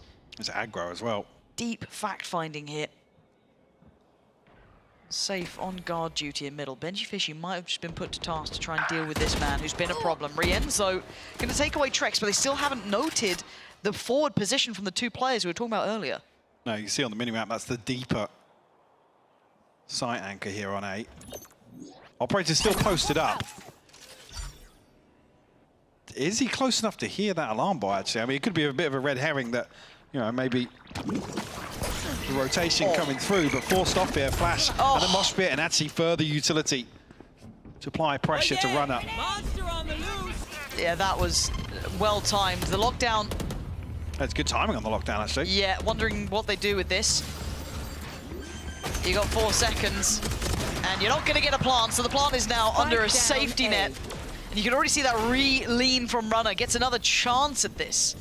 And as you said, the lockdown timing was exceptional. Bought them so much space here. 30 seconds left. Isn't done with you. But now, this is what they're going to depend on to try and get them back on this side. They've still not noted runner. He's still a factor in this. The second that wall drops, there are problems. Oh, and they almost line up. He did chip damage too. You couldn't ask for a better response, as Miniboo can do no more. Sender clearing house here. Vitality make it to 10. Yeah, it felt fairly crucial to win that one. I think it's going to be Boo that struggles the most. Actually, yeah, Patitech in terms of the finances here. Rians looks like he wants to throw. Actually, looks as if Heretics are going to buy altogether here, force into this purchase. Yeah, Vitality. Oh, did the second tag come through there? I'm not sure if it was the second tag, but almost looked like Runner's able to line him up with the operator there. Nice, big round, big round. Well played, let's go. Yeah, it was a big round, because look at the buy. Yeah, it's not, well, I mean, with the rifles here, as full an investment as they could probably... Oh, they're still doing this again? Trex this time going to get the better of Miniboo, so kill my allies. Miniboo going to be brought back to life. Here. I just don't know if they've got the kit to clear this now. No, it's awkward here because they want to run at a site, get the pit down, and let Patitech kind of cause a nuisance with this judge. Looks like they might rethink their approach, or maybe even try and fake with the pit here, because we're seeing the spike still lurk outside 8. I got you. In the hands of Boo. And it depends on the... That causes a big issue, because they're not able to now comfortably fake. Safe just stepped. Did Benji not hear that? Well, he definitely hears runner. But Safe's also heard... Oh, not again. He's got no clue about Benji. No, yeah. No, Benji seemingly had no clue where those shots were coming from which either. is also questionable at the best of times. But they have a pick and they have a chance. Left. The one bonus was that runner actually moved away from this site too. Late But round now- hit though, showstopper here. It's really awkward, Lauren. 20 seconds. They've already had problems getting towards this. 15 now. Showstopper goes through. That's not the player with the spike. The spike is going down as we speak. They can still hold on to this. Maybe, maybe not. Trex is there towards Rians. It's down to just 2. Benji Fishy and Patitech. Okay, Benji Fishy wants to make a go of this one. Can't do any more that time as Patitech on 17 HP has no hope in this world as Vitality really kicking in now. And such a good usage of the null command. It splits Heretics away from being able to rely on that comfortable, that safe, guaranteed plant behind the wall, behind the wingman. But also that, Heretics are ahead of the rotation here. Not able to really find that window. Sorry, Vitality are ahead of the rotation here. Heretics not able to find the window of opportunity to even get themselves to a position. And that was so quick as well. I look back and I think, is somebody sitting in the pit still on B? Have they left a contingency in place? No. Everybody scrambles for this rotation. Someone just take it. You're all on even. Just a fuse, please. For now, though. A little concerned. I mean, this feels like Vitality hitting 12. Yes. Unless a Guardian and a Stinger and a bit of a Shiko around the edges can find some value here around 21. Still got the pit to work with, so maybe they can find a plant, swing things in their favor. But it's not comfortable whatsoever. No, it's not. Benji Fishy already copping a boatload of damage. Luckily, we'll be able to get healed up here, but Safe not allowing him any play towards middle now. And you can really see the adjustment. There's going to be kicks patrolling towards Tube as well. Maybe feeling as though got away with too much in that last round. And actually, careful now. They've spotted a player here. Now, Rians has fallen. And Runner's not feeling pressured, so he gets to go back for more. Boombot allows him some escape here too. Gets to slip away, doesn't have to outstay his welcome. And even with Benji Fishy finding space, he doesn't have the spike, so it really feels quite irrelevant to this. Hard to cross back over as well. I think Benji's really going to be given an inch in this lurk. No, it's not. A wallbang, yes, but damage done at least for Sender's going to humble Benji for the time being, keep him honest. Flash doesn't even connect it. Nope. Well, it doesn't matter. Okay. That looked disgusting. Oh, what? The second. Stop it! That just doesn't seem right. The spike went down before Mini Boo fell, but Safe is having none of it. He wants 12 rounds and he might just get him. Panatek. This is a lot. This is really quite a lot. Runners bounding in. Vitality potentially on the precipice of a big upset here. A lot of people putting a lot of faith in Heretics, and rightly so. Vitality not turning heads in that first game in all the right ways. But now, they seem to have everything going their way. Yeah, really, really impressed with them today. That first was disgusting. Second, Trek's not giving a shot. But yeah, thoroughly impressed with Vitality today. Obviously some questions around the execution of week one in general. Yeah. But here, yeah, definitely for me, an upset for Heretics, who very quickly established themselves as maybe one of the top dogs here in EMEA. I love seeing this, the You're potential. taking the distance, yeah, absolutely. This is what you wanted from Vitality, right? Is seeing what they can actually achieve. You saw all that potential and none of the results for it, but now we're starting to see that real glimpse of it. Now Heretics tested. 2 away for Rien's on the ult here. Sender drifting back through, and the timing might be real good for him. Mini Boo and Rien's lineup and put to bed. Sender sending him out of this game as Benji Fishy, the last one alive, to try and put up a stand. And it doesn't matter. Brought to the knees as Vitality tear down Heretics. Hats off to them today. What a performance across this series. Yeah. Individuals stepping up. Heretics, I don't even want to say this was a bad game from Heretics, to be honest with you. Absolutely in control from Vitality start to finish, with a hiccup along the way or two. Yeah, I mean, overall, just expectations have been changed. I think as much as, you know, I'm sure there'll be the Vitality fans going, well, I had faith all along. Brilliant, welcome to being a fan. You don't No, sure, go but off the it's results, but validated now. Now Absolutely it is. validated. Now it is. Because, as I said, that first look at them, it left us with more question marks. We were waiting to see, okay, what does this team look like? Now they have all, you know, 5 together. You've got everything starting to line up, starting to warm up, and they look fantastic, to be fair. Got to say for me, Safe outstanding in this, but every single player had moments. They had impact throughout this series. Absolutely, yeah. This felt like firing on all cylinders. There was no real weak link towards Vitality today at all. No. Runner thoroughly impressed me there on that final map as well. Kicks across the entire series. And I guess one of the big questions coming in has kind of been answered here with some comp changes up. Obviously a new turn in here in terms of the map pool showing us Icebox to round things out. It's not necessarily overcooked. So that was the big question coming into this series. The desk kind of hit hard on that. We've not seen that at all. Vitality, like I said, thoroughly impressed by them today. Yeah, really, really big tick in the box, and another boon to the EMEA squad, right? We get to see another team that can now do hopefully some serious damage, right? Like that's what I'm hoping for. Absolutely. It's hoping that we can see this form continuing. Again, it's been a pleasure watching them now pick up after what was, as I said, a little bit of a, not a letdown, but a bump in the road maybe of their debut game. I think underwhelming is fair. Yeah. I think they probably would have said that themselves as well, to be able to pull out a comp like that and not really have the, I guess, one-off impact that it should have. Yeah, so seeing them adjust the comps, come back in, humble enough to adjust and kind of look good now, it's their chance to kind of fight back in this. I'm happy enough with it. On the other side for Heretics, maybe a bit of an awakening here. Again, hot and cold, but Vitality stepped up. I don't know if they just didn't expect it, if they weren't prepped for it, but what we saw today was a totally different Vitality. Yeah, absolutely. I'd be surprised if that was kind of Heretics showing a real lack of respect, but no, this was an over-delivery from Vitality for sure. Well, it's been an over-delivery from us being back on the camera, so we're going to hand it down to Sue and Safe.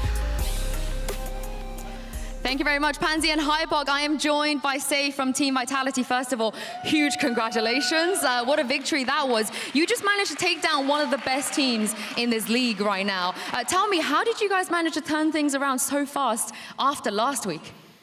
I think in terms of what problems we had last week, it's very minuscule things. It's not like something very major. It's like we know we are good enough to do something. It's just there are very small things we can change on official because people get stressed. And we have a lot of new people in the league. They've never played it before, just like them actually. So, I mean, yeah, there's a lot of things to learn. And I think we fixed some small stuff. We still saw some glimpses of it today, of the small stuff. But overall, it was pretty fun. What happened on that second map? Because it felt like you had so much momentum being able to come back into it, maybe even just secure the series 2-0. So talk me through those last couple of rounds. We trolled some retakes, I think, and that's completely fine. I mean, one Cypher Wire should not stop 3 people, but I mean, God bless the Cypher Wire. So yeah, I mean, that's the only thing. I think the retakes were like just very poor from us. Otherwise, it would have looked different, probably. Now, you mentioned, you know, some of the new blood we have here, but for you, I don't know if you know this, but you are officially the most seasoned player we have in VCT EMEA. You have overtaken Nukia for the record, 224 games, by the way. But not just that, you're also the first player ever to surpass 3,000 career kills in VCT EMEA. No one else is close to you right now. So how does that feel to be doing this for so long and doing this at Tier 1 for so long as well? I mean, it's a pleasure to be here, obviously. No, not a lot of people get the chance to be in Tier 1. Not a lot of people get to pursue what they really like. And obviously, you know, I have my fair share of doubters. I have my fair share of supporters as well. But I'm just happy to be here, and I'm happy to try to show the best Valorant there is, even though maybe I'm trolling half of the time. Only a quarter of the time. Only the quarter of the time. Do you feel like your experience, you know, is an advantage right now in a league where there are so many younger players? Yeah, definitely. I mean, if it's something that I can give to them, then it's definitely an advantage because some people won't have that, like a guy that knows and like can tell you, hey, this is how you react in certain situations, this is how you're supposed to feel, or like calm you down, be your dad kind of vibe. But, you know, I mean, it's pretty, yeah, you need that guy, and I'm that guy. And I'm just going to put you on the spot, you know, looking back at your long career, you got a particular highlight, you know, the moment that maybe you feel like is your favorite moment so far? Yeah, it was 11-11 against Team Vitality. on Ascent, and I got my ace against them, and then we won that to go ahead and win the playoffs. I think that was a sick moment, no? Oh, that was the guild days. No, right? that was Liquid. Oh, Liquid. Oh, last year. Liquid versus Vitality. Oh, wow. And speaking of guild, you're reunited with Trex. Yeah. So what's that been like? It's been good and bad, I'll be honest. And people don't like honesty nowadays, but I'll be really honest. It's been good and bad. There's a lot of things that have changed about me, and it's like seeing your best friend after like two years of not seeing your best friend. It's like, oh my God, you've changed so much, but I've also changed. And it's like, oh wow, let's work together. And then, you know, it's kind of a good vibe, but there are some bad things that we both work together on, and I think we're making it work so far. So what would you say is the best thing about this reunion? Best thing is that guy is probably one of the smartest players I've ever played with, apart from Leo. And I'm just super happy to have him with me because he, like, in terms of, you know, we talk about developing other players, but I need to develop myself as well. And when I have someone that contests me and challenges what I think as well, it's kind of like, okay, wow, I can take a lot from you as well. And that's what I feel with him. It's like, okay, we can work together. You push each other, each other. You just spoke a little about how you've changed too. How, in what areas do you feel like you've changed as a player?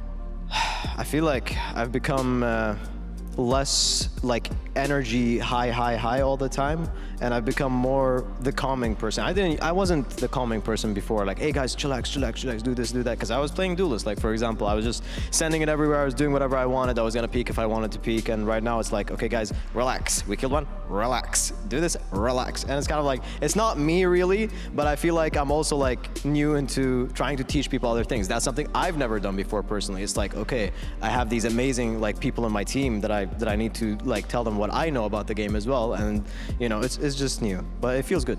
Yeah, was this a conscious effort, you think, or is this just naturally I think conscious effort, because I really want to like do these new things for me, so I can be better myself. Like as a human, as a whatever, I just want them, you know, just be a better human, basically. I mean, I've loved to see this development from you. Oh, shout out to the fans that stayed here. It's 11 p.m. here. And lastly, before I let you go, the rest of your fixtures, it's looking, you know, there's some pretty good teams in there. I feel like still strong contenders. I think we got Gentlemates coming up. You got Foot. And I think you have Koi and one more, I can't remember who it is. Oh, Giant X as well. How do you think you guys are going to fare against them after being able to take down Heretics? I think it's like taking down Heretics won't make a big difference in terms of how we're going to play against other teams, I'm going to be honest, but I think that we're going to fare pretty well because honestly, we have some scrim bugs, yes, but the way we're practicing and the way we're doing things right now are very convincing to me. And as long as we can bring that to official, it's gonna look amazing. Well, it's a fantastic showing from you, and thank you so much for your time, Safe. I always appreciate chatting to you. We're gonna close the show out right here, but we'll be back tomorrow with a bit of a rivalry game, starting with Team Liquid versus Na'Vi. Have a great night's sleep, everybody, and we'll see you then.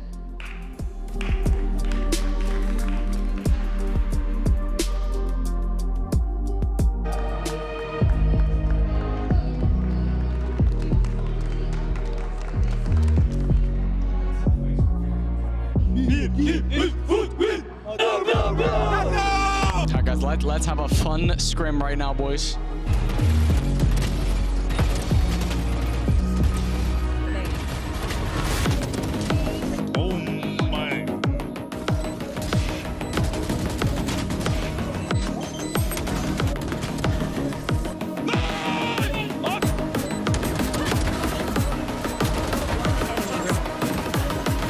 Foot's pick, KC's victory. Yeah.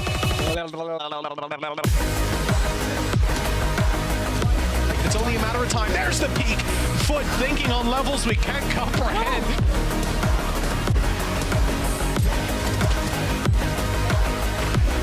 The ace with the nade, the shorty. 13-8. They trade each other's picks, and we go all the way to the decider. One enemy remaining.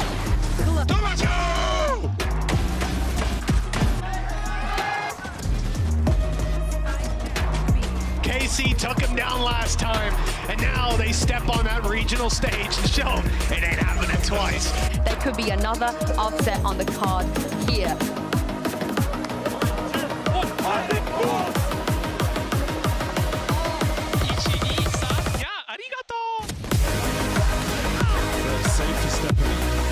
Two bullets is all they needed, and Vitality picking up Breeze. The Heretics make their stand.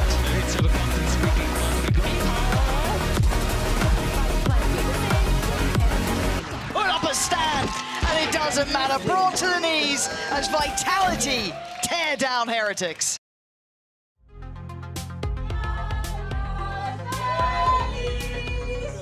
Cumpleaños feliz. Ay, que se me va. Te deseamos todos. Cumpleaños feliz.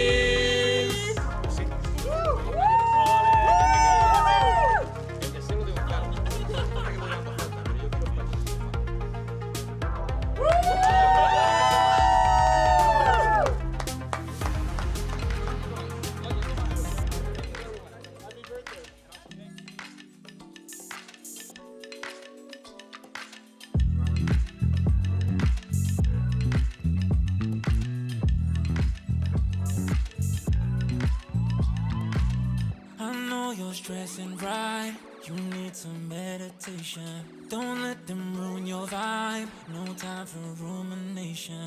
Let's leave it all behind. Take a flight, aviation. Want you, girl, by my side. Let me show my appreciation. I want you here with me. I miss your body, baby. No, I cannot believe that you're still single, lady. Wishing I could retreat. I want you here with me. Be my lover, be my, be my, be my, be my Jovi, be my, be my, be my, be my woman, be my lover, be my Jovi, be my, be my, be my, the only one I want. Be my preliminary. Let me caress the way I think it's necessary. Monday, Tuesday, Wednesday, babe. 7 days, are you ready? I don't need to say you know it. Girl, you're extraordinary. I want you here with me. I miss your body,